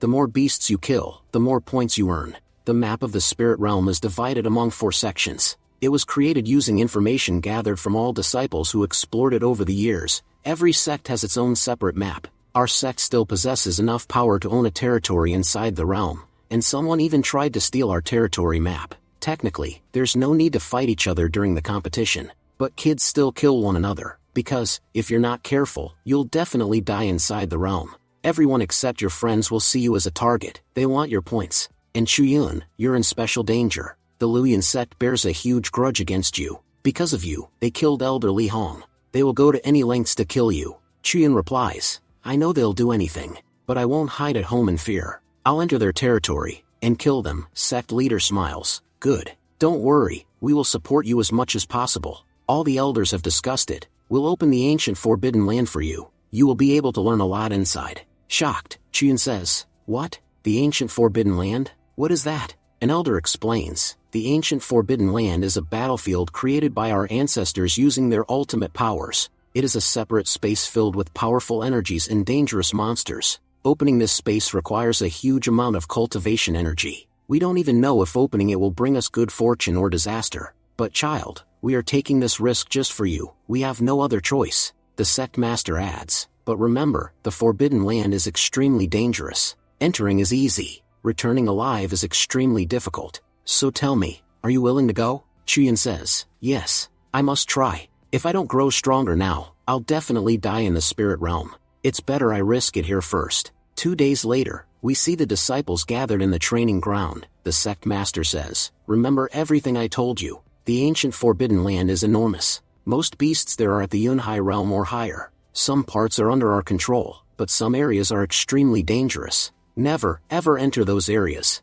Chuyun replies, yes, master, you have already warned me. I'm not foolish enough to go into a forbidden area. The sect master says, good. Begin the formation. Open the gate. The formation activates, and Chuyun is sent inside. The sect master calls out, child, a month from today, the gate will open again. You must return on time. If you fail to return, you will never be able to come back. You could say, you'll have only one chance. Chuyun replies, yes, sect master, I'll remember. As Chuyun enters, he notices a broken sword. He thinks, what is a broken sword doing here? Even the energy coming from it is extraordinary. Its origin must be incredibly powerful, but I need to focus. I only have 1 month. Still, it won't hurt to test my luck. Who knows? Maybe fate has something good written for me. Suddenly his system speaks. A major turning point is coming in your life. 1 month from now, you will not be able to leave this place. You will remain trapped inside the ancient forbidden land, and eventually, you will be killed by the ancient beast or zoo.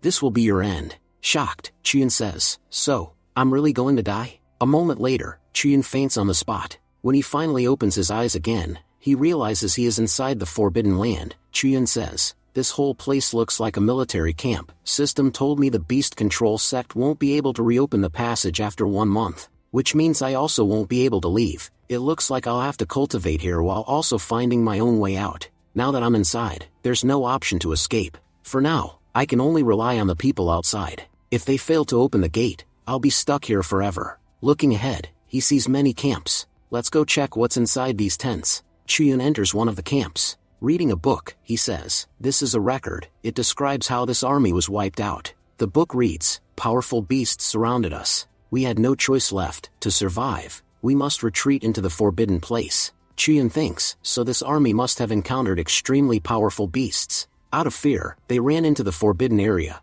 and never came back. Suddenly, a loose page falls out of the notebook. Chuyun picks it up and says, this section of the forbidden land is circled. Looks like something important is there. But the path to this area is long and extremely dangerous. I must become stronger before heading there. If I go in weak, it will be pointless. Chuyun then heads deeper into the forest. He says, there's a dangerous smell of blood in this forest. Feels like something has been watching me for a long time. It could attack from anywhere at any moment. Suddenly, a monster appears before him.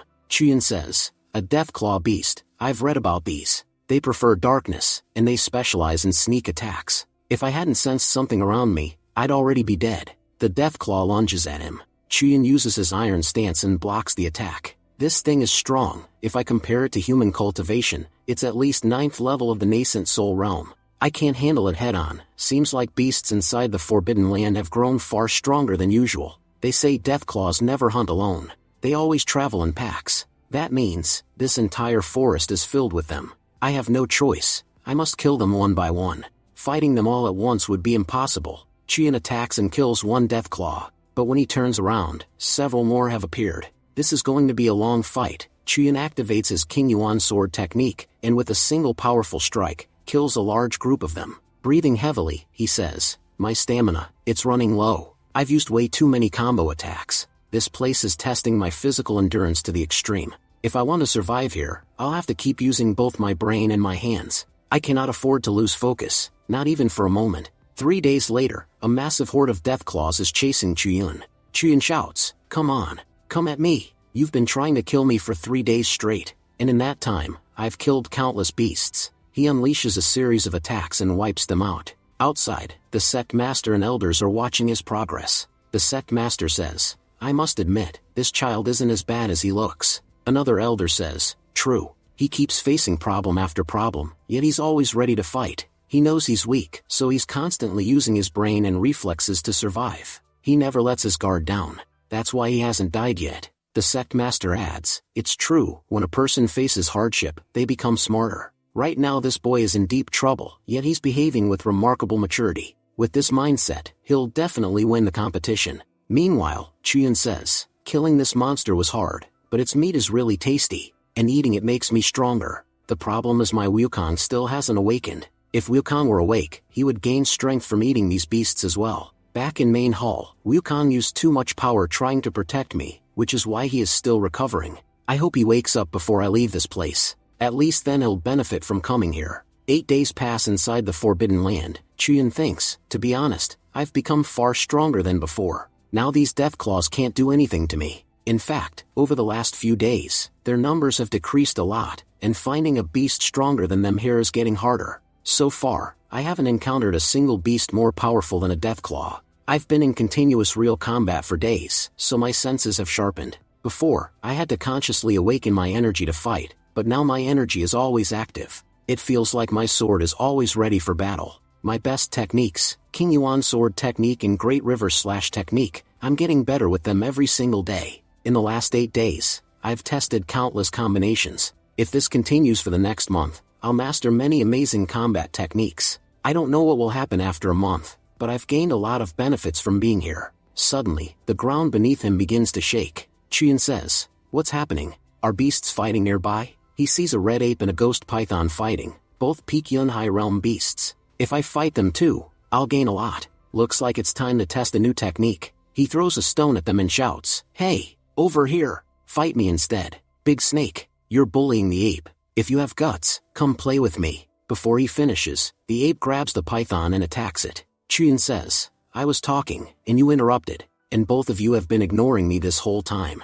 Don't you realize I'm stronger than both of you?" Suddenly, the snake charges toward him. Qian thinks, the ape sneak attacked it, so why is it angry at me? I did disturb them while talking. Because of that, it probably took a few punches. But luckily, as long as I have my pendant, no poison can affect me. These two beasts have incredible killing intent. Beasts will go to any extreme once they decide to kill someone. I can clearly see the ape is much weaker, yet it isn't afraid of the snake at all. But ignoring me was a huge mistake. I'm joining this fight now. Whoever pays attention to me will survive. Whoever doesn't, will die from my attack." Saying that, Qian unleashes Flying Dragon Slash. A huge explosion occurs from the impact. Qian smiles, "This move is amazing. I've created some incredible combination techniques here, and this is one of them. Using very little energy, I can unleash extremely deadly attacks. It's really helping me in combat." Suddenly, an attack hits him from behind. Shocked, he says, "Who attacked me now? Was that big snake still alive? How is that possible? If it's not dead, how did it hide its presence?" Beasts are never smart enough to hide their aura. From the smoke, the ghost python emerges. Qian notices, there's a broken sword in its mouth. "I've been searching for the sword since I came here. It must have swallowed it. That's why I couldn't sense it." The snake suddenly starts fleeing. Qian shouts, "You're not escaping. You're carrying something extremely valuable, and that will get you killed." He throws his sword aura into the python's body. "Stop right there, or you'll die." but the snake keeps running. Chuyin says, for such a huge body, your speed is incredible. How can you move this fast? Meanwhile, outside, the sect master says, this is bad. The ghost python is leaving our boundary. Chuyun is attached to it. If this continues, he'll be dragged out of our range. If he leaves our territory, returning alive will be almost impossible. An elder says, what is that child thinking? A python is dragging him away, and he doesn't even realize he's crossing the boundary. Another elder adds, still, his cultivation progress is impressive.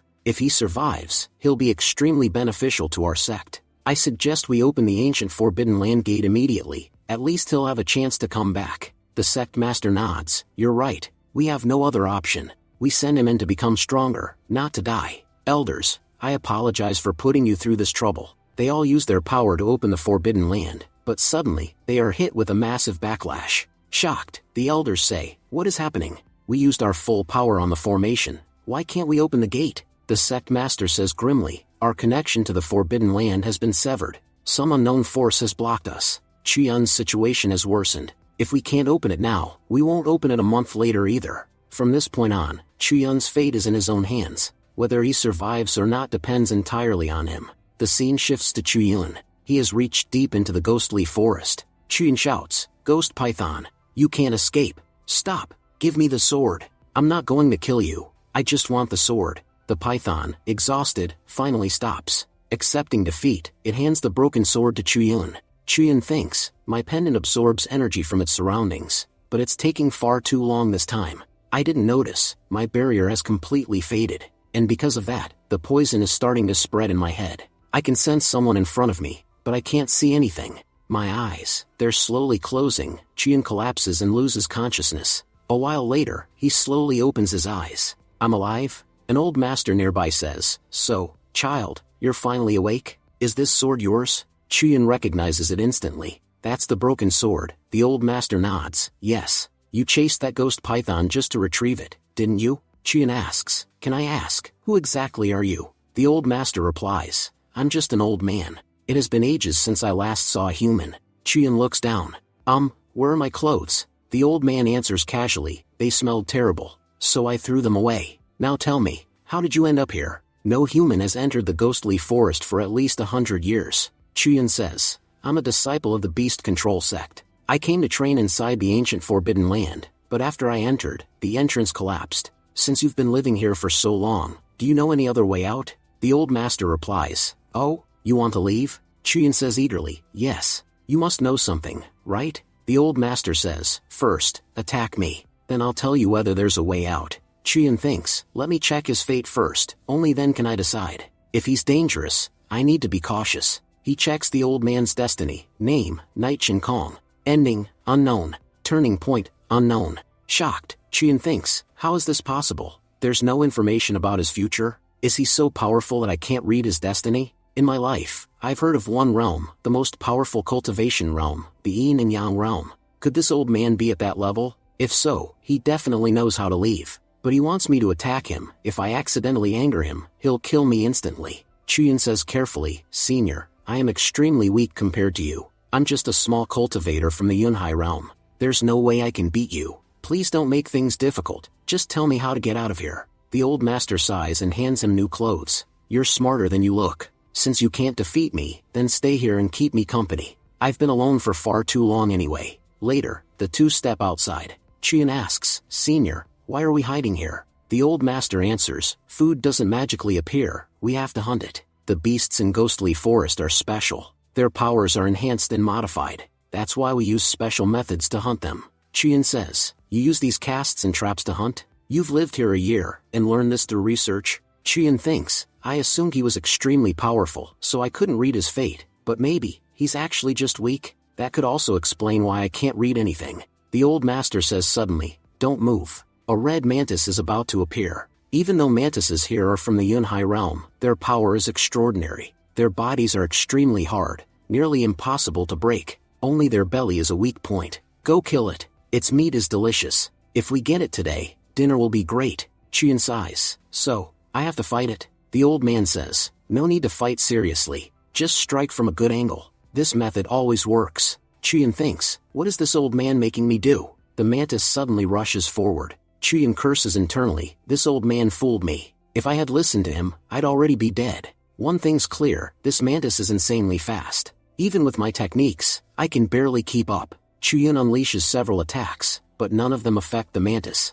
Chuyin realizes, its lower body is extremely powerful. Its only weak spot is its belly. I need a single precise strike, it won't give me many chances. He attacks again, but the mantis narrowly dodges. The old master advises, mantises can't fully close their legs. Pull your sword back, aim beneath it, one clean cut should be enough. Chuyin follows the old master's advice, and strikes perfectly. The mantis collapses, dead. Breathing heavily, Chuyin says, killing this thing was really difficult. The old master smiles, for a first attempt, you did very well. It seems you will go far in the future. A few days later, the scene shifts. We see Chuyin fighting mantises, and now, killing them doesn't trouble him at all. Chuyin thinks, these last 5 days have been extremely tough. I've been training non-stop, pushing myself to the limit, but all that training is paying off. Now I can kill these mantises easily, even taking down several at once. If I think about it, I've come very far. Right above me is the core of the Forbidden Land, the most dangerous area of all. The beasts here are far more powerful than anywhere else.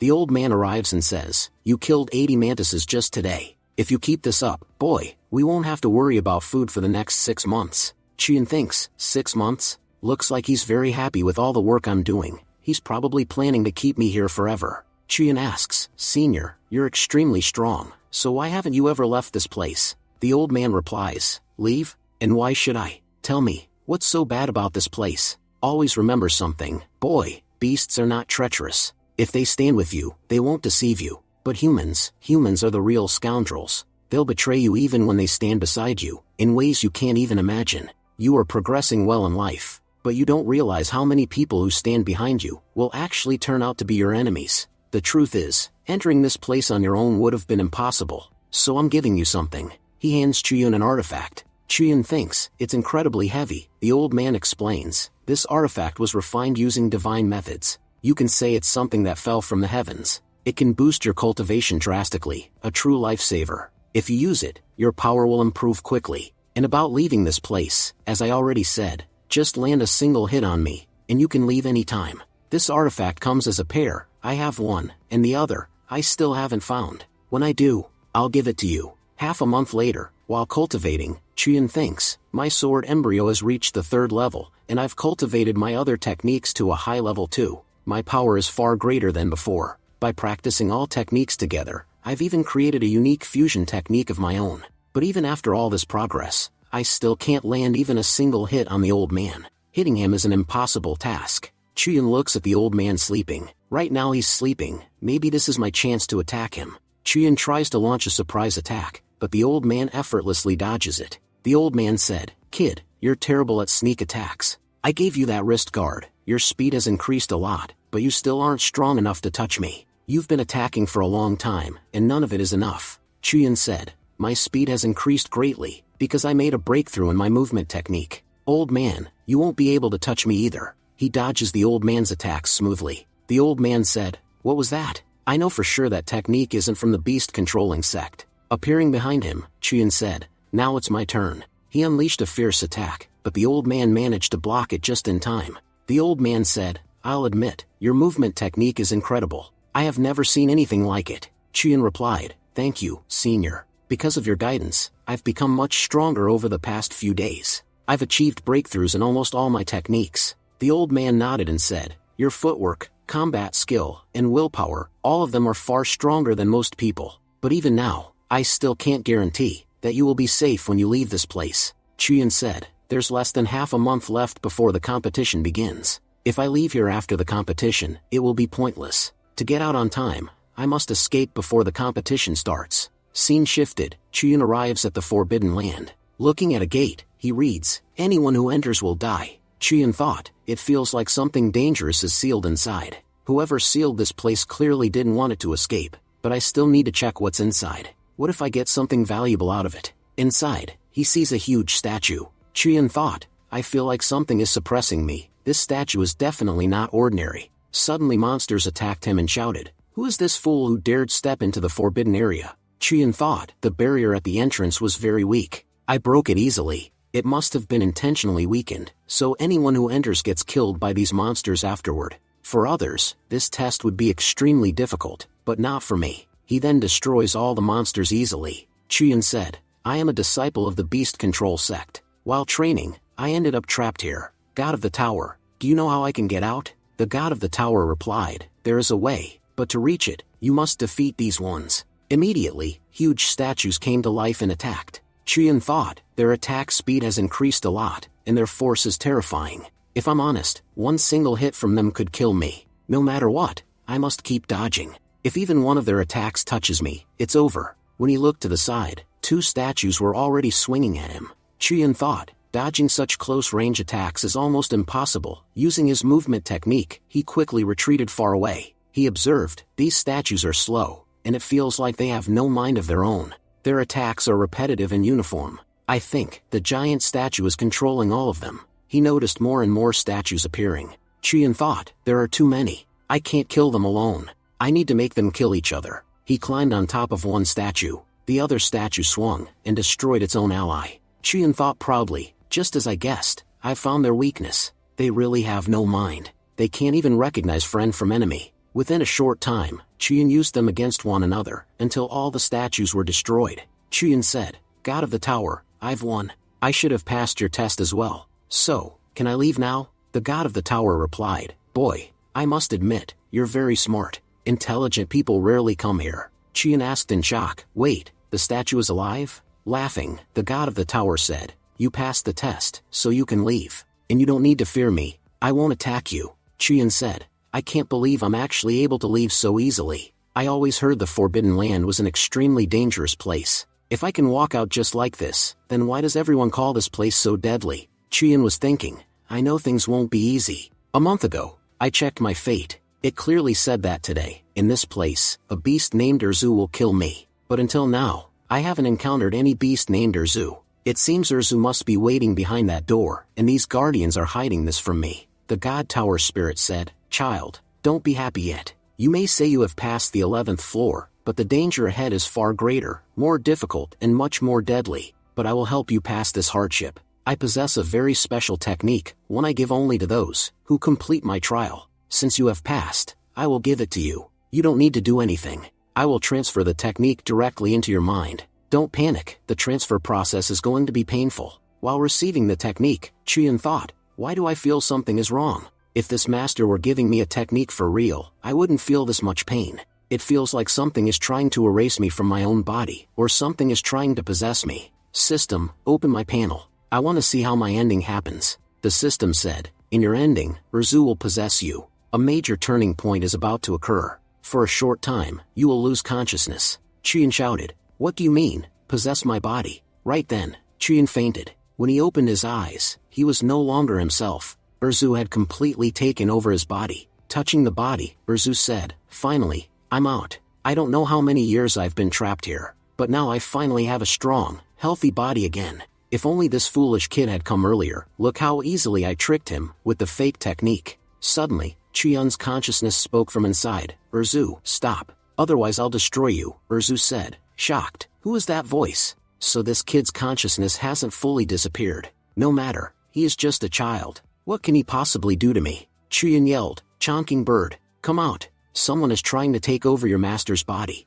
No one knows him better than you. Hearing this, the chonking bird suddenly appeared, and began attacking Urzu inside the mind. Scene shifts to beast controlling sect. At the sect, the elders were in a meeting.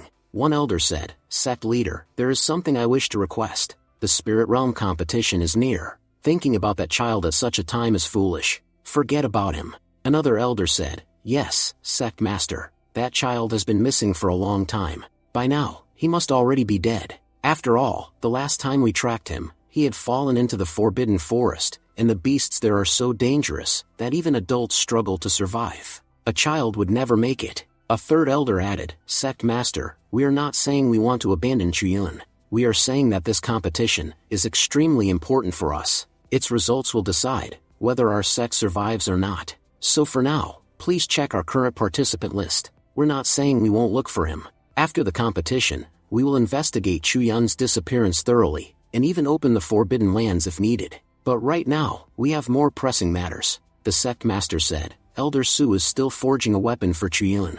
She believes nothing will happen to him. And honestly, I think the foolish one here is me. Chuyun wasn't chosen randomly. The Chongqing bird chose him. And the Chongqing bird never chooses an unworthy person. They say, it selects only those with extraordinary luck. And someone with such great fortune does not die young. So, I am approving the list, but I am adding one more name, Chuyun. I believe he will return. Adding his name is our highest priority. 15 days later, the competition begins, Elder Xingguan announced. This time, the competition is hosted by the Luoyuan sect. The rules are simple. The top 4 sects will receive resources. The better your ranking, the better the rewards. If any small sects have come, they may participate, but we large sects are not responsible for their safety. In the crowd, a girl thought, so, Zhao Pingtian is back. He was in seclusion for so long, yet he returned for this competition? Is he here for the tournament, or for senior brother Yi Chuyun? Everyone knows he hates senior brother. All 4 major sects have sent 10 participants each, but the beast-controlling sect sent only 9.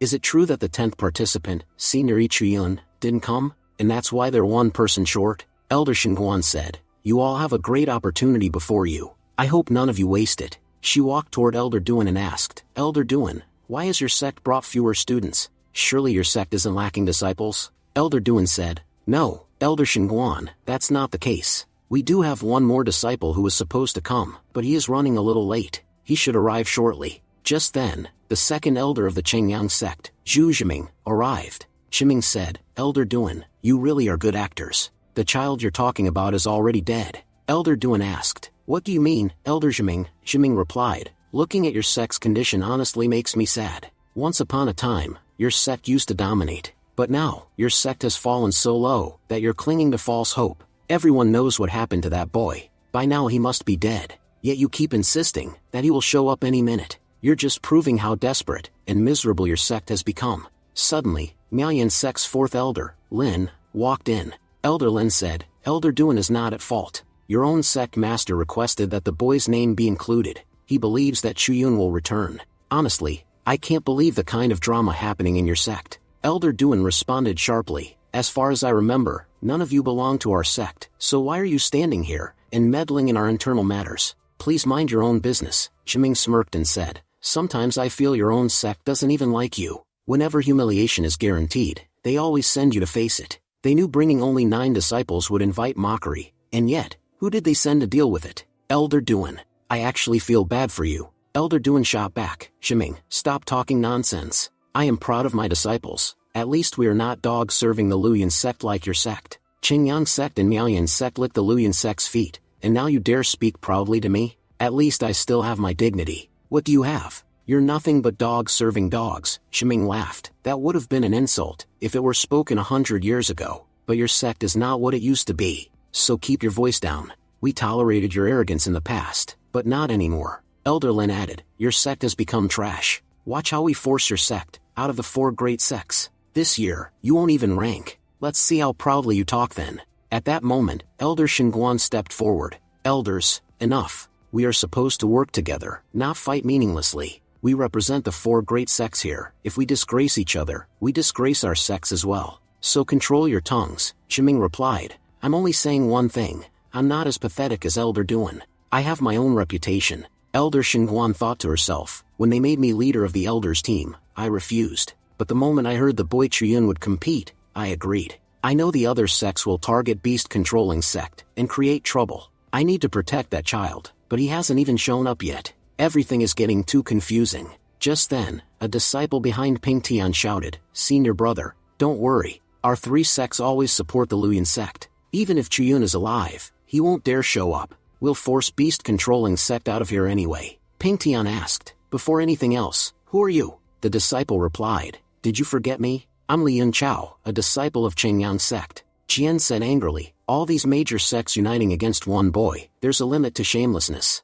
And Chengyang sect crossed it long ago. Ping Tian warned her, Junior aunt, you belong to our sect. Don't speak against us. No matter how dirty our actions are, you are part of us as well. You must participate in our bad deeds too. On the side, several girls mocked, beast-controlling sect has become so weak. Allowing them in this competition is already our generosity. They aren't even worthy to stand beside us. Look at their arrogance. Living with beasts has turned them into beasts. Judah snapped. Meow insect girls, shut your mouths. Say whatever you want now, because once we enter the arena, I won't spare a single one of you. Yunchao laughed. Judah, who are you trying to scare? Your sect is all alone, while we have powerful backup. Do you really think your pitiful strength can defeat us? Your destiny is only one thing, to kneel. Apologize to me right now, and I might show mercy. I, Li Yunchao, am a very kind person after all. Suddenly, Chuyun appeared from behind, and lifted Yunchao into the air using the chonking bird. The elders gasped. What happened? Everyone shouted, Brother Chuyun, you're here? Ximing snarled. So it is you, Chuyun. The competition hasn't even started, and you're already attacking our disciples? For this, your sect will need to face consequences. We will not let you get away with this. Chuyun said, Elder, it seems your eyes aren't working properly, because this is clearly not an attack. As you can see, the beast I'm sitting on is the chonking bird. A bird of this size needs space to land. One of your disciples was standing in the way, and got so caught up in his own talking, that he didn't even notice when I signaled him to move. And another thing, your sect's disciples are extremely weak. If they're this fragile, why are they participating in a competition like this? My bird merely brushed him lightly, and he fainted instantly. I'm warning you, there's still time to leave. This competition is not meant for weaklings like you. If you enter, you'll just end up dying without purpose. Ximing snapped. Kid, don't you think you're talking too much? But Elder Duan said, No, our child is right. Everyone knows beast-controlling sect disciples use beast companions.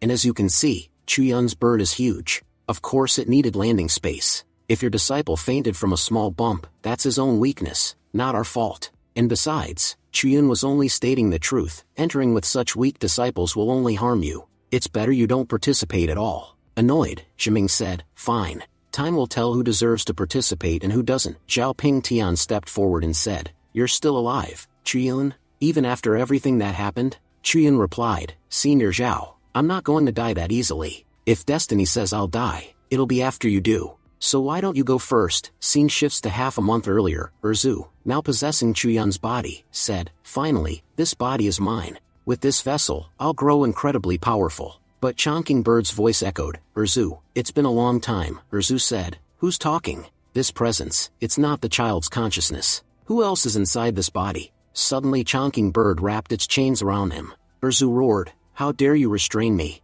You're absorbing my power? Chonking Bird emerged and said, You should have realized, no child could possess this much power. It's me, Chonking Bird, your old friend. Erzu growled, I can't believe a mere human child can command you. Chonking Bird replied, He doesn't command me. I chose him. Erzu scoffed, So you've fallen so low, that you chose a child as your host? Chuyun said, Chonking Bird, thank you. If you didn't intervene, I would have needed to use some very dangerous techniques. Chonking Bird answered, I'll seal Erzu, and place him inside your body. Killing him here is pointless. Listen carefully, Erzu's power is nearly equal to mine. I'll help you control it. If you succeed, you'll become immensely powerful. Chuyun asked, What if he tries to take over again? Chonking Bird said, As long as I'm with you, he won't be able to harm you. Keeping him is all benefit and no risk. Chuyun said, If you say so, I'll trust you. They say you know everything about this world, so tell me, how do we leave this forbidden land? Chonking Bird replied, It's difficult, but not impossible.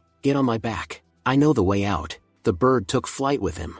Chuyun said, You're incredibly fast. Chonking Bird warned, Hold my feathers gently. Break even one, and I'll throw you off. Scene shifts again in present. Pingtian said, Chuyun, your luck is unbelievable. Surviving all this and reaching here, but this is where your fortune ends. You won't leave the realm alive. Chuyun replied, Stop talking nonsense. You claim I'll die in the realm, but tell me, who will kill me? You? You're not strong enough to even scratch me. Back when I was weak, you couldn't beat me. Now I'm far stronger than before. You won't even touch a hair on my head. Chuyun thought, Pingtian's luck is strange, interesting. I need to check his panel. Inside the realm, he might gain something valuable. The panel showed, Pingtian would soon enter the soul-snatching valley, accidentally unlock an ancient seal, absorb a powerful soul, and instantly break through to the myriad realm. Chuyun thought, He's going to break through? I must reach Soul-Snatching Valley first, or he might become too strong to defeat. The realm gate opened. Elder Duan said, Children, the realm has opened.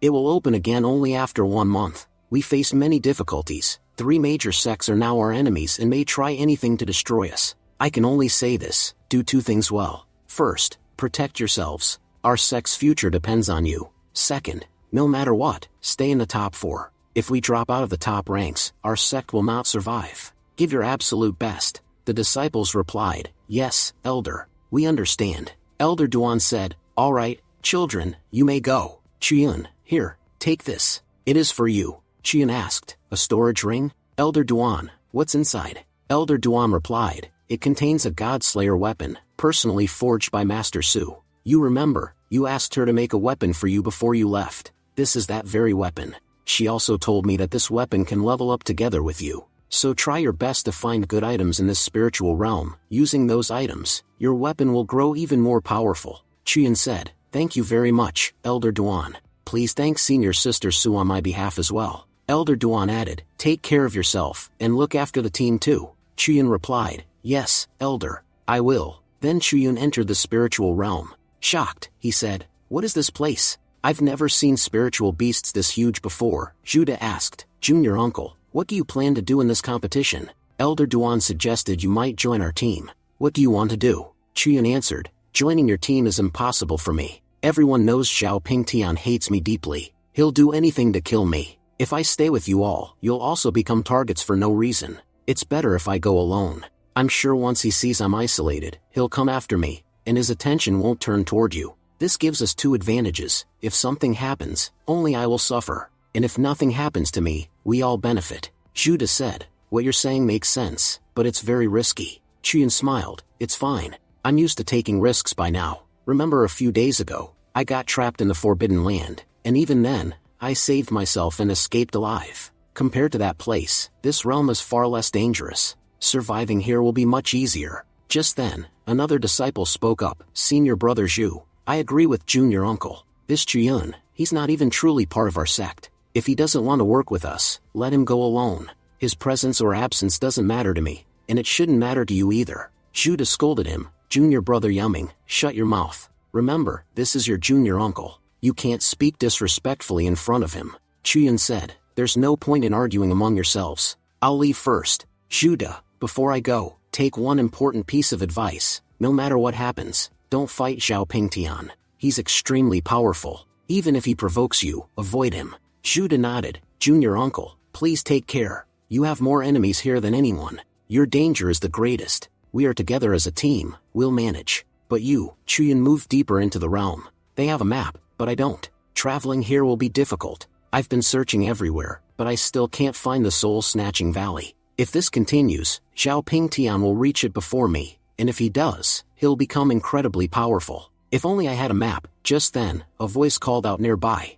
A girl appeared and said, Senior Brother Yin Chao, are you really going to help Xiao Pingtian? I overheard you all saying that you want to kill Chiyun together. But let me warn you, he's an extremely difficult target. A few days ago he entered the ancient Forbidden Land alone, and he still came out alive. Imagine how strong he must be. And you know how powerful disciples from the beast-controlling sect are. If we didn't have support from the Luyan sect cultivators, we wouldn't stand a chance. Yun Chao replied, Junior sister, you're misunderstanding. Look at beast-controlling sect, they lose many disciples every competition. And this Chiyun you keep praising? He's nothing. He's just a low-level cultivator from the Yunhai realm. I could kill someone like him in my sleep. Honestly, we don't even need to fight the beast-controlling sect. They'll die before they ever reach us. The girl said, I don't care who's with us and who isn't. All I want to know is, can we win? Yun Chao replied, Of course we can. Our victory is guaranteed. Don't stress over useless things. Suddenly, Chiyun stepped out of the shadows and said,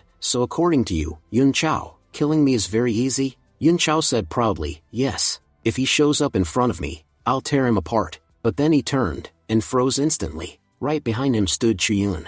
Yun Chao trembled. He shouted, Brothers, move forward. This bastard Chiyun is the enemy of all of us. But then he noticed, all of his men were already dead. Terrified, he said, Junior sister, Chiyun is already here. Why didn't you tell me earlier? She replied, How could I? He ordered me to stay quiet. And as you can see, he's already beaten everyone here. If I didn't listen to him, he would have killed me too. Chiyun says, Yun Chao, just a moment ago you were acting all bold, saying you could easily destroy me. Well, I'm standing right in front of you now. If you have the courage, say something. Falling to his knees, Yun Chao says, Senior Chiyun, please forgive me. I was just joking in front of the junior sister, nothing else. The junior sister thinks, I've heard so much about Chiyun, He's known as a dangerous young master who kills without hesitation, but today I've seen it myself. He defeated the entire Chengyang sect alone. Chuyan says, I'll spare your life, but in exchange, I want the map. Yun Chao begs, please don't kill me. I'll give you anything you want.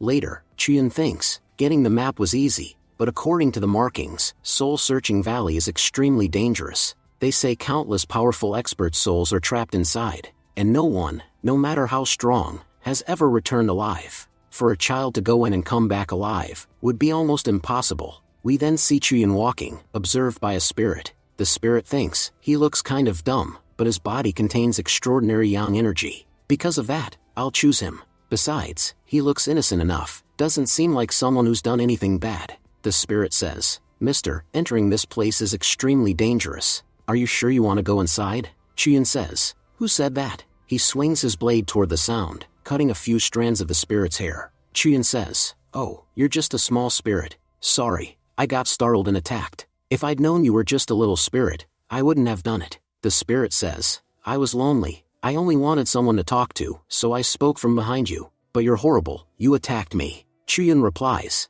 I said it already, it was an accident. Forgive me. The spirit thinks, accident? If I hadn't dodged, he would have sliced my neck off. Chuyan thinks, this little ghost has incredibly strong energy. At first, I thought it was a powerful demon. If she weren't strong, how could she avoid my attack? He decides to check her profile. The system says, this girl's name is Peng Yujin. She is a vengeful ghost who has been waiting thousands of years for revenge. Long ago, she loved someone, but he betrayed her and trapped her here. She died a horrible death, and her soul is filled with hate. A turning point is coming in her fate. Seeing Chuyan's yang energy, she has grown greedy. She intends to absorb his yang energy to break through. Chuyan thinks, so, she came here to steal my yang energy? She looked cute at first, but I should have known a spirit can't be that innocent. The spirit says sweetly, Mister, what's wrong? Why do you look so troubled? Believe me, I'm not going to do anything to you. Chuyan replies, yeah, I know. I was just observing the ground. Chuyan thinks, ever since I was a kid, people have told me I'm unlucky. In the other world, in this world, everywhere. And now I believe it. A cute ghost shows up, not to help me, but to drain my yang energy. How can someone's luck be this bad? The spirit thinks, what is he planning? He really is an idiot, or does he suspect something? No, that's impossible. He's only at the Yun high level. There's no way he can see through me. I just need to lure him into the soul-searching valley. Once he's inside, I'll take control of him completely. Pulling his sleeve, the spirit says, Big brother, you must be tired. I know a perfect resting place. It's not far, just a little deeper into the valley. Come with me. I'll take you there. Chuyan says, no, I'm here because of the competition. I have to hunt a beast. Maybe next time I'll go with you, but not today. The spirit tries to pull him again. Chuyan thinks, I'm not stupid enough to walk into your trap. Suddenly, an attack flies toward them. Ping Tian appears and says, so you're finally here, Chuyan. I didn't expect you to walk right into this place. Chuyan replies, senior brother, I'm disappointed. Look at the men around you. These weaklings belong to such low-level sections. Are these the only guards you could find? Wang Chen of Zhuanquan Palace says, isn't he the traitor of the Luyan sect? He scoffs, Chuyan, I'll admit, you're not that strong, but you're really good at hiding. Yun Chao says, I altered the map before giving it to him. That's how he fell right into our trap. Brother Wang Chen, let's join forces, and take him down. Wang Chen says, don't worry, Brother Yun Chao. All three sects have joined hands today. Killing one Yunhai realm cultivator is nothing for us. Watch, together we'll finish this fool. The junior sister thinks, Yun Chao really is disgusting. No shame at all, he's wagging his tail like a dog, just to please these people. I'd rather die than be like him. Chuyan says, you all are talking nonsense about me. Luyan sect, I respect, they are truly powerful. But you too? You belong to the lowest ranked sections. You don't even have the right to speak to me. He points at Zhuanquan Palace. Your sect only has a nice name. Your history is disgusting. You robbed graves of high-level cultivators, and used stolen treasures to build your sect. No one can match such shamelessness. He glares at Yun Chao. And this fool here, if I wanted to, I could have killed him 5 minutes ago. Ask him where his companions are. Qingyang sect didn't send just 2 people. They sent 10. Where are the other 8? Or rather, who do you think killed them? He turns to Zhao Ping Tian. You're an enemy, but I respected you once. You used to rely on your own strength. But now, you surround yourself with trash. The spirit smiles and says, Senior brother, I have to admit, you just provoked 3 sects at once. As the three attackers advanced, they said, "No matter what happens today, we're going to kill this bastard." All three struck at Chuyun, but what they hit was only his afterimage. Running lightly, Chuyun said, "With such slow speed, you won't even be able to touch me. If you want to kill me, increase your pace." Ping Tian shouted, "Form the formation. Don't let him escape." But Chuyun broke through their formation easily, and kept moving. Chuyun mocked them, "Now I understand why you brought this trash. You thought these weaklings could trap me? You really are fools." Ping Tian rushed forward and said, "I know they can't trap you, but I finally have a chance to fight you one-on-one." The two clashed fiercely. A spectator said, "Look at him, running like a dog. He's so weak." Another said, "What? Running? You're just jealous of Yi Chuyun. Can't you see how strong he is? He's fighting three powerful opponents alone, and even with their teamwork, they still can't defeat him." If you pay attention, Chuyun's cultivation is only at the Yunhai realm, while Wang Chen and Yun Chao are at the Sky Control realm, and one of them is even at peak of Nether realm. For him to still stand against them is incredible. Then Chuyun suddenly kicked Ping Tian away. Everyone gasped. Did he just beat our brother Ping Tian?" Chuyun said, "I was dodging an attack, and ended up kicking this trash by accident. After leaving here, I'll need new boots. I don't want anything that's touched you." Enraged, Ping Tian shouted, "How dare you touch me, Yi Chuyun? You're dead." He launched a barrage of attacks, but Chuyun used his movement technique to dodge everything with ease. Yun Chao whispered to Wang Chen, "Brother Wang, I must admit, this Chuyun fights extremely well. If this continues, I don't know when their fight will end." Wang Chen said, "Tired. To be honest, I'm exhausted. Fighting Chuyun is unbelievably difficult. Do you see how incredible his movement skills are? Now I understand how he survived the Forbidden Lands." Meanwhile, in the valley, the demons of Soul-Searching Valley grew furious, because of Ping Tian and Chuyun's battle. A demon voice echoed, "Stop causing trouble here. Leave immediately." Ping Tian muttered, "This energy, is it from a martial realm expert? Could there really be a powerful soul here?" Chuyun thought, "This must be the same spirit Ping Tian wanted to absorb, but why is it appearing now?" The spirit demon roared, "Leave, or I will destroy you all." Ping Tian shouted back, "You dare provoke me? I don't care what your realm is. In front of me, you have no right to speak." Chuyun thought, "No, if Ping Tian succeeds in breaking through here, he'll become unstoppable. I must stop him." The ghost girl tugged Chuyun's arm and said, "Big brother, hurry, come with me. This illusion will end soon, and they'll attack you again. Before they realize it's an illusion, we must escape." Ping Tian suddenly attacked the spirit, but she vanished. He shouted, "Where's that spirit? Why can't I see her?" Yun Chao whispered, "Brother, the spirit was fake. And Chuyun, he must have run deeper into the valley." Ping Tian grinned, "So he ran into the valley? Good. My master gave me a mission inside the valley anyway. I'll complete that task, and kill Chuyun along the way. Two birds with one stone." Just then, Jian arrived and demanded, "Zhao Ping Tian, where is senior brother Yi Chuyun?" Yun Chao quickly said, "Senior brother Ping Tian, she is your martial junior aunt." Ping Tian scowled, "If she weren't the disciple of my sex ancestor, I would have killed her first." The junior sister said, "Yi Chuyun, he ran into Soul-Searching Valley, just a little while ago." Jian gasped, "Soul-Searching Valley?" Another girl added nervously, "Senior sister, you know that valley is extremely dangerous. No one who has entered has ever returned alive." Jian said firmly, "You're right, it is deadly, but if I want to save senior brother Yi Chuyun, I must go." And with that, Jian ran into the valley. Meanwhile, Chuyun and the spirit arrived deeper inside. The spirit said, "Big brother, we're almost there." Chuyun said, "Before we go any further, answer me honestly, why did you bring me here? I never asked for your help. Why are you helping me?" The spirit smirked, "What do you mean? Aren't I protecting you?" Chuyun replied, "Listen, I know your intentions. Tell me clearly, why are you helping me? No one helps anyone for free." The spirit said, annoyed, "You're not as stupid as you look. Fine, I'm not helping you for free. I brought you here, because I want you, alone." As she spoke, the spirit transformed into her alluring human form. She smiled and said, "Little brother, do you like my appearance? Do I look pretty to you? Ever since I first saw you, my eyes haven't left you. When I first saw you outside, I liked you immediately, that's why I brought you here." Chuyun said calmly, "Oh, I see. By the way, your fingernails, why are they so black? Did you paint them?" The spirit snapped, "Yes, it's paint. Girls paint their nails. Don't you know anything? Stop asking stupid questions." Chuyun replied, "Miss, I know you're a respectable woman, so please show some respect toward me as well. Whatever you're planning, I didn't come to this valley for that. I came only to protect myself. After some time, I will leave. And for our safety, Please stay a little farther away from me. If you cling to me, and we get attacked suddenly, neither of us will survive. Chuyin thought to himself, I have come here to steal the Ping Tian's luck, and I'm definitely not here to be used by a soul. The spirit said, you're quite something, you know. You have 2 girlfriends,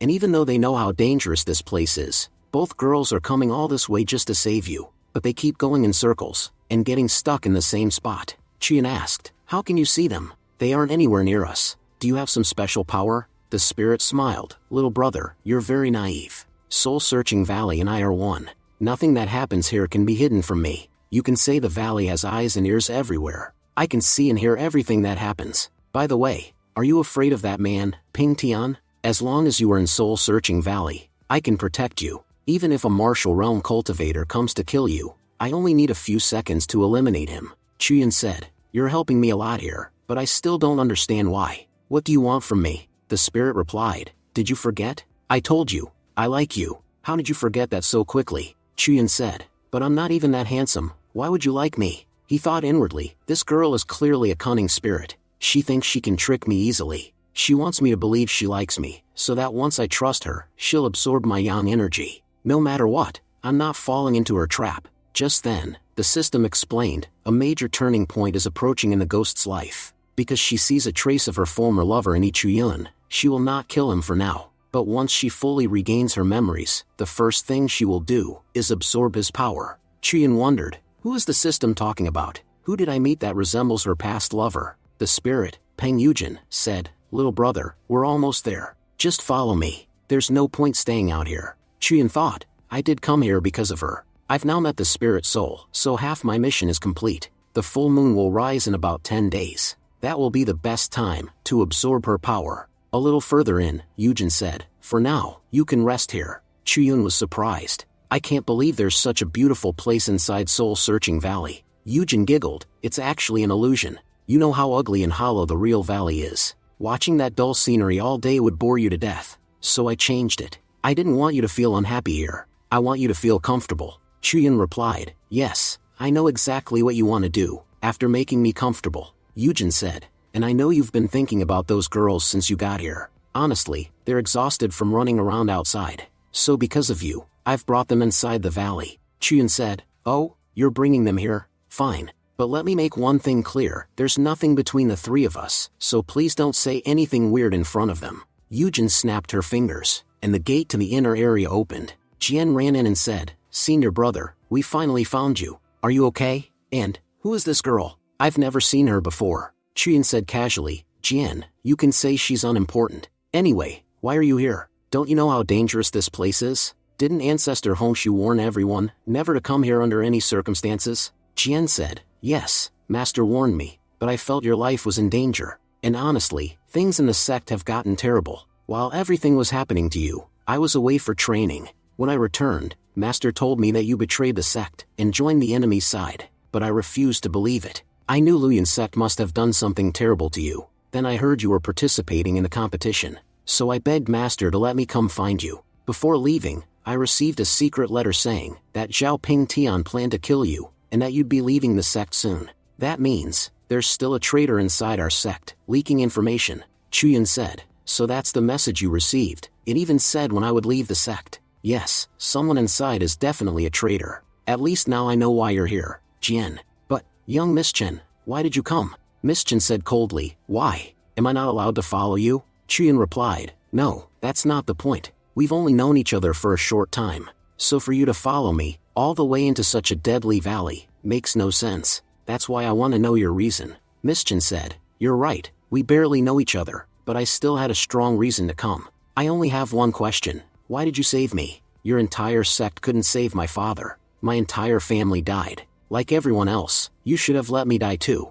So why? Why did you use that leaf to save my life? You were nearly killed while saving me. And afterward, Zhao Ping Tian attacked you. Everyone called you a traitor, and no one punished them. Everything terrible that happened to you, I feel it all happened because of me. Chuyin said gently, no, Miss Chen, that's not true. You asked why I saved you. Your father, with his dying breath, made me promise that no matter what happens, I must protect you. So I did everything I could to keep that promise. As for Luyan's sect, they were rotten long before you came along. Nothing that happened to me was your fault. And don't worry, the day is coming, when I will personally destroy every last scoundrel in Luyan sect. Ping Yujin was thinking. At first, I thought this guy was stupid, but after hearing his story, he actually seems amazing. Just for the sake of one promise, he risked his life. Not everyone has that kind of courage. Suddenly, she remembered something from her past. In her flashback, Yujin said, "That bracelet was cheap, why did you jump into the water for it?" The man replied, "I made a promise, and I never break my promises." Yujin thought, someone once said the same words to me, but the betrayal that followed was the worst I ever experienced. Back in the present, she said, "It's good to know that even in this world, there are still men who value loyalty, but I want to see how powerful a man can become, just because he made a promise." She added, Chuyin promised that girl's father, he would protect her, but protecting someone doesn't mean saving them once. It means protecting them for a lifetime, and expecting that from Chuyun is impossible. Miss Chen said, "Senior sister, why are you speaking nonsense about senior brother? He has already done so much for me. Expecting anything more would be unfair." Jian added, "And I'm strong enough on my own. I don't need senior brother's protection." Yujin smirked, "You girls have no idea how easy it is to change a man's heart. Right now he calls you junior sister and young miss, but turning those words into wife and girlfriend is extremely easy." Miss Chen protested, "No, that will never happen." Jian snapped, "Stop talking nonsense about senior brother. If you speak one more word like that, I won't hesitate to attack you." Yujin replied, "Fine, but I bet anything that he has feelings for both of you." Jian said firmly, "No, our senior brother is a good man. Every time he's helped us, he did it without expecting anything in return. If he had any intentions, he would have told us openly. He has no reason to hide anything." Chuyin said, all right, why are you three arguing over such a small thing?" He thought to himself, this ghost doesn't know who she's provoking. Jian is a future empress. I've already invested a lot into maintaining a good relationship with her. If she gets angry because of this ghost, I'll be in real trouble. Yujin said, "It's getting late. Why don't you all rest? We'll talk more tomorrow." Chuyin said, "Oh, it's already late? Good, sounds perfect." Everyone went to sleep. Later, Yujin walked to her wardrobe and muttered, "You foolish girls, do you really think I meant what I said? I just made a bet with you, and I guarantee, I'm going to win." She took out 2 books, 100 Ways to Tame a Young Boy, and Young Boy's Manual. Meanwhile, in his room, Chuyun said, "I've been sleeping in forests for so long, I didn't expect the spirit to give me this room. But why are there so many books here? Does she think I'm some kind of scholar?" Then he noticed a strange book on the table. "This one looks different. Why do I get the feeling this ghost woman is trying to trick me? It could even be a trap. Well, whatever. Let's open it and see." But just as he was about to open the book, Miss Chen suddenly entered the room. Chuyun said, "Junior sister, why are you here? Didn't you already choose your room?" Miss Chen said, "Senior brother, I went outside for a moment and found an amazing fish pond nearby. The fish looked delicious. Come with me. Let's go fishing." Chuyun hesitated, "But, it's already late at night. How can we catch fish in the dark?" But Miss Chen grabbed his arm and insisted, "Come on. It will definitely be fun." Chuyun sighed, "Junior sister, why are you acting so strange?" Soon, Chuyun reached the pond, and Miss Chen was already catching fish in the water. Chuyun said, "You're surprisingly good at catching fish." Coming out of the water, Miss Chen said, "With these many fish, we can cook enough food for everyone for days." Chuyun said, "You're right, this is more than enough for 2 days." Then Miss Chen said shyly, "My clothes are soaked, and the worst part is, I didn't bring a spare set." "Senior brother, can I ask you a question?" Chuyun asked. "What is it?" Miss Chen looked into his eyes and asked, "Do you like me?" Chuyun was startled. "Miss Chen, what kind of question is that?" Miss Chen said, "I made a bet, and if I want to win, I need to find out the answer. So tell me quickly, do you like me or not?" Chuyun thought to himself, "I've only met Miss Chen 3 times in my entire life. How can I like someone I barely know?" Miss Chen began undressing and said, "Brother Chuyun, you have to accept my feelings." Before she could finish, Chuyun suddenly said, "You're not Miss Chen. Stop acting. Yujin, don't ruin Miss Chen's reputation in front of me." Yujin smirked, "I was acting pretty well, wasn't I? How did you figure out I wasn't Miss Chen?" Chuyun replied, "You copied her mannerisms well, but you know nothing about her. Miss Chen belongs to a prominent family. Her father was once the king of the city. She has never fished in her life. So the moment I saw how clumsily you were fishing, I knew you weren't her." Yujin sighed, "Fine, forget it. What difference does it make? I've copied Miss Chen's body anyway. If you want, I can make you very happy." Chuyun replied firmly, "No, I don't need your service." He thought, maybe for a moment I could have given in, but with her, the moment I fall for the trap, I'll become her puppet. No matter what happens, I will not allow that. Yujin returned to her real form and said, "You caught me. I could have kept pushing, but it's clear you won't agree. Fine. Go to sleep. I'll need a new plan for tomorrow morning." As she left, she muttered to herself, "If this keeps going, I'll definitely lose the bet." Chuyin sighed with relief. Finally she left. It's impossible to cultivate properly with her around. She has become a real danger to me. Well, at least breakfast for tomorrow is already prepared. Now I can enjoy these fish and focus on cultivating.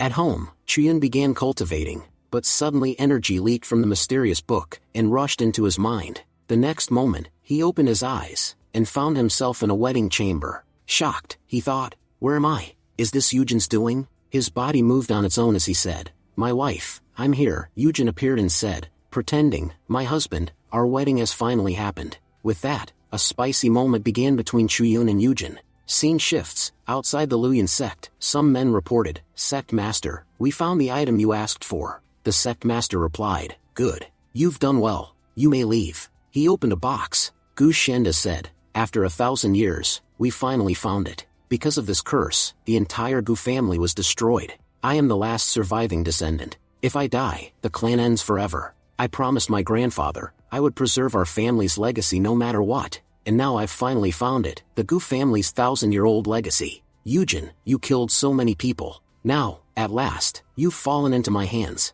Back to Yujin's past, Yujin's husband told her, "This journey is very important. I'm going to the capital to take the imperial examination. It may take 4 or 5 months, but if I pass, our entire destiny will change." Yujin said, "I'm home with my father and brother. Don't worry. As long as we're here, no one will trouble us. This house is safe." Her husband promised, "When I return, I'll bring you the finest bracelet from the capital." Yujin said she wanted more things. He replied, "Once I become an official, I'll get you anything you want." She thought, "My husband, my daughter and I will wait for you." But just a few days later, disaster struck. Soldiers arrived, shouting, "Peng Yujin is a shameless woman. She claimed the princess's fiancé as her husband. Because of her, the princess's reputation has been severely damaged. For this crime, the entire Peng family will be executed. Every single member will die. And Peng Yujin, she will serve the soldiers for 3 years, until the princess's anger is satisfied." Yujin cried, "Yilang, why did you do this? If you already belonged to someone else, why did you lie to me? Because of you, my entire family is going to be destroyed." Soldiers rushed at her. Yujin screamed, "No, please, I didn't do anything." Meanwhile, Chuyun, who was seeing all of this through the illusion, suddenly opened his eyes in shock. Chuyun was thinking, what was all of that? Was that really Yujin's memory? I clearly remember sitting here cultivating, and then suddenly, some strange energy came out of that book and entered my mind. I'm sure now, there's definitely something unusual about this book. I saw that Yujin's husband, Yi Lang, went to the capital supposedly to take an exam, but he never returned. In reality, he turned out to be the princess's fiancé, and lied to marry Yujin. Because of this, the princess became furious and destroyed the entire Peng family. She even tormented Yujin terribly. But why did Yi Lang do this? He destroyed an innocent family for no reason. Chuyun recalled, Yujin had said before that someone betrayed her horribly. If I want to free her from that pain, I have to understand everything that happened.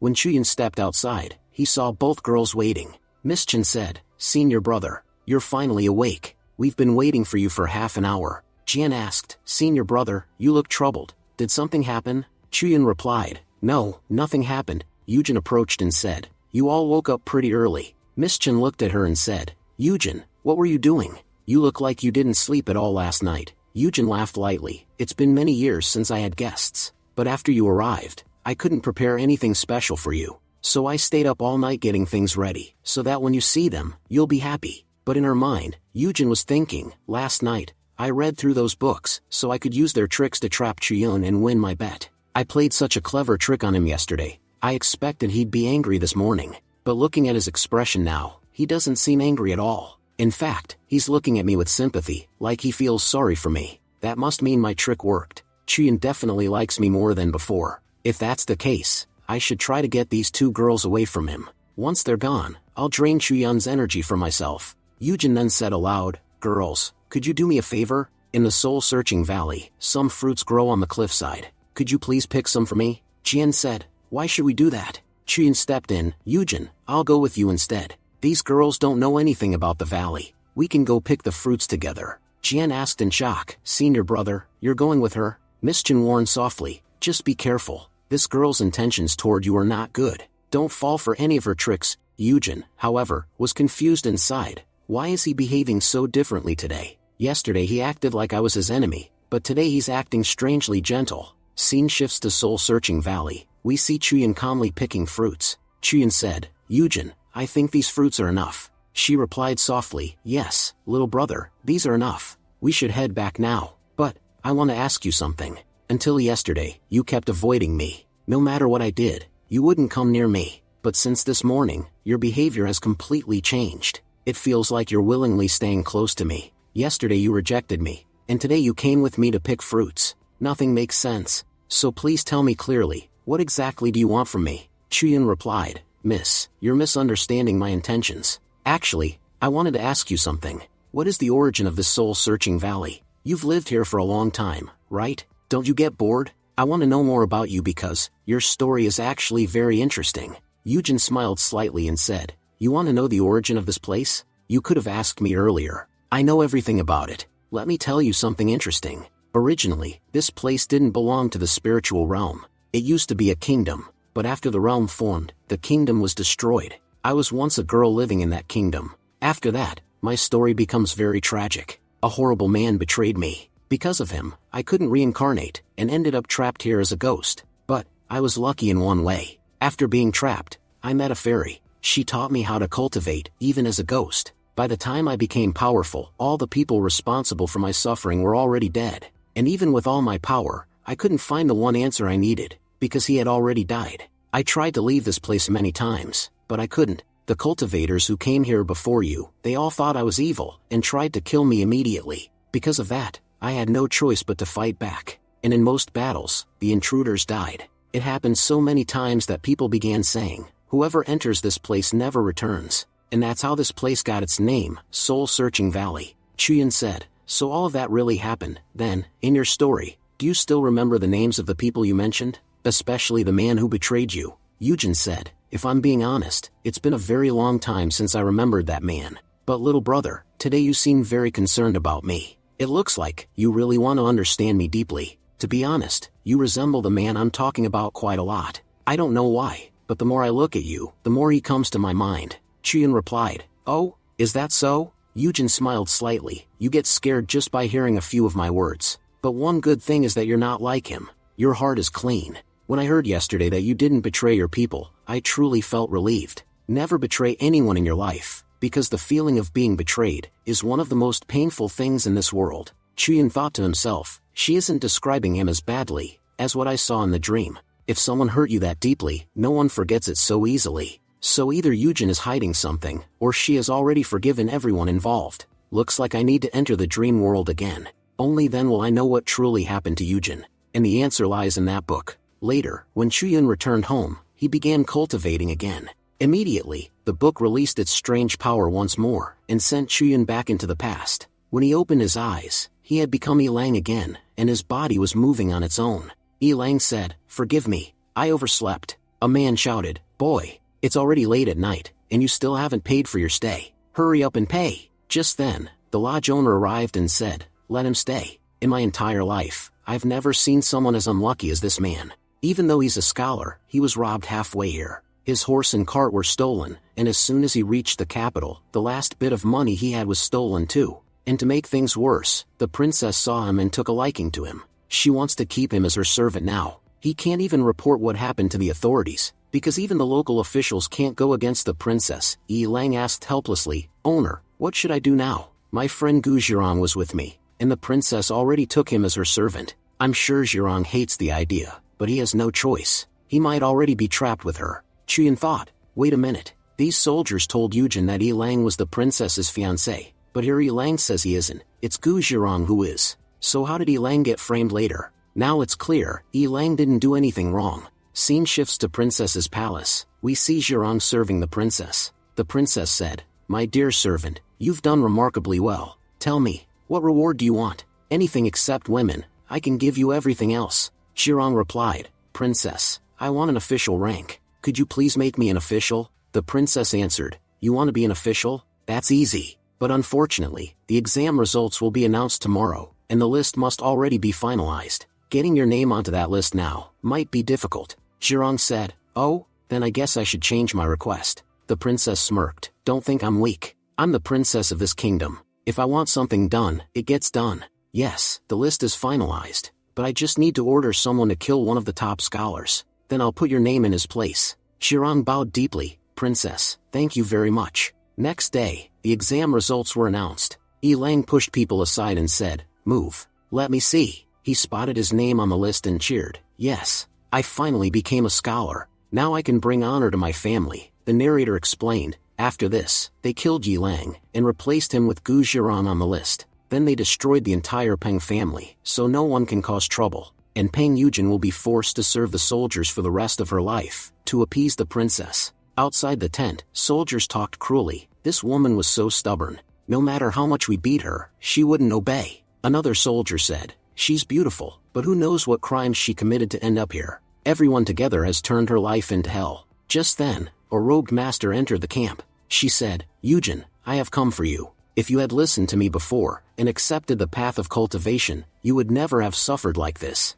Look what they've done to you. Your bones are broken, your meridians shattered, your spiritual roots are destroyed. Your life is barely hanging on. But I brought you a longevity wood. If you fuse it with your soul, it will guide you onto the demonic path. This is my last time asking you, will you accept this suffering and die? Or will you choose a long life and power? Crying, Yujin said, I want a long life. I don't care what form that life takes. I must cultivate. I must take revenge. They killed my family. They killed my daughter in front of me. I will never forgive them. The power from the book began escaping Chuyun's body. It said, You've learned enough. Chuyun opened his eyes and shouted, Stop. The red energy turned back and said, How did you notice me? You don't have the skill to catch me, boy. Chuyun replied, Spirit, you're underestimating me. He used his movement technique and grabbed the spirit. Chuyun said, You were talking so confidently. What happened now? Can't escape? The spirit admitted, You have impressive skills. But how did you figure me out? Chuyun explained, Since last night, I suspected you.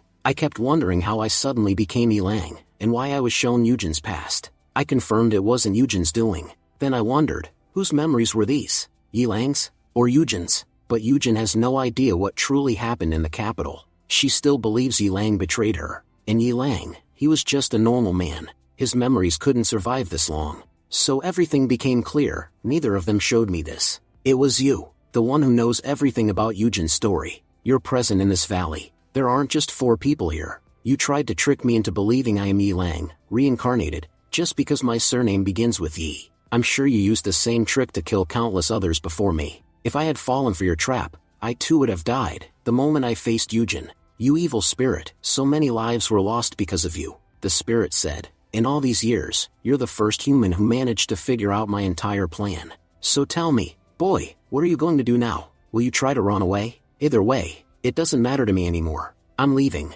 Whatever happens to you from this point on, that's your fate. Chuyun shouted, What do you mean by that? Come back here. The spirit replied, Very soon, the full moon will rise. If the longevity wood doesn't receive energy before that night, then everything will be over for Yujin, forever. Chuyun demanded, What are you talking about? You've already done so many terrible things to Yujin. Explain everything before you go. Scene shifts to edge of the soul-searching valley. Zhao Ping Tian said, Master, I've tried everything. No matter how much I attempt it, I can't get close to Yujin at all. The sect master replied, In that case, we wait. Our task can only be completed on the full moon night. Remember this carefully, Ping Tian. On the full moon, the evil aura grows extremely strong. Every evil spirit reaches its peak power on that night. No matter what happens, the task I gave you must be finished on the full moon night. And since I already know Jian is present there, we cannot afford any mistakes. Ping Tian answered, Yes, Master. Don't worry. Because of that boy Chuyun, we've already suffered enough losses.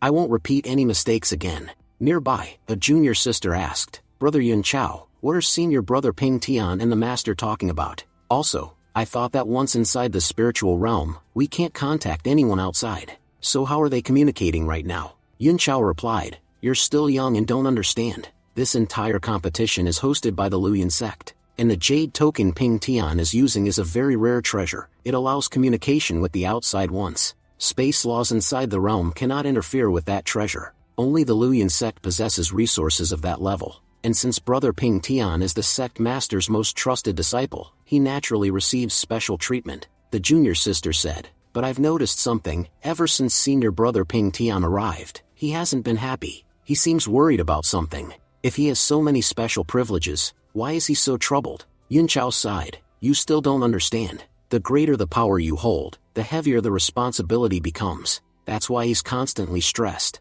Since we entered the spiritual realm, he hasn't even hunted a single beast. He's too focused on some separate mission. The junior sister said, You're right, but you also received responsibility, didn't you? And what have you done since arriving here? Our team has already lost 8 people. When that Chuyan attacked us, you couldn't do anything. And now, even our map is gone. We're basically following Ping Tian blindly. Whatever he does, we just mirror it. We haven't killed even one beast since entering. If we leave like this, our sect's ranking will definitely be last. Even the weakest sects will be ahead of us. Annoyed, Yun Chao snapped, Are you blaming me? If that bastard Chuyan appears again, I won't spare him this time. Last time, I was simply caught off guard, that's why he escaped. Do you really think someone like him can defeat me? Stop disrespecting me. I'm still the one in charge here. The junior sister backed off. Brother Yun Chao, why are you getting so angry? I was just saying what I saw. Fine, I won't argue anymore. Just then, Ping Tian approached them and said, Yun Chao, take your team and head south. Yun Chao asked, Senior brother Ping Tian, what should we do there? Ping Tian answered, In the south, the beast-taming sect disciples are fighting. You must go assist them. Yun Chao frowned. Assist? You want us to help the beast-taming sect? Why would we do that? I thought you'd tell us to kill them. Ping Tian scolded him, Idiot. We are going to kill them. Among them is a man named Fei Yuming. He's one of their traitors. After reaching there, support him. He will help you eliminate the rest. Scene shifts to the south region. All beast-taming sect members had already fallen. Fei Yuming said, Judah, it's over for you. If you kneel now, at least you won't suffer. Judah glared and shouted, Fei Yuming, you traitor. You poisoned our drinking water. That's the only reason we lost without even fighting. Fei Yuming smirked. Well, at least you're alive. My poison won't kill you. It will only make you lose the competition. If I killed you, your sect master would kill my master in retaliation. And I'm not stupid enough to cause my own master's death. Judah asked angrily, Why betray us? Our sect gave you everything. What were you lacking that you had to stoop this low? Fei Yuming replied, Senior brother, either you truly don't understand, or you're pretending not to. Our sect leader has lost his mind. He's obsessed with that brat Chuyun. He's willing to sacrifice anything for him. You're loyal to the sect master, yet he didn't even consider you as his successor. Instead, he chose Chuyun, the same boy many of us are trying to get rid of. Everything that should have been yours has already been taken by him. Honestly, I pity you. You trust Chuyun so much, yet look what he's done. You've already lost everything without knowing it. Work with us. Our only target is Chuyun. Once he's dead, everything will belong to you. Judah suddenly laughed. Fei Yuming snapped, Why are you laughing? Judah leapt off a cliff and shouted, I won't deal with traitors like you. I'll decide my own fate. Wang Chen said, You think you can escape? He threw a dagger toward Judah. Back to Chuyun. Chuyun thought, the full moon night is coming soon. If Yujin doesn't receive energy before then, she may disappear forever. I need to find out where the longevity tree is, and why it matters so much. Miss Chen says worriedly, Our brother Chuyun has become very strange lately. When he first arrived here, he talked a lot with us, but now he just sits all day lost in thought. He only reacts when Yujin calls him. When we call him, he doesn't respond at all. Could it be that Yujin has enchanted him?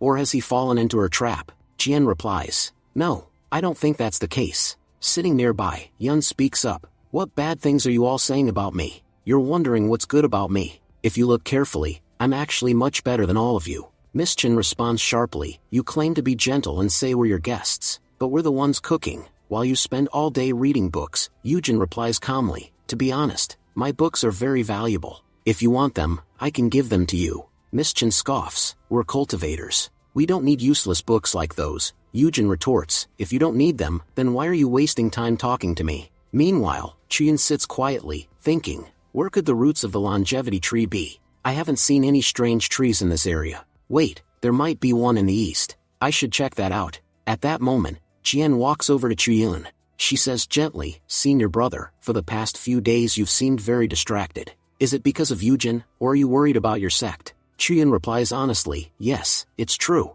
Beast Control sect is in serious danger. Almost all other sects are against us now. Zhao Ping Tian and the others can't touch me directly right now. but in my absence, they definitely won't spare the beast control sect. And that Fei Yuming, he's very suspicious. He's the disciple of the fourth elder, but he clearly hates me. If he hates me, it means he's likely planning to betray us. I already suspected him before. That's why I asked Brother Zhu to keep an eye on him. I don't know what they've done there by now. Jian asks, Senior brother, is there anything I can do to help you? Chuyan nods. Yes, there's one thing you must do. I don't think it's safe for you and your sister to stay here. It would be better if you both left. Jian was shocked. Leave? You know the entrance and exit of this place are both controlled by Yujin. And if we leave, what about you? Are you planning to stay here? Chuyan answers seriously. To be honest, there's a huge mystery here. Yujin isn't as simple as she appears. I want to stay and uncover the truth. If you leave, please warn the people of Beast Control Sect. They're in great danger.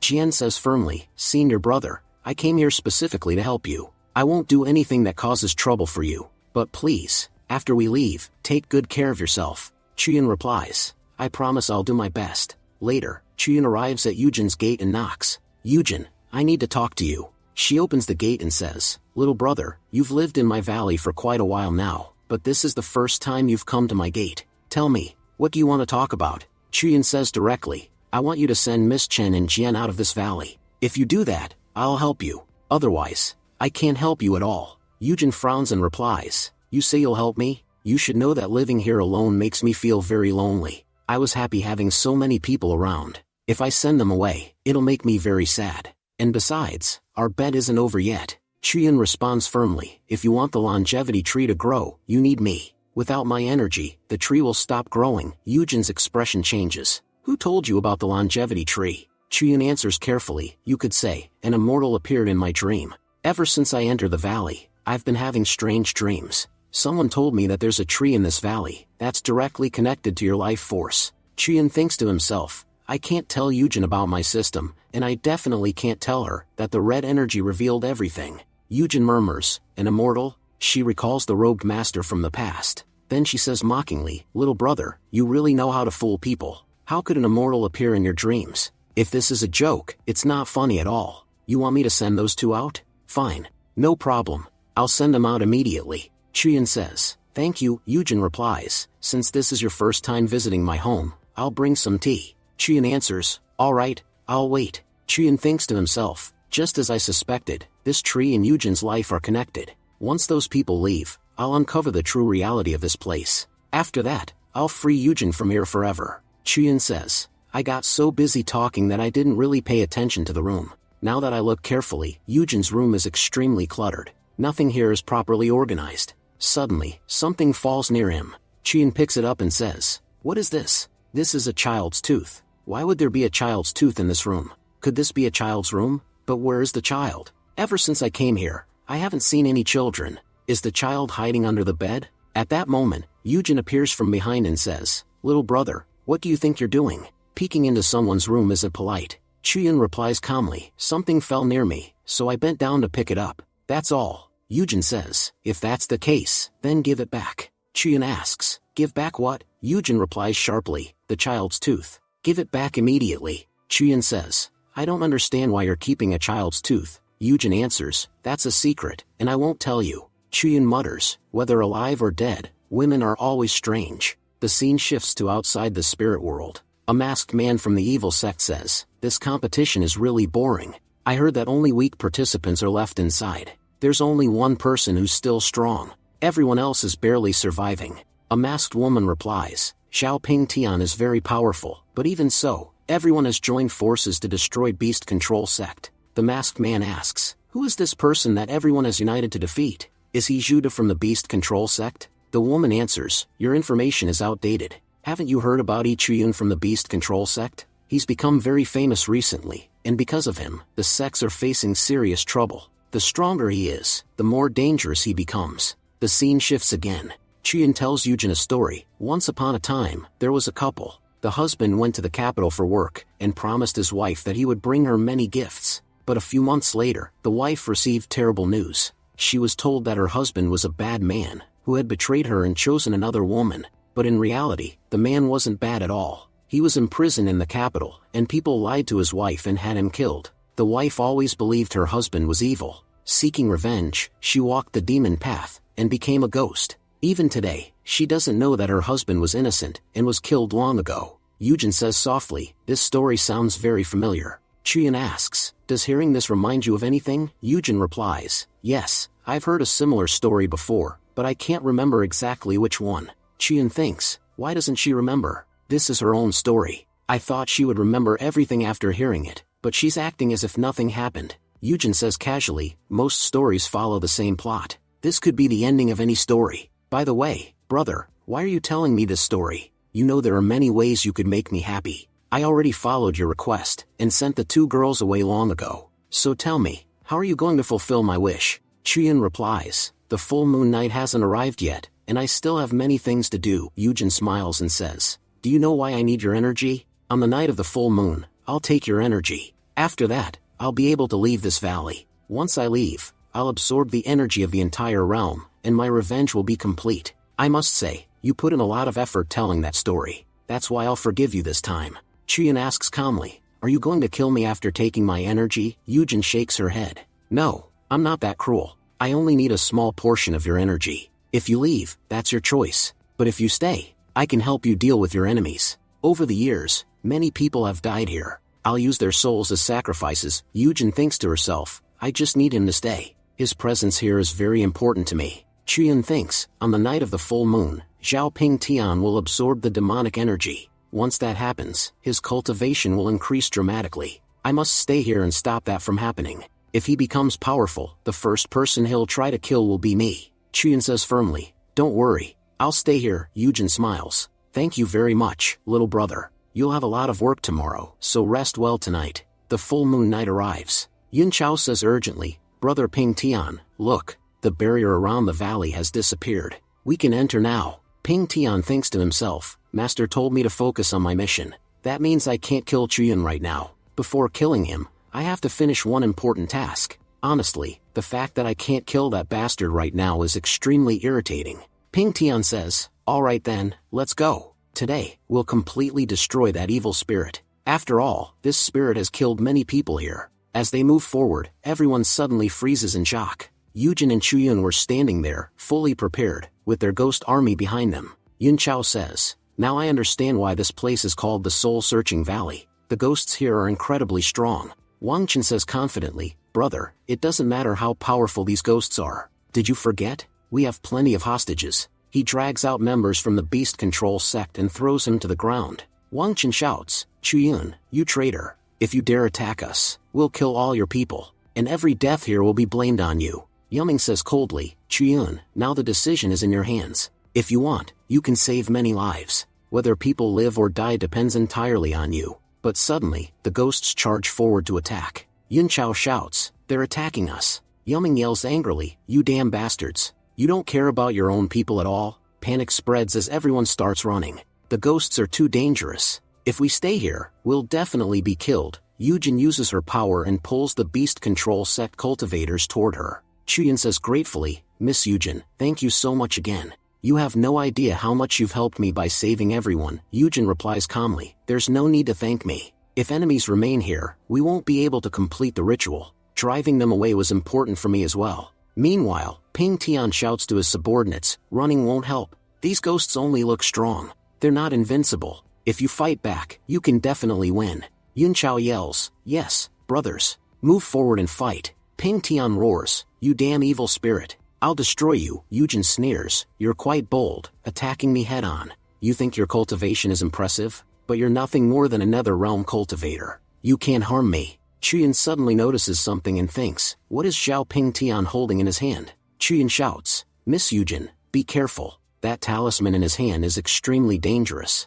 You must avoid it at all costs." Ping Tian throws the talisman and yells, "Evil spirit, you won't survive this." Yujin scoffs, "Do you really think a normal talisman can hurt me?" But suddenly, the talisman flies extremely close to her. She steps back quickly and says in shock, "This talisman is very strange." Chuyun asks anxiously, "Yujin, are you hurt?" Yujin replies, "Chuyun, that talisman is extremely powerful. I can tell it was created by a high-level cultivator. Luckily, I didn't touch it directly. If I had, I would definitely be dead." Suddenly, Yujin's heart starts beating. She thinks in confusion, "What's happening? I've been dead for a long time. Why is my heart beating?" Outside the spiritual realm, Gu Xianda prepares to attack Yujin's body. Gu Xianda shouts, Yujin, you cursed my entire family. Today, that curse will finally end. He stabs Yujin's body. Because of the stab, Yujin's hand was badly damaged. Chuyin shouts in panic, Miss Yujin, what's happening to you? Suddenly, Yujin's projection starts fading in front of Chuyin.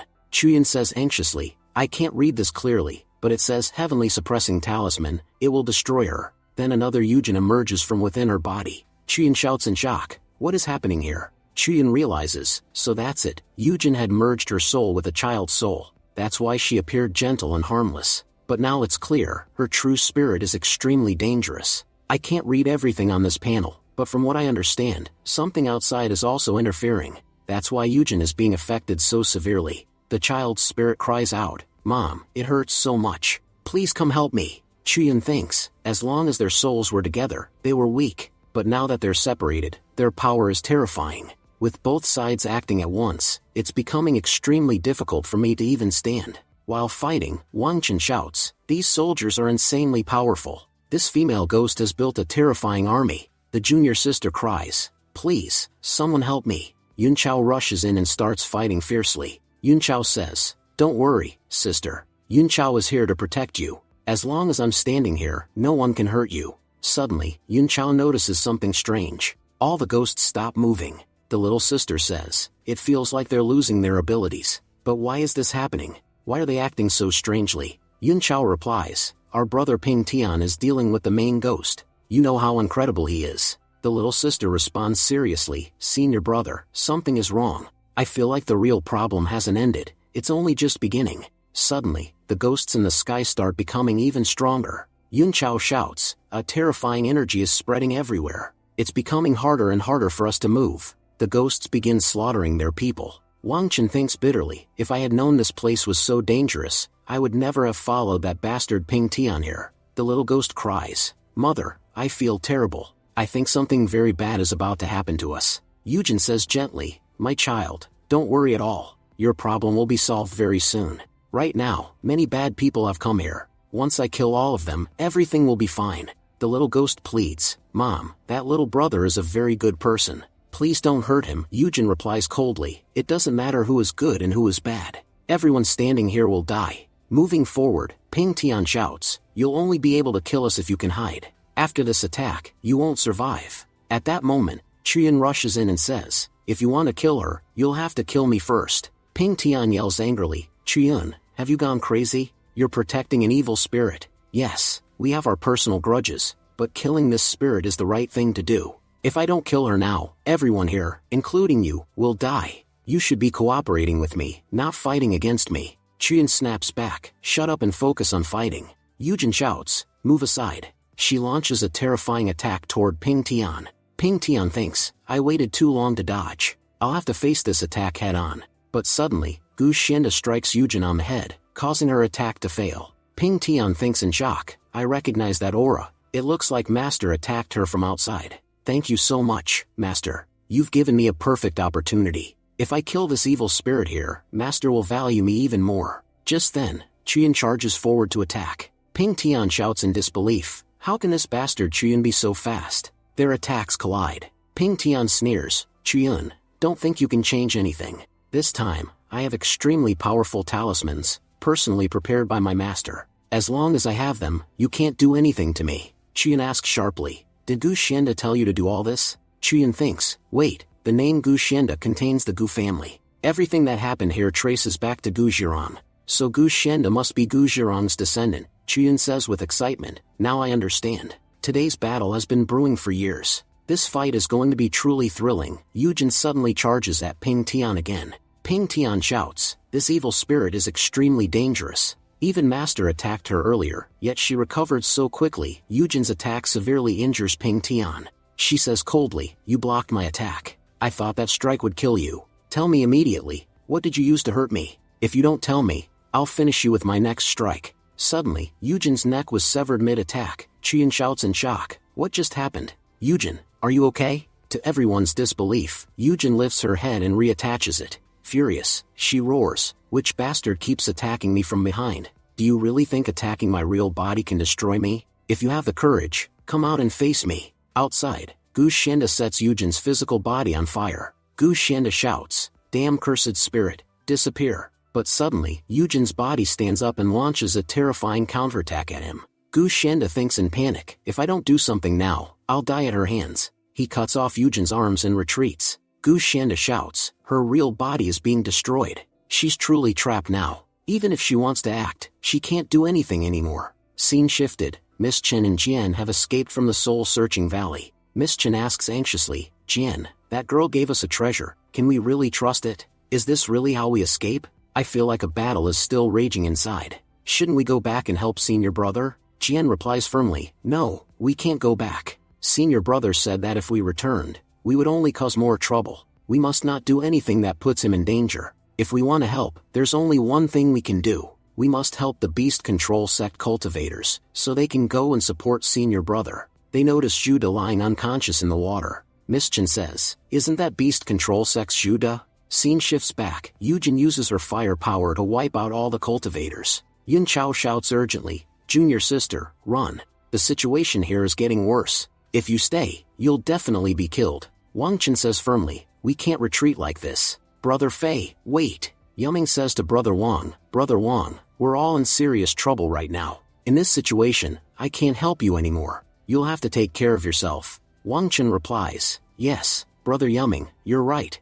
Yuming suddenly asks, "What are you doing?" At that moment, Wang Chen uses Yuming's body as a shield to save himself, and Yuming was killed on the spot. Wang Chen says sorrowfully, "Brother Yuming, even in your final moments, you helped me so much. Because Yujin used a huge amount of energy, she has become extremely exhausted." Yujin says coldly, "Your cheap tricks won't work on me. I know someone outside is controlling all of this. I've already attacked that person using my power. Even if he didn't die, he must be seriously injured. I've dealt with the person outside. Now it's your turn, boy." Ping Tian replies arrogantly, "You can't do anything to me using such low-level moves. My barrier is incredibly strong. You'll have to break it first before you can attack me. And I guarantee you'll never be able to break this barrier." Yujin responds calmly, "Whether I can or not, only time will tell." She launches a terrifying attack at Ping Tian. Qian thinks to himself, "This barrier really is extremely strong." Yujin is attacking Ping Tian from every position, but the barrier still isn't breaking. Qian urgently calls out, "Chan King Bird,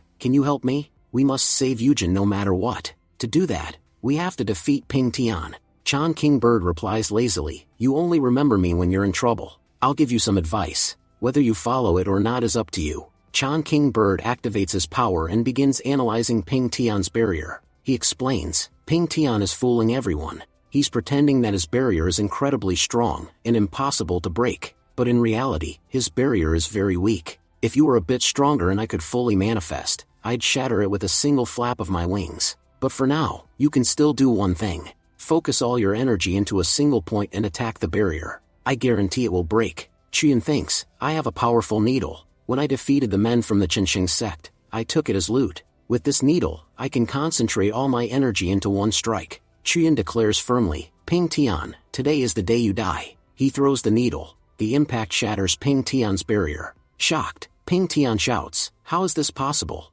Master said my barrier was invincible. How did you break it? You damn bastard, Qian. How many tricks do you have?" Qian replies calmly, "Blaming me won't help. Your master lied to you. He told you your barrier was invincible, but that was a lie. Look how easily I broke it." Yujin says coldly, "Without that barrier, you are nothing. Now watch how I destroy you." Ping Tian thinks in panic, "There's no way for me to escape now. It looks like I have no choice but to fight back." He begins using his forbidden power. At the same time, Qian and Yujin charge forward to attack him. As a result, both of them were thrown aside and fell to the ground. Yujin declared fiercely, "No matter what happens, I won't let you go." Meanwhile, Qian moved very close to Ping Tian. Because of Qian's attack, Ping Tian's talisman separated from him. Grabbing the talisman, Yujin said mockingly, "Good job, boy." She then tore the item apart. Ping Tian thought in panic, "Without this item, I can't do anything." Qian stepped forward and said angrily, "You bastard, Ping Tian.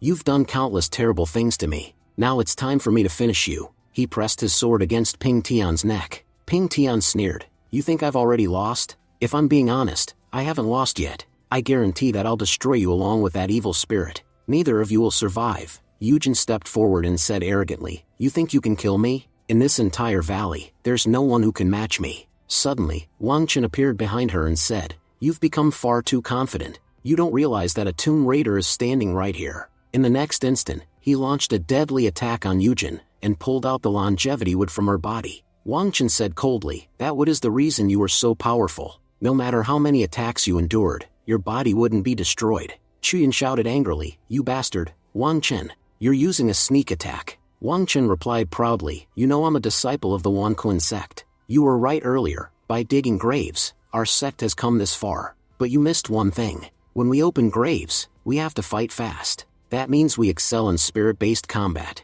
Normally, we aren't that good against regular cultivators, but ghost cultivators are extremely weak against us. I've been standing here patiently, waiting to get close to this ghost, and my patience paid off. I obtained a truly valuable item." At that moment, Chuyin rushed forward to attack Wang Chen. Dodging the attack, Wang Chen thought, "This guy's movement speed is incredible. If I had been even a second late, I would have died." Chuyin shouted, "Yujin, don't worry. As long as I'm here, nothing will happen to you." Yujin replied softly, "Chuyin, there's nothing we can do anymore. I told you from the beginning, you remind me of someone. Do you want to know who? That man was Yilang, my former husband." Chuyin roared angrily, "You bastard, Wang Chen, I'll kill you." Wang Chen laughed, "I have to admit, your killing intent is impressive. I never thought you'd get caught up in spirit like this. But you should know something, with this level of power, you can't kill me." As he spoke, Wang Chen launched another terrifying attack. Chuyin said seriously, "Your power clearly shows that you're a nether-realm cultivator."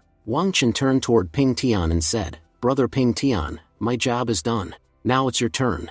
Chuyin narrowed his eyes, "So from the beginning, you had two nether-realm cultivators, and you hid that fact from everyone." Ping Tian replied smugly, "So what if you found out our secret? You won't be able to tell anyone after you die. Once we leave here, our reputation will soar. We'll win this competition, and wipe out your sect completely." Chuyin thought carefully, "I'm currently at the 7th level of the Yunhai realm.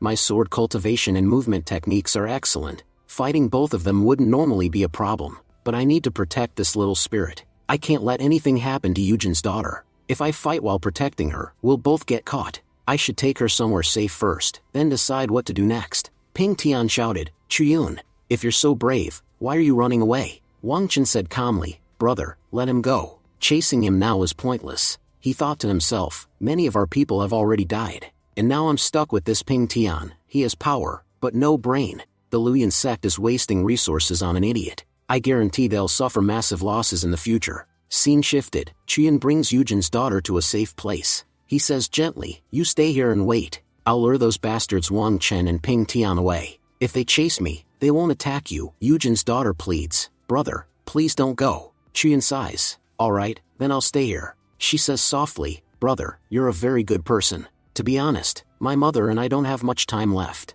There are still many things we don't understand. My mother told me to stop you from leaving, but I don't understand. How did you know my mother's name?" Chuyin said apologetically, "Please forgive me. If I hadn't come here, none of this would have happened to you." The little ghost replied softly, "Brother, I don't even know why Mom brought you here. She just kept saying that when she looked at you, you reminded her of Dad." At that moment, Yujin appeared. She said calmly, "Yes, Chuyun. From your face to your actions, everything about you is exactly like Yilang. But do you know what happened in the past? Yilang betrayed me. Later, he married a princess, and because of that, my entire family was wiped out. I cursed that damned princess. All of her descendants have suffered under my curse ever since. Maybe after my death, the curse will finally disappear. But in my entire life, I was never able to curse Yilang.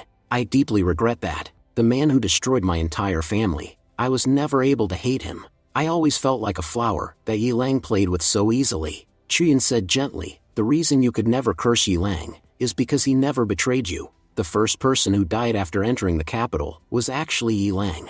After killing him, someone else stole his identity. It's true that there was a marriage, but the one who married the princess was Gu Zhirong. Gu Zhirong wanted an official position. That's why he had his best friend Yilang killed, and lived on using Yilang's identity." Hearing this, Yujin was completely shocked. Chuyin continued, "Since you're about to die, I'll explain everything clearly. The rankings of the imperial examinations had already been announced, and Yilang had become a top scholar. But Gu Zhirong and the princess captured Yilang, and poisoned him to death. Before dying, Yilang kept apologizing because he couldn't protect you. That poor man was completely innocent. He died a miserable death, Yujin whispered tearfully, so it turns out I learned the truth far too late, only at the moment of death do I find out that Yi Lang never betrayed me. The little ghost said sadly, Big brother, without the longevity wood, neither of us can survive. That's why we have to say goodbye. I still have a small portion of my power left. Please accept it. If you don't take it, those people will steal it, and their power will grow even stronger.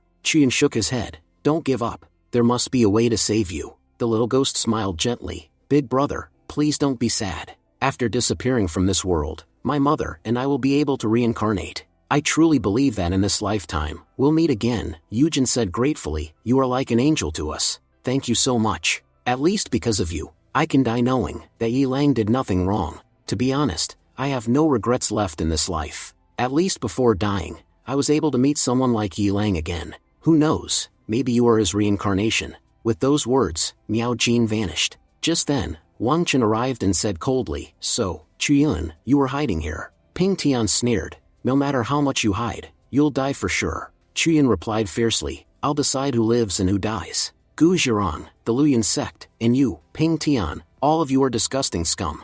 I won't let any of you go. The Chan King Bird warned him, Child, you currently have enough power to defeat Ping Tian in a direct fight, but there are many ordinary cultivators standing before you, and Wang Chen is already in the nether realm. You can't fight all of them at once. Acting recklessly out of emotion won't help. You need to fight using your mind. Chuyun realized that this moment was a turning point in his life, a place where charging in blindly would only lead to death. He said sincerely, Thank you, Chan King Bird. Now I remember how I should fight. The Chan King Bird said, Chuyun, you still have a powerful trump card. Use the weapon given to you by Elder Zhu. Show them how powerful you truly are. The enemies mocked him. Chuyun, how long do you think you can last? That spirit was protecting you before, but now it's gone. You have nothing left to save yourself. Your destiny now holds only one thing, death. At that moment, Chuyun removed a bracelet from his wrist. Everyone was shocked. What is that thing made of? It feels incredibly heavy. Chuyun said calmly, You're asking what I'll use?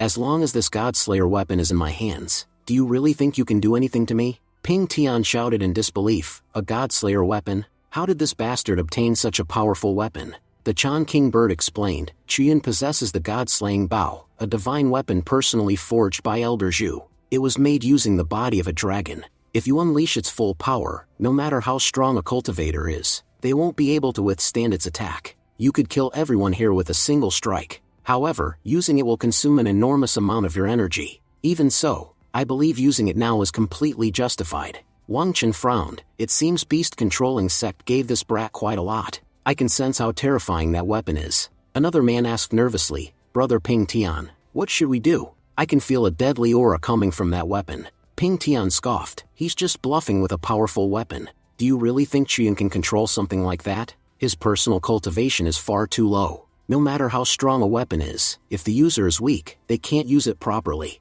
Chuyun smiled coldly. Your confidence is admirable. Now let's see who's truly weak and who isn't. You killed Yujin and her daughter. For that, all of you will die. With those words, Chuyun fired an arrow toward them. Ping Tian shouted in panic. This power is terrifying. We have to run.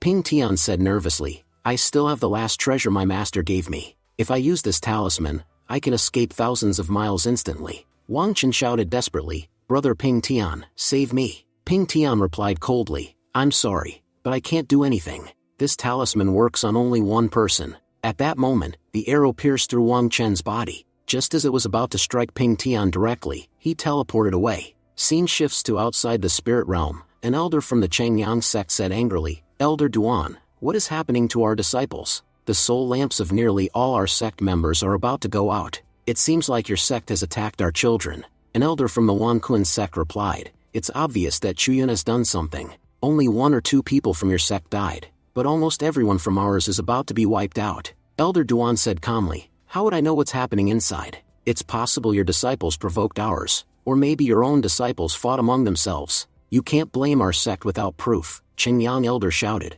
Where is Elder Shengguan gone? Bring her here immediately. Scene shifts to Luyan sect. The furious ancestor said, Shengguan, what do you mean the sect leader is missing? I've been trying to contact him for a long time, but there's no response. Most of the disciples who entered this competition are about to die. Even Zhao Ping Tian's soul lamp is about to extinguish. So many things are happening in the spirit realm, and that bastard Gu Shenda is nowhere to be found. At a critical moment like this, he should be here. Xinguan replied, Master, in my opinion, all of this is happening because of Chuyun. If that child was from our sect, things would have been much easier. The ancestor sighed, there's no point discussing that now. All three sects are losing their minds. And why wouldn't they? Most of their disciples are dying. This competition was hosted by us, so the responsibility also falls on our shoulders. And yet Gu Xianda has disappeared. Xinguan, form an investigation team immediately. Tomorrow, you will enter the spirit realm as well. The most important thing right now is saving our disciples' lives.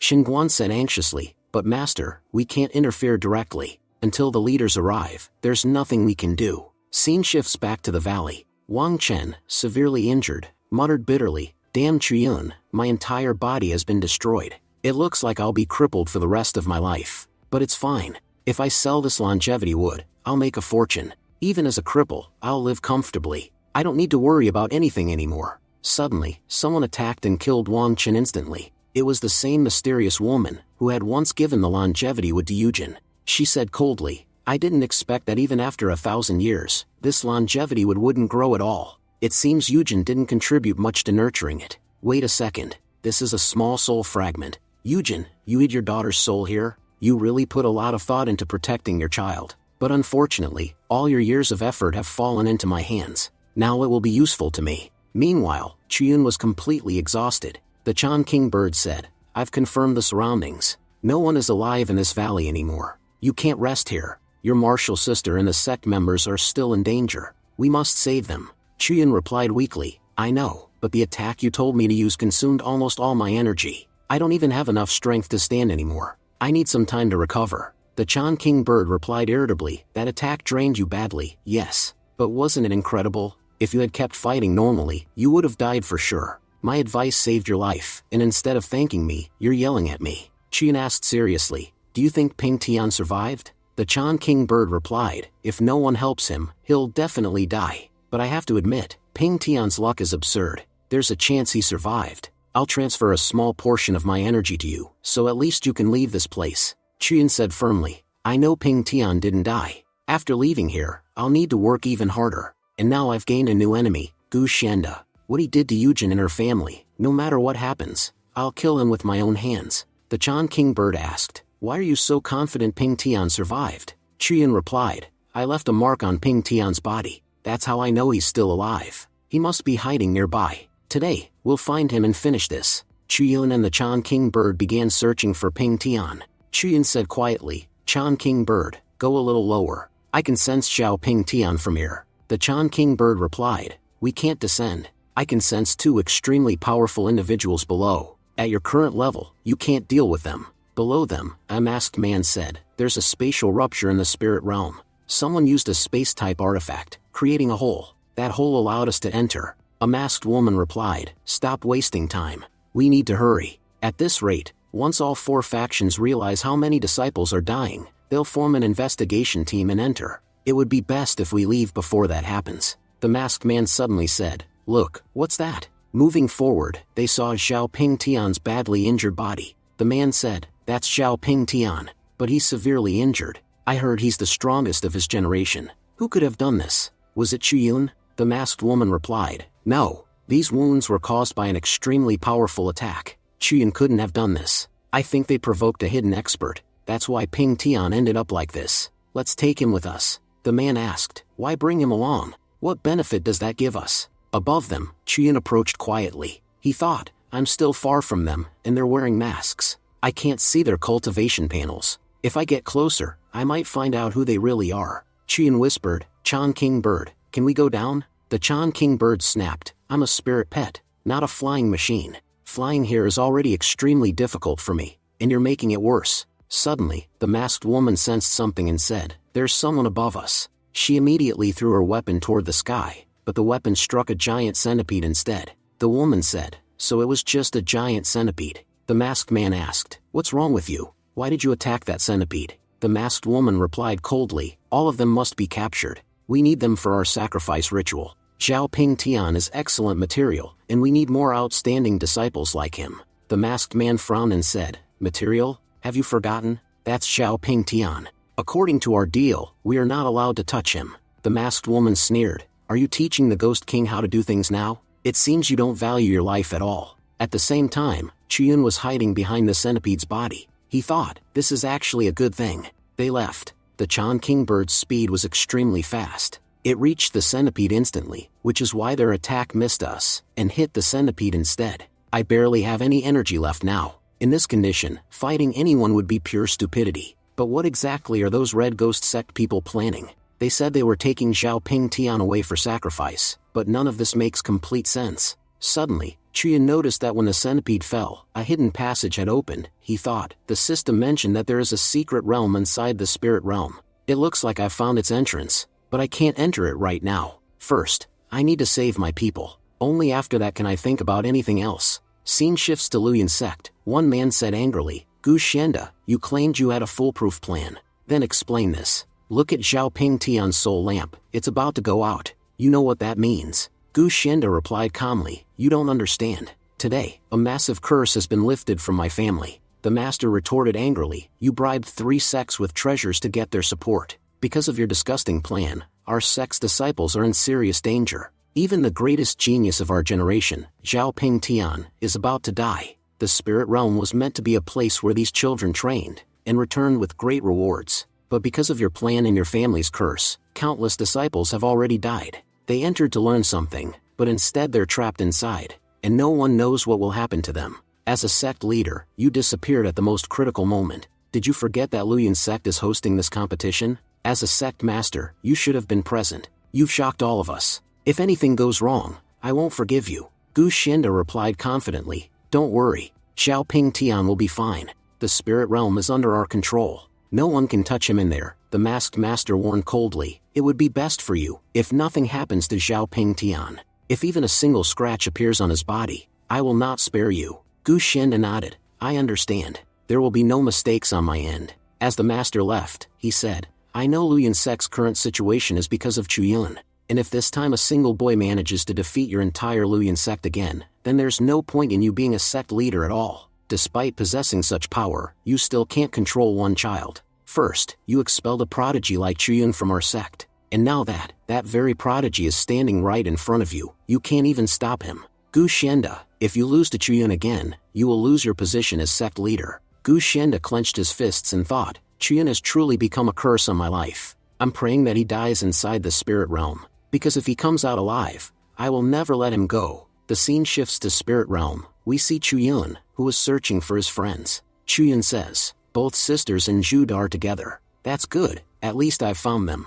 As he comes down, Chuyun asks, Judah, I warned you earlier that one of you was a traitor. So how did you survive alone? Where are the others? Judah replies, Senior brother, you know it's a long story. You know that Fei Yuming used poison and knocked all of us unconscious. When we woke up, everyone was completely confused. No one knew clearly who had betrayed us. Some people suspected Yuming, but there was no solid proof. Then someone from our team, Chen Shiming, stood up and suddenly blamed you. He confidently claimed that he saw you poisoning us, and said that you were the one who betrayed the team. When he was accusing you, the 3 of us defended you. But then Shiming revealed that both sisters belonged to the Luyan sect. After hearing that, everyone became convinced that you were the traitor. No matter how much I tried to explain, they wouldn't listen. So I separated from them. When the 3 of us were leaving, we noticed that Red Ghost sect had already attacked them. At that moment, we felt it was best to leave the area. Chuyun replies, it seems their luck is really bad. They keep getting trapped every time. Judah then says seriously, brother, I have one request. I know you don't trust those disciples anymore, but could you save them one last time? Chuyun replies calmly, don't worry, they've been misled. I'll save them. But you need to know something important. The spirit realm has been sealed. No one inside can leave, and no outsider can enter. The Red Ghost sect controls the exits. We can only leave when they allow it. They've occupied the entrance. Both of them are extremely strong, and I can't fight them alone. That's why we'll need everyone to fight together. Miss Chen says in shock, the Red Ghost sect? Is that the same sect that destroyed our Chen family fort? Are they going to cause the same destruction here? Jian asks, Senior brother, what should we do now? Do you have a plan? Chuyun replies, there is one option. We can use the secret realm itself. Jian asks in confusion, the secret realm? What kind of place is that? The scene shifts again. We see a masked man, who has tied up all the members of the beast control sect. The masked man says, Chen Shiming, I have to admit, you're a real bastard. To prove your loyalty, you even killed someone from your own sect. Shiming replies nervously, Senior brother, can we talk privately? The masked man snaps, I don't have time to waste on you. If you have something to say it right here. Shiming asks, Senior brother, do you know Chiyun? The masked man replies, yes, he caused us a lot of trouble at the Chen family fort. Because of that bastard, our plan failed. Shiming says, yes, that's exactly who I'm talking about. I hate him too. If you give me a chance, I can help you trap Chiyun. I know for sure that he'll come to rescue these people. The masked man said thoughtfully, your offer isn't that bad. The girl sitting nearby snapped angrily, Chen Shiming, you're truly shameless. Brother Ichuyun already tried to save us. You know he's the future of our sect, and yet you're planning to get him killed? Shiming, you won't even have a place in hell. Shiming replied coldly, you people don't understand. Ichuyun is a traitor. He betrayed his previous sect too. I guarantee that sooner or later, he'll betray us as well. If we get him killed here, it'll actually be good for our sect. With his death, nothing bad will happen to us. Chuyun said, does Shiming thinks I'm a complete idiot? Does he really believe it's that easy to trick me? Judas said furiously, I'm extremely angry at Chen Shiming. He's already killed one of our companions, and now he's begging our enemies like a dog. If I had known he was this big of a bastard, I would have killed him myself. Keeping someone like him in the sect is poison. He could betray us at any moment. The masked man shouted impatiently, enough. Step back. I've been listening to nonsense for far too long. Let me make one thing clear. You're useless to me, and if you keep talking, I'll kill you right now. Shiming said desperately, Senior brother, please trust me. I can prove everything I'm saying. Meanwhile, Ichuyun was observing quietly and thought, let's see who this red ghost sect bastard really is. The system revealed, this man's name is Qi Dashing. A major turning point is coming in his life. Inside the spiritual realm, he will capture Ichuyun. After returning to his sect, he will receive a promotion. Chuyun thought, so that's how it is. If I take action now, I'll get caught. That means, I need to wait, or use my brain. Ichuyun secretly wrote a message, and threw it toward Maya. Maya thought, this paper wasn't here before. Brother Ichuyun really came to rescue us. As long as this red ghost sect guy isn't looking, I'll read it. The message said, tonight, I'll come to save you. I'll lure these red ghost sect members into the secret realm. Use that opportunity to escape. Maya thought emotionally, this letter was really written by Brother Ichuyun. He says he'll save us tonight. He's truly a good person. Even though we doubted him, he still came to save us. Suddenly, Shiming snatched the letter from her hand. Shiming shouted, Senior brother, see? I told you, that bastard Ichuyun would definitely come to rescue them. This girl, Maya, was reading his letter. I caught her red-handed, Qi Dashing said, fine. Show me what that bastard wrote. Maya cried out, Shiming, give it back. How can you do this to us? Watching everything unfold, Ichuyun thought calmly, Shiming, you really played your role perfectly, just as I expected. Now, because of you, my plan will succeed very easily. Qi Dashing ordered, brothers, Ichuyun just threw this letter. That means he must be nearby. Search for him. If you find him, bring him here. Half an hour later, the men returned. They reported, Brother Dashing, we searched everywhere nearby. We couldn't find Ichuyun, but all the men we sent north are dead. Their soul flames are extinguished. That clearly means Ichuyun went north, Qi Dashing said. At least one thing is confirmed, Ichuyun was definitely here. I'm giving all of you a strict order. No one moves anywhere without my permission, especially not toward the north. He's definitely still there. And you know, we'll need all of you to deal with him. He'll come back to rescue them. And this time, he must not escape. Do your jobs properly. All the men replied, yes, Senior brother. Shiming added, Senior brother, honestly, there's no need to guard this place heavily. That bastard Ichuyun is very good at sneak attacks. He won't attack you head on. But once he finds the right opportunity, he'll definitely strike. If you fight him face to face, he can't do much. But if he manages a sneak attack, it could be very dangerous for us. Dashing said angrily, boy, our superiors have already told us that Ichuyun is a threat. No matter what happens, we must stay cautious of him. And now you're saying that even if we fight him head on, there won't be any problem? Why does it feel like you're trying to trick us? It seems like you want all of us to go after Ichuyun, and while we're gone, you'll take advantage of the situation and escape. Do you think we're idiots? We're not falling for your scheme. Shiming replied quickly, Senior brother, you're misunderstanding me. I'm also very eager to kill Ichuyun. If you give me a chance, I'll do whatever it takes to kill him. Honestly, I hate that guy, just as much as you do. Ichuyun thought to himself, these people are acting exactly as I expected. Chonking bird, we should move toward the secret realm now. In my opinion, they'll definitely follow us there. Chonking Bird replied, "Are you sure? Dashing is already very suspicious, and I don't think he'll fall into your plans so easily." Ichiyun answered calmly, "You know I haven't harmed anyone here, yet for some reason, no one wants to miss the chance to kill me. I can guarantee that they'll definitely chase after me." Ichiyun continued thinking, "It's written in Dashing's fate that he'll enter the secret realm to capture me. If fate says so, it won't change. I need to set a perfect trap here so I can give him a proper welcome." Later, night fell. All the Red Ghost sect members were guarding the area. Dashing thought to himself, "I've talked to all of them, and one thing is clear, no one here personally knows Ichiyun. You could even say, they've never truly spoken to him before. Maybe Ichiyun isn't interested in them at all, or perhaps he already gave up on saving them. If he doesn't even know them, why would he come here to help? Besides, Ichiyun's cultivation grows at an incredible speed. It doesn't look like he has time to waste on meaningless things. He's probably sitting somewhere right now, focusing on improving his cultivation. Yes, he definitely tried to save them earlier, but when he realized they weren't worth saving, he probably gave up and left. One thing is certain, Ichiyun is a dangerous bastard. He could become a serious threat to our sect. Last time, he completely ruined our plan. We did everything for the Chen family's treasure, but that bastard escaped with the treasure, and despite all our efforts, we couldn't stop him. What if he pulls the same trick again?"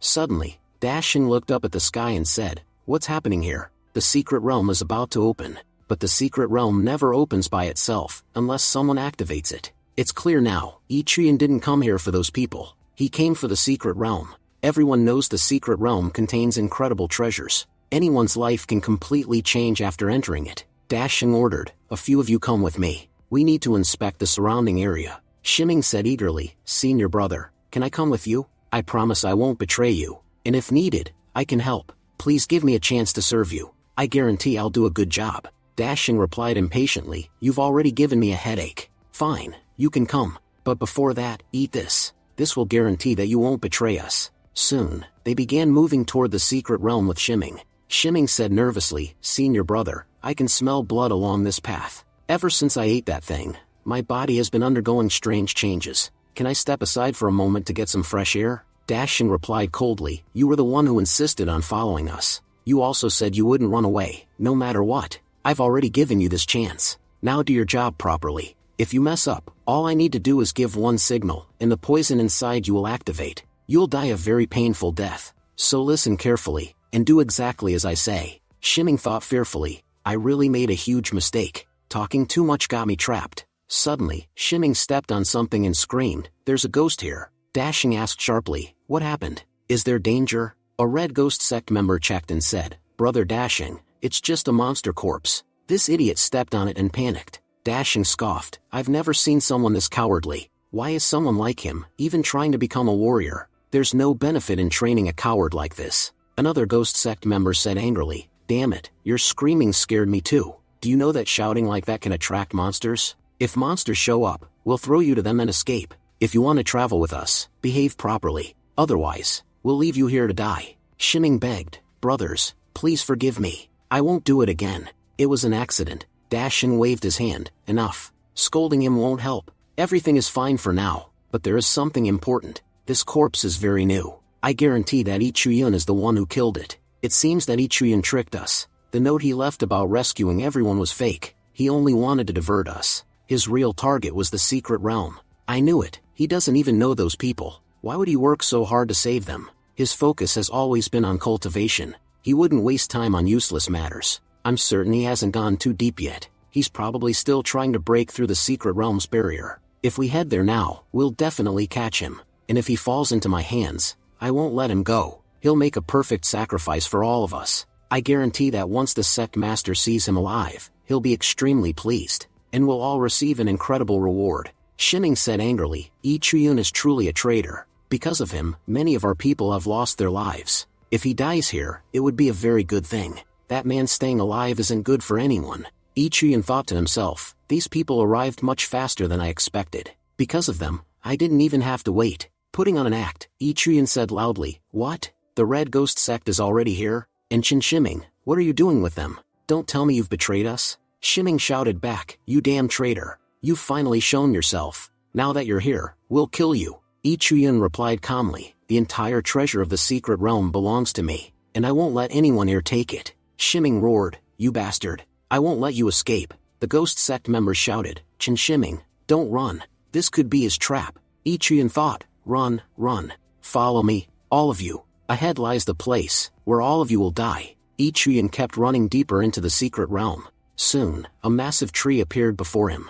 Ichian said in surprise, "This tree looks incredible. What is this place?" "It seems this is the guardian tree of this area. I've heard a lot about its fruit. It's called the wolf peach. Anyone who eats this fruit gains an enormous increase in cultivation. They say the last person who ate it became a sword god." Shimming's eyes lit up as he shouted, "What? Wolf peach? And the one who eats it becomes a sword god? Since I'm already here, this belongs to me. After eating it, I'll become extremely powerful. One by one, I'll obtain all the treasures here." Dashing shouted angrily, "Shimming, what are you doing, you idiot? This is a trap. Come back immediately." Shimming sneered, "You fools, go back yourselves. I'm not your dog, who follows orders. I was just waiting for an opportunity, and now I have it. Once I eat this fruit, I'll become incredibly powerful. Then I'll do whatever I want. Just watch. When I gain power, whether it's Ichiyun or any of you, no one will survive." Suddenly, a snake entered Shimming's body. Dashing said furiously, "I'm so angry at this bastard, that I want to kill him right now."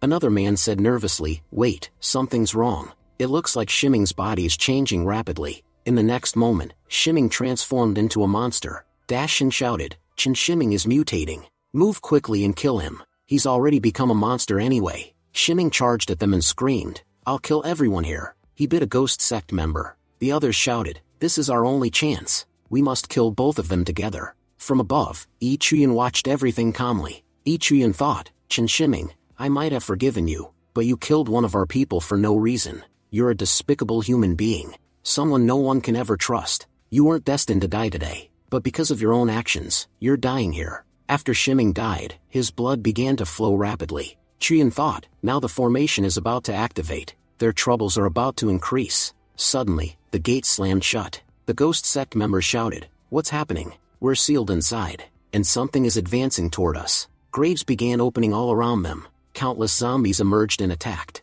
The ghost sect members screamed in panic, "What is this thing? We've never seen anything like this before." While fighting, they shouted, "It doesn't feel pain. Kill them all." Suddenly, a zombie bit one of the men. He screamed, "Brother Dashing, save me, or this zombie will kill me." Dashing shouted, "Everyone, gather around me." He activated his artifact, and captured the zombie instantly. A ghost sect member exclaimed, "Brother Dashing, you're incredible." Dashing said angrily, "Damn you, Ichiyun.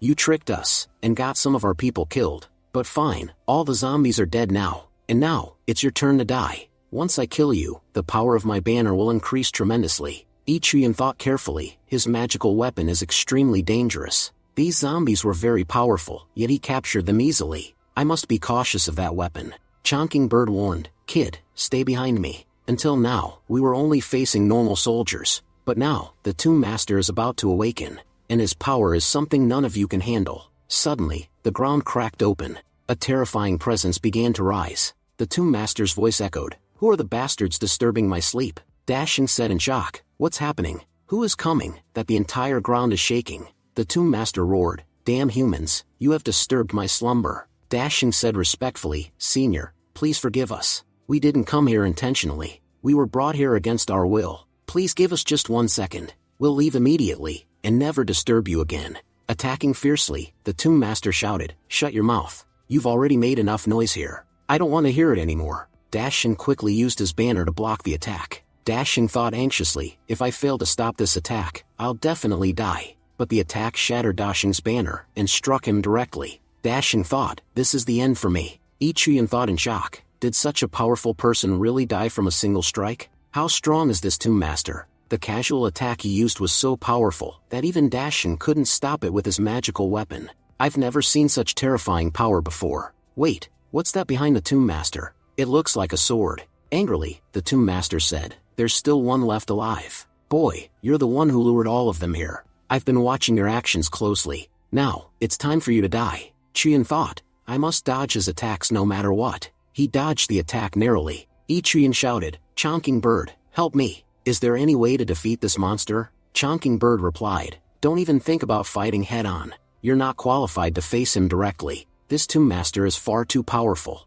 Ichian asked, if I can't fight, then what do we do? Are we just going to die here? Chonking Bird answered, there's no clear plan. You must find his weakness. That's our only hope of survival. The Tomb Master sneered, you rat, you're quite fast. You dodged my first attack. It seems I need to get serious now. I'm surprised that someone so weak can resist this much. But I won't play with you any longer. I'll end you quickly. If you've come before me to die, then I'll grant your wish. Chian said firmly, I'm not so weak that you can kill me easily. The Tomb Master thought, I recognize this attack. This is the Shen Yuan Sword Embryo attack. Does this boy possess the same body as that cultivator? I was sealed long ago, because of someone like him.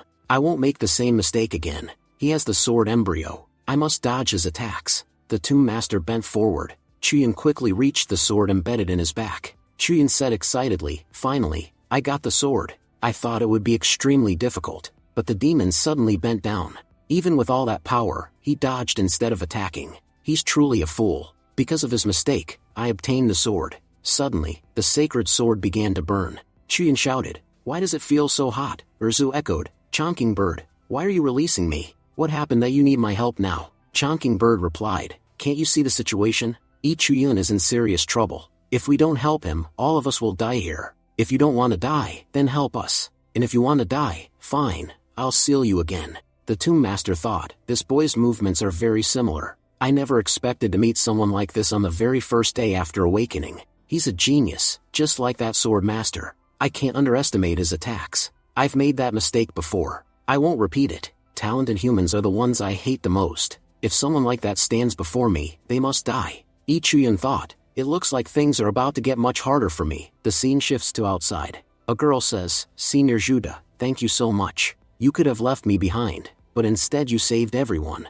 Judah replies, we all belong to the same sect, so I had no reason to abandon you. Chien says urgently, we shouldn't waste time talking here. The people from the Red Ghost sect could arrive at any moment. It would be better for us to leave quickly. Suddenly, Judah points ahead and says, look, a huge amount of energy is coming out of the ground. At that moment, Chiyun emerges from underground. Chien says happily, Senior brother, we were waiting for you. Chiyun replies, wait for 2 seconds. I'll be right back. Chonking Bird says, Chiyun, don't worry. A sealing technique was used underground, so Tomb's master won't be able to come out for a while. Chien looks worried and asks, Senior brother Chiyun, what happened? How did you get so badly injured? Chiyun explains, because of Chinshiming, a powerful master awakened inside the secret realm. Defeating him has become extremely difficult for us. His strength is even higher than the yin and yang level. The scene flashes back to what happened inside. Tomb's master says mockingly, what's wrong, kid? You're not running anymore? It seems you've finally understood that running is useless. Accepting your death is the better choice. Chiyun shouts, Chonking Bird, help me. Chonking Bird replies, kid, you have to win. I have no desire to die here with you. Tomb's master prepares his attack and says, your useless attacks can't do anything to me. Take this attack and die. He laughs and says confidently, finally, I've finished him. If this boy were at the same realm as me, I might never have won. It's a good thing I killed him before he became powerful. But suddenly, he was shocked to see that Chiyun survived the attack. Tomb's master says in disbelief, you have a treasure that protected you from my attack? Chiyun replies firmly, I can't die here. Many people have treated me horribly. I won't die like an insect without taking my revenge. Panicking, Tomb's master thinks, what is happening? He survived my strongest attack, and now even the Sky Sword has acknowledged him as its master. His aura has completely changed. He has the same pure killing intent as the woman from Soul Snatching Valley. What happened outside while I was sealed here? Then he calms himself, I'm overthinking. He only survived one attack. If I attack again, he'll definitely die. He's just an ant. There's no need to be afraid. Chiyun steps forward and says, Tomb Master, if I'm an ant, then today you'll die at the hands of this ant. Tomb's master casually throws Chiyun back with one hand and says, even though you're so weak, where do you get the courage to talk like this? Chiyun laughs and replies, I know I'm weak, and attacking you directly wouldn't work. That's why I attacked the ground and destroyed it. I may be smaller than an ant, but I can escape. But where will you escape from, Tomb Master? With that, Chiyun breaks through the ground and escapes. Tomb's master was trapped underground and shouts angrily, just wait, I'll get out soon. And when I do, the first person I'll kill is you. Back in the present, Chiyun says, I shattered the ground and trapped that bastard below. He's not dead yet, but we're safe for now. Judah adds, yes, Martial Uncle, I managed to save everyone. Huaxing steps forward and says, Senior Chiyun, thank you very much. We misunderstood you because of that bastard Chen Shiming. Yet you still helped us. Chuyun replies calmly, it's fine. People misunderstand me all the time.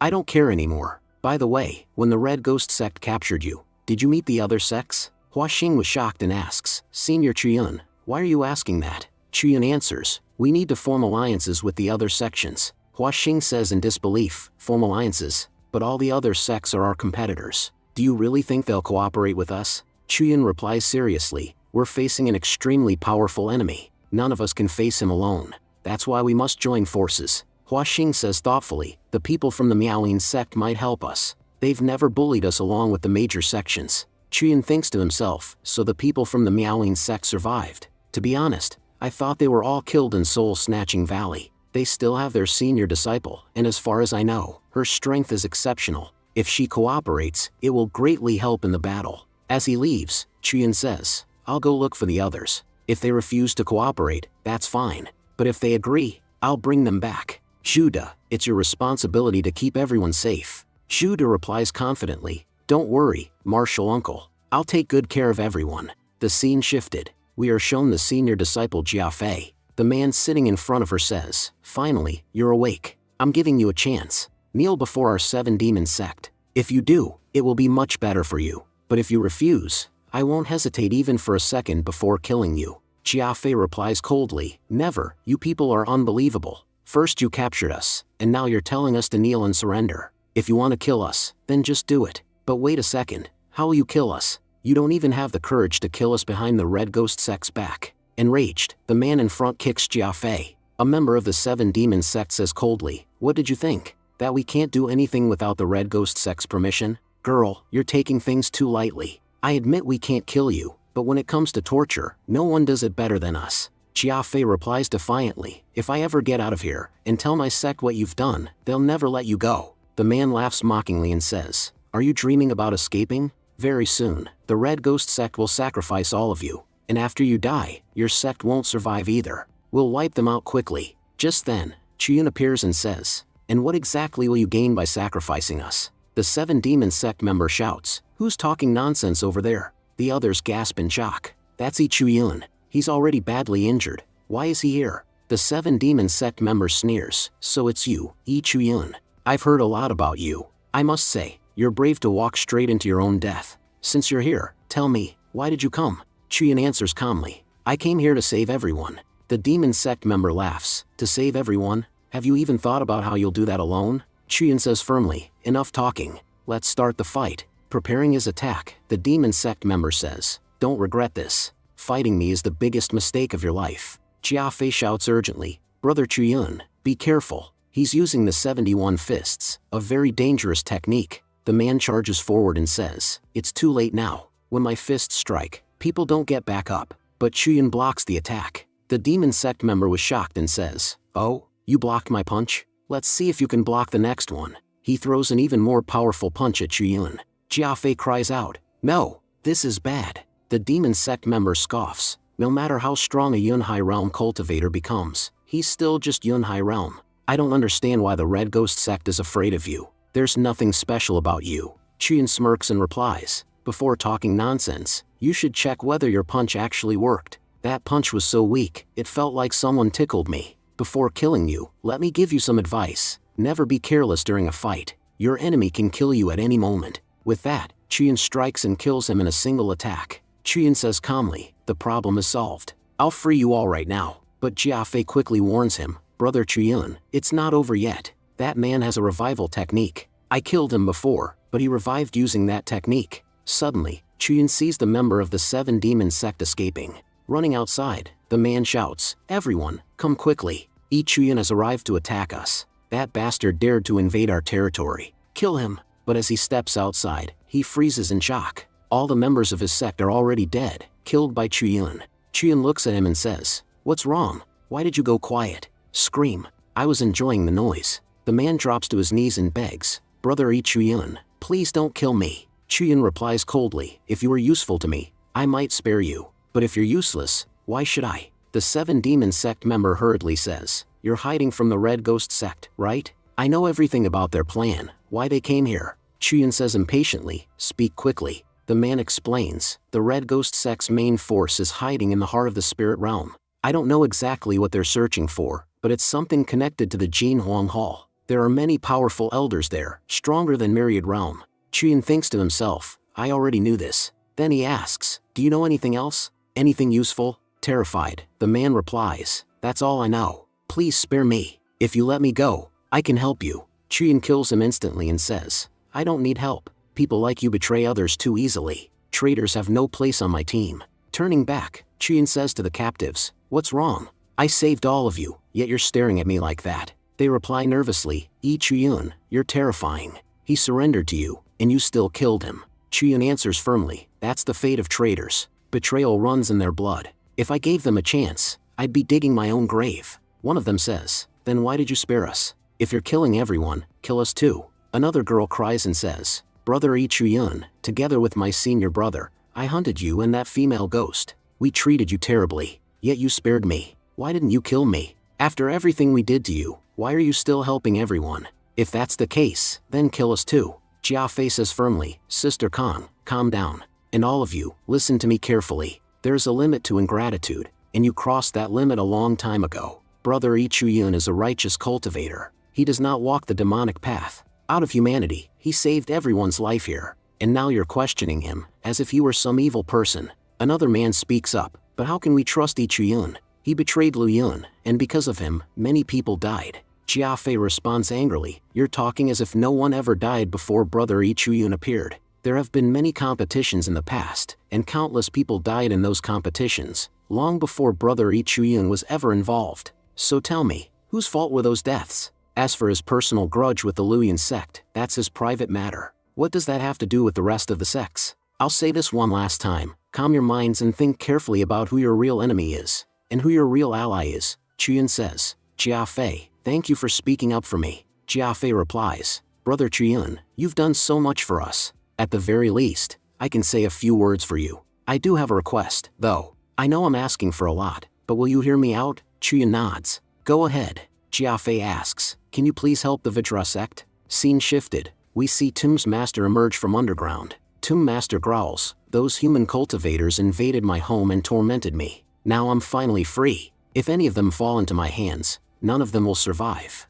Breathing fresh air after so many years feels wonderful. Suddenly, he frowns. What's happening in the valley? That woman's aura has completely disappeared. That boy had the same pure intent. Could it be because of him? Just then, someone appears and says, Blood Demon, congratulations. You've finally broken free from the seal. The Blood Demon asks coldly, who are you? The woman replies calmly, Blood Demon, I'm extending a hand of friendship. I hope you'll join the Red Ghost sect and help us with our plans. Scene shifts again. Chuyun asks, Vajra sect, what kind of sect is that? Jiafei explains, they're located near our sect, and we used to have a very good relationship with them. But right now, they're in serious trouble. The people of the 10,000 Evils sect have completely surrounded them, and they can't escape. I'm asking you to save them, because they're our close allies. And more importantly, their sect has a disciple who possesses the power to uncover the secrets of heaven. That's why the Red Ghost sect and the 10,000 Evils are after them. Even though they've surrounded the sect, they haven't attacked yet. We don't know exactly why the Red Ghost sect came here, but we must protect the Vajra sect and stop their plan. Chuyun thinks in shock, one person who can see the secrets of heaven? That ability is just like my system. Knowing the future, that would be invaluable. He speaks aloud, alright, I'll save them. But first, tell me, where's the Valley of 10,000 Evils? Jiafei answers, it's nearby. The man you killed earlier reports to the 10,000 Evil sect every night. They'll definitely come again tonight. Scene shifts to the Valley of 10,000 Evils. A man says, that idiot from the 7 Demons sect sent us a letter today. He said someone would come here to discuss future plans. Another man points ahead. Look, he's standing over there. Stepping forward, Jiaojing says, the letter said you captured Chuyun and would share the credit with us. Thank you very much. As a representative of the 10,000 Evil sect, I won't forget this favor. Suddenly, he notices the corpse. Chuyun steps forward and says calmly, it really was easy to lure you out. Jiaojing gasps, Chuyun, you're alive? Chuyun replies coldly, yes, and now you'll die. In an instant, Chuyun kills them all. He mutters, I thought killing these fools would be harder. I'll change into their clothes and enter the valley easily. No one will even realize who I am. Elsewhere, a Red Ghost sect elder watches everything. She murmurs, all those men were sky-controlling realm cultivators, yet Chuyun killed them effortlessly. That boy is truly interesting. Every time I see him, I feel the urge to kill him. I've had to restrain myself with great difficulty. Just then, an elder arrives and says, Jian Qishuang, what are you doing here? Have you seen my beloved disciple, Jiaozhen? I've been searching for him for so long, but I can't find him anywhere. This man was Yuan Fei, an elder of the 10,000 evil sect. Qishuang replies coldly, your disciple, Chuyun just killed 3 of your people over there. Why don't you go and check for yourself? Which one of them was your disciple? Shocked, Yuan Fei shouts, what? My child was killed. He looks to the side and trembles. It's true, my precious Xing is dead. Qishuang, you were right here, and you still let my favorite disciple die like this. Qishuang responds calmly, Elder Yuan Fei, you can't blame me for this. Your disciple acted recklessly, and went after Chuyun on his own. For our Red Ghost sect, Chuyun is extremely important. That's why I couldn't afford to be careless with him. Furious, Yuan Fei roars, I don't care what the Red Ghost sect wants. He killed my child. I will never forgive him. I will take revenge for my son, no matter what. Qishuang says coldly, you may do whatever you want here, but remember, do not kill Chuyun. Leave him half dead, and hand him over to us. If he dies because of you, you can't even imagine what will happen to you. Enraged, Yuan Fei immediately attacks Chuyun. Chuyun thinks in panic, this is the attack of an expert, who has already broken through into Myriad Realm. It's so close, I can't even dodge it. The attack lands, and Chuyun was badly injured. Yuan Fei shouts, Chuyun, killing my disciple was the biggest mistake of your life. I won't let you escape. Chuyun narrowly dodges the next attack and cries out, Chonkingbird and Erzu, help me. Chonkingbird asks anxiously, what happened here? Why does such a powerful expert want you dead? Erzu adds calmly, this fight will actually be easier than the last one. I don't mind joining. Chuyun launches a counterattack at the elder. Dodging it, Yuan Fei sneers, what did you think? That a child like you could injure me? He attacks again. Chonkingbird shouts, Chuyun, be careful. If his attack hits you, you're finished. Suddenly, Chuyun's body stiffens, and with a single punch, the elder sends him flying. Chuyun thinks bitterly, I'm about to break through, and that's why my body isn't responding properly. Why do good things always turn bad for me? Erzu sighs, seriously, Chuyun, your luck is terrible. It always betrays you at the worst possible moment.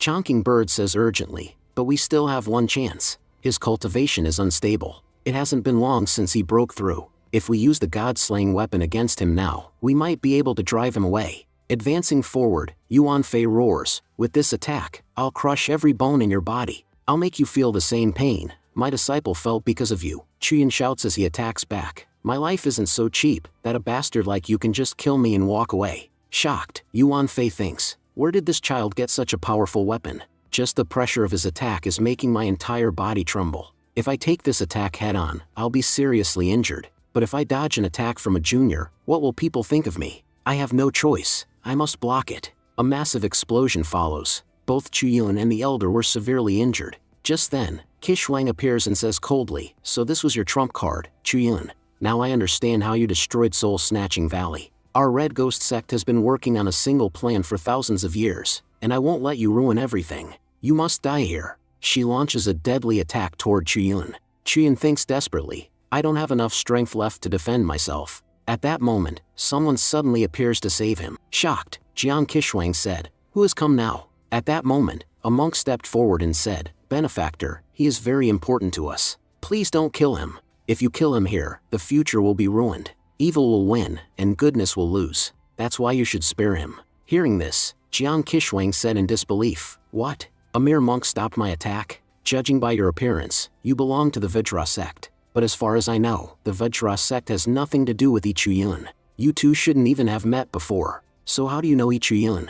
And why did you come all this way to save him? You even spoke about the future just now. It seems you are that monk from the Vajra sect, who possesses the power to glimpse heaven's secrets. The monk replied calmly, yes, that's me. That's why I came to save Benefactor Ichuyun. Jiang Qishuang said, I must say, monks like you are truly strange. Earlier, to force you out, we killed many monks from your sect. Every time we killed them, we warned you to come out. You could have saved them back then, but you never showed yourself even once. And now, when I'm about to kill Ichuyun, someone you've never met before, you rushed out immediately. You even revealed your identity. Seeing your actions, I'm now certain this boy is extremely important to you. And if he's important to you, then killing him becomes even more necessary. Yi Chuyun will die here today, and you'll be trapped along with him. Furiously, the monk shouted, "Despicable woman, how many sins will you commit? Put your weapons down immediately." As soon as he spoke, Jiang Qishuang dropped to her knees. Shocked, she said, "What's happening? I can't control my own body. I'm already at the myriad realm, yet I can't do anything in front of you. That makes it clear, you're at the yin and yang realm. No disciple can ever be this powerful. You must be the Grand Master of the Vajra sect, who has lived in seclusion for years." As he turned to leave, the monk said, "Benefactor Qishuang, everything you're doing in this realm is pointless. Go back and tell your sect master, there's no benefit in coming here. No matter how many people you kill, you'll return empty-handed. So don't ruin your karma unnecessarily. Leave now, that would be best for you." Jiang Qishuang replied coldly, "Monk, now we know all about your powers. Revealing yourself like this will cost you dearly. You will regret this." 2 hours later, when Chuyun opened his eyes, he saw many monks healing him together. Shocked, Chuyun asked, "Monks, what are you doing?" The Grand Master replied, "Benefactor, don't worry. We were trying to heal you and remove the evil aura inside your body. That evil aura is extremely harmful to you." Chuyun asked, "But who are you? You helped me so much, yet you haven't even told me your name." The monk answered, "I am the Grand Master of the Vajra sect, and my Dharma name is Jin Kong." The system announced, "He is Vajra sect's Grand Master, Jin Kong. When beast monsters attack the ancient battlefield, he will die while trying to save others. His life is about to take a major turn." Following the secrets of heaven, he entered the spiritual world and saved Yi Chuyun from the hands of Ghost King Jiang Qishuang of the Red Ghost sect. Chuyun thought to himself, so he really is the Vajra sect's Grand Master. The system says he can know heaven's secrets. If that's true, then he must have already known that the Red Ghost sect was going to attack us. And who exactly is this Jiang Qishuang, known as the Ghost King inside the Red Ghost sect? She can't be an ordinary person. Bowing respectfully, Chuyun said, "Grand Master Jin Kong, thank you very much for saving me. I, Yi Chuyun, greet you." The Grand Master said, "All other monks, leave now. I need to speak privately with the benefactor." Chuyun said, "Before I lost consciousness, I clearly remember that the 2 people who attacked me were extremely powerful.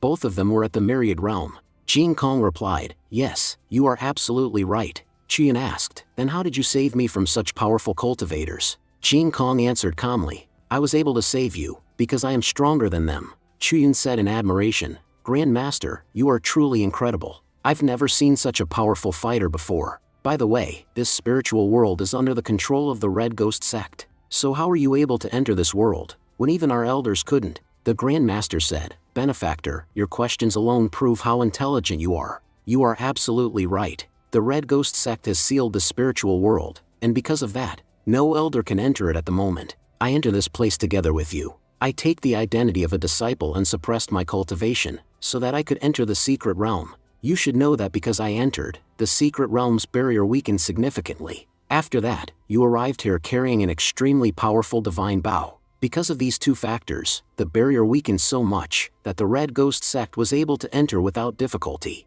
You could even say that everyone who died here did so because of me. If I had never entered this place, the barrier would not have weakened, and the Red Ghost sect would never have been able to enter. Because of this, my karma has become extremely heavy, and my life no longer feels peaceful." Chuyun said, "Grand Master, someone as powerful as you could easily leave this place. I don't think the Red Ghost sect could do anything to you.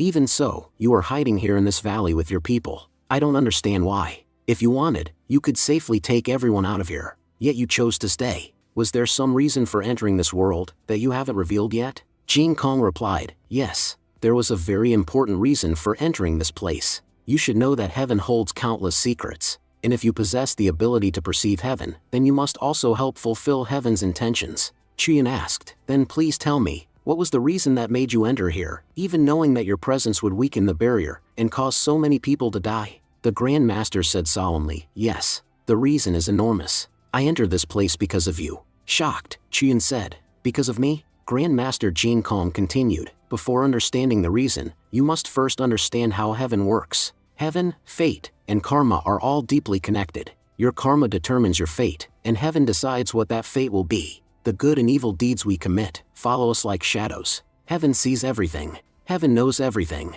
To be honest, I entered the spiritual world because you completed the task that heaven had assigned to us. You bore our share of karma, and because of that, the dangers that belong to us fell upon you instead. The world may not acknowledge this, But I know it clearly, if you had not repeatedly interfered, the Red Ghost sect would have already opened the Jing Yuan Palace long ago. Again and again, you risked your life to stop them. This chain of cause and effect is precisely why I had to come here to save you. You don't know this, but if that hall were opened, the entire continent would face catastrophe. That is why, no matter what happens, we must stop it. According to Heaven's secrets, that hall should have already been opened, and the entire Qianlong continent should have fallen. Yet somehow, you alone became a variable beyond Heaven's control. Every disaster that was supposed to happen, you stopped them all. I don't know how, but you possess the power to prevent calamities. That is why I came here to protect you. Even if I die here, it doesn't matter. I had already failed in fulfilling my duty. You are the one bearing the burden of all humanity alone. You are doing the work meant for all of us. That is why it is absolutely essential that you survive. And there is another reason I came here. Those who wish to open the hall still owe me a debt from the past. Today, I came to settle that debt. Chuyin said. Then you must already know what is going to happen here next. Now that you've arrived, will the Red Ghost sect succeed in opening the hall, or will we be able to stop them? Jin Kong replied, first, we cannot speak directly about Heaven's secrets. Second, you possess the power to alter Heaven's path itself. That is why telling you the future is meaningless. You can change it at any moment. However, benefactor, there is something important I must tell you. Inside the soul-snatching valley, a powerful soul transferred all of its power to you. But instead of direct cultivation, what you received was 1,000 years' worth of suppressed evil aura. Because of that soul's power, your cultivation advanced rapidly, and you became extremely powerful in a short time. But you do not realize that this evil aura is affecting you. It is slowly contaminating your pure heart. If this evil aura is not eliminated soon,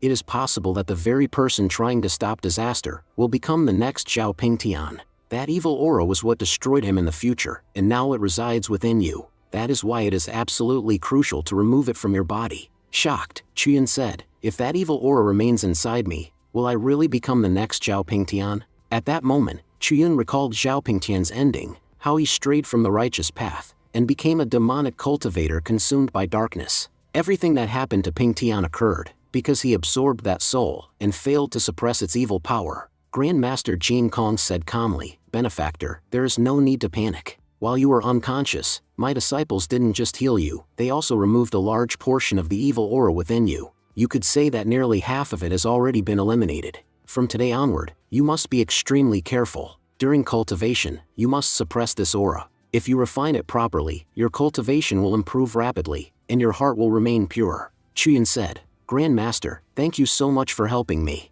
You truly saved me from becoming Zhao Pingtian. Since you have helped me so much, please tell me, what can I do to help you in return? Grandmaster Jin Kong replied, benefactor, walking the righteous path itself is already a great help to us. Your intentions matter greatly to this world. When I saved you earlier, I noticed that your body was on the verge of breakthrough. However, because of your Yuan Fei, you were unable to break through. Before leaving this place, you should cultivate properly. Your unfinished breakthrough will be completed, and after stabilizing your energy, your body will fully recover. I am here, so don't worry at all. No one will dare to attack you while you are cultivating. Chuyin said respectfully, thank you very much, Grandmaster. The scene then shifts to the Valley of 10,000 Evils. While drinking tea, Jiang Qishuang said, if that bastard monk hadn't interfered, Yi Chuyun would already be in our hands by now. Just then, Yuan Fei walked in angrily and said, Jiang Qishuang, you've really crossed the line. That monk killed my disciple, and you sent my disciple to his death as well. Both of you have made a grave mistake. No matter what it takes, I will kill you both and avenge my disciple. Jiang Qishuang sneered, Fei, I honestly don't know whether you've lost your mind, or gone completely insane. Do you even realize what nonsense you're saying? We are your allies. That's the only reason you're still alive. Otherwise, that weak Yi Chuyun would have already killed you. Think carefully before speaking nonsense again. If you ruin my mood, I won't hesitate to kill you. Enraged, Yuan Fei shouted, after killing my child, you dare threaten to kill me? Jiang Qishuang, even a chameleon doesn't change colors as fast as you do. Joining hands with your sect was the biggest mistake we ever made. At that moment, Qishuang grabbed Yuan Fei by hairs and said coldly, old man, listen carefully. If it weren't for me, you wouldn't have achieved a breakthrough at all. I made you powerful so you could be useful, not so you could bark at me like a dog. Today, I'll let your nonsense slide. But if you ever dare raise your voice at me again, I'll tear you into pieces before you even realize what happened. As for revenge, you're free to take it. Go kill Yi Chuyun and that damn monk. After all, I wasn't the one who killed your disciple, it was Yi Chuyun.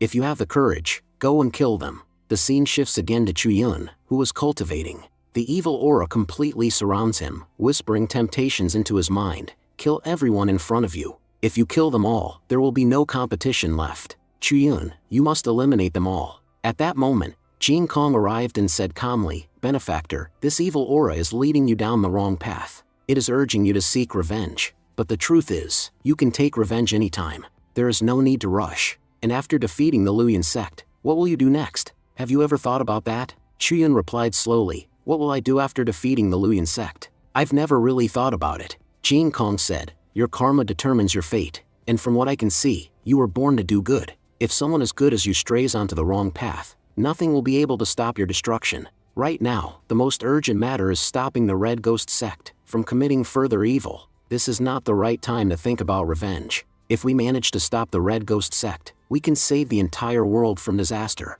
I ask you, don't think about revenge. Think about how many lives will be saved because of you. Your power exists not for vengeance, but to protect the people you care about. That is the true purpose of power. Chuyun said deeply, Thank you very much, Grandmaster. To be honest, I was living only for revenge until now, but today, I've found a purpose worth living for. After cultivating for an entire hour, Chuyun opened his eyes. A massive surge of energy burst out as he completed his breakthrough. Walking out, Chuyun said confidently, Grandmaster, I have suppressed the evil aura within me. Chuyun is now fully prepared to save people and do good in the future. Jin Kong replied, Benefactor, now is not the time to relax. Look behind you. Chuyun turned around and asked, Behind me? What's behind? Before he could finish, Yuan Fei attacked him. Yuan Fei roared, Chuyun, you will die by my hands. You killed my child. You won't escape. Chuyun frowned and said, What? This old man again? Activating his King Yuan technique, Chuyun blocked the attack effortlessly.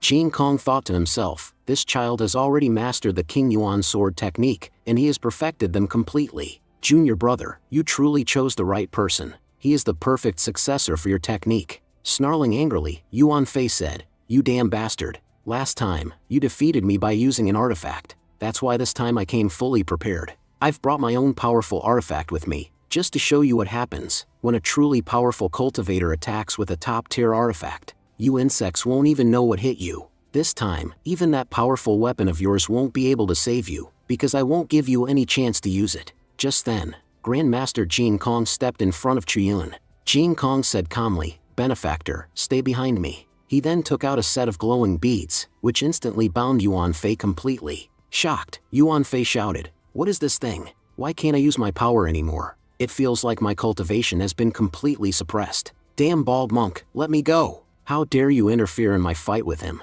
If I break free, I won't spare you either. Grandmaster Jin Kong replied calmly, Yuan Fei, your mind is clouded right now. You've gone mad in the storm of revenge. I am just a humble monk, trying to remove the veil that covers your mind. Fighting the benefactor will gain you nothing. Both of you will only suffer. That's why, as long as the benefactor remains here, I will not release you. You'll have to stay like this. Chuyun thought to himself, how powerful is the Grandmaster really? He stopped such a powerful cultivator so easily. Truly incredible, both the Grandmaster and his methods. Then Jin Kong spoke loudly, Benefactor Jiang, how long do you plan to keep hiding? My fellow monks have done nothing wrong. Release them. Killing them here will gain you nothing. At that moment, Kishwang stepped out and said with a smile, Grandmaster, you really are impressive. I completely sealed my presence, yet you still noticed me. To be honest, I planned to attack that bastard Chuyun while he was cultivating, but because you were guarding him so closely, I never got the chance.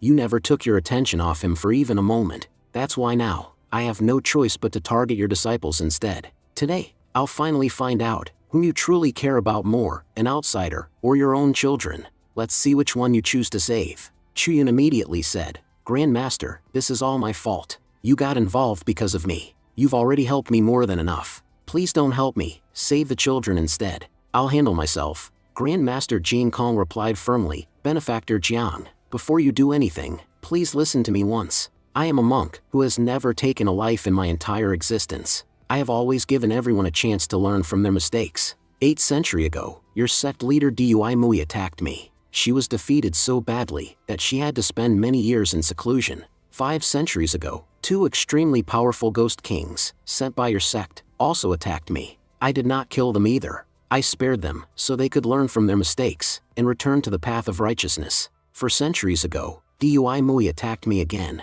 but she was forced to flee after being gravely injured. You could say that every powerful individual from your sect has lost to me at least once, and each time, I gave them a chance to live. Now that I'm over 1,000 years old, time has weakened me somewhat. But believe me, it hasn't weakened me enough that I cannot destroy your Red Ghost sect. If even one of my children is harmed, I swear I will break my no-killing rule. I will erase your entire Red Ghost sect and the plan you've been working on for years, in a single stroke. So for your own sake, step back. Because if I move forward, things will turn very ugly for everyone. What happens next will be revealed in the next episode. Thank you for watching and stay tuned.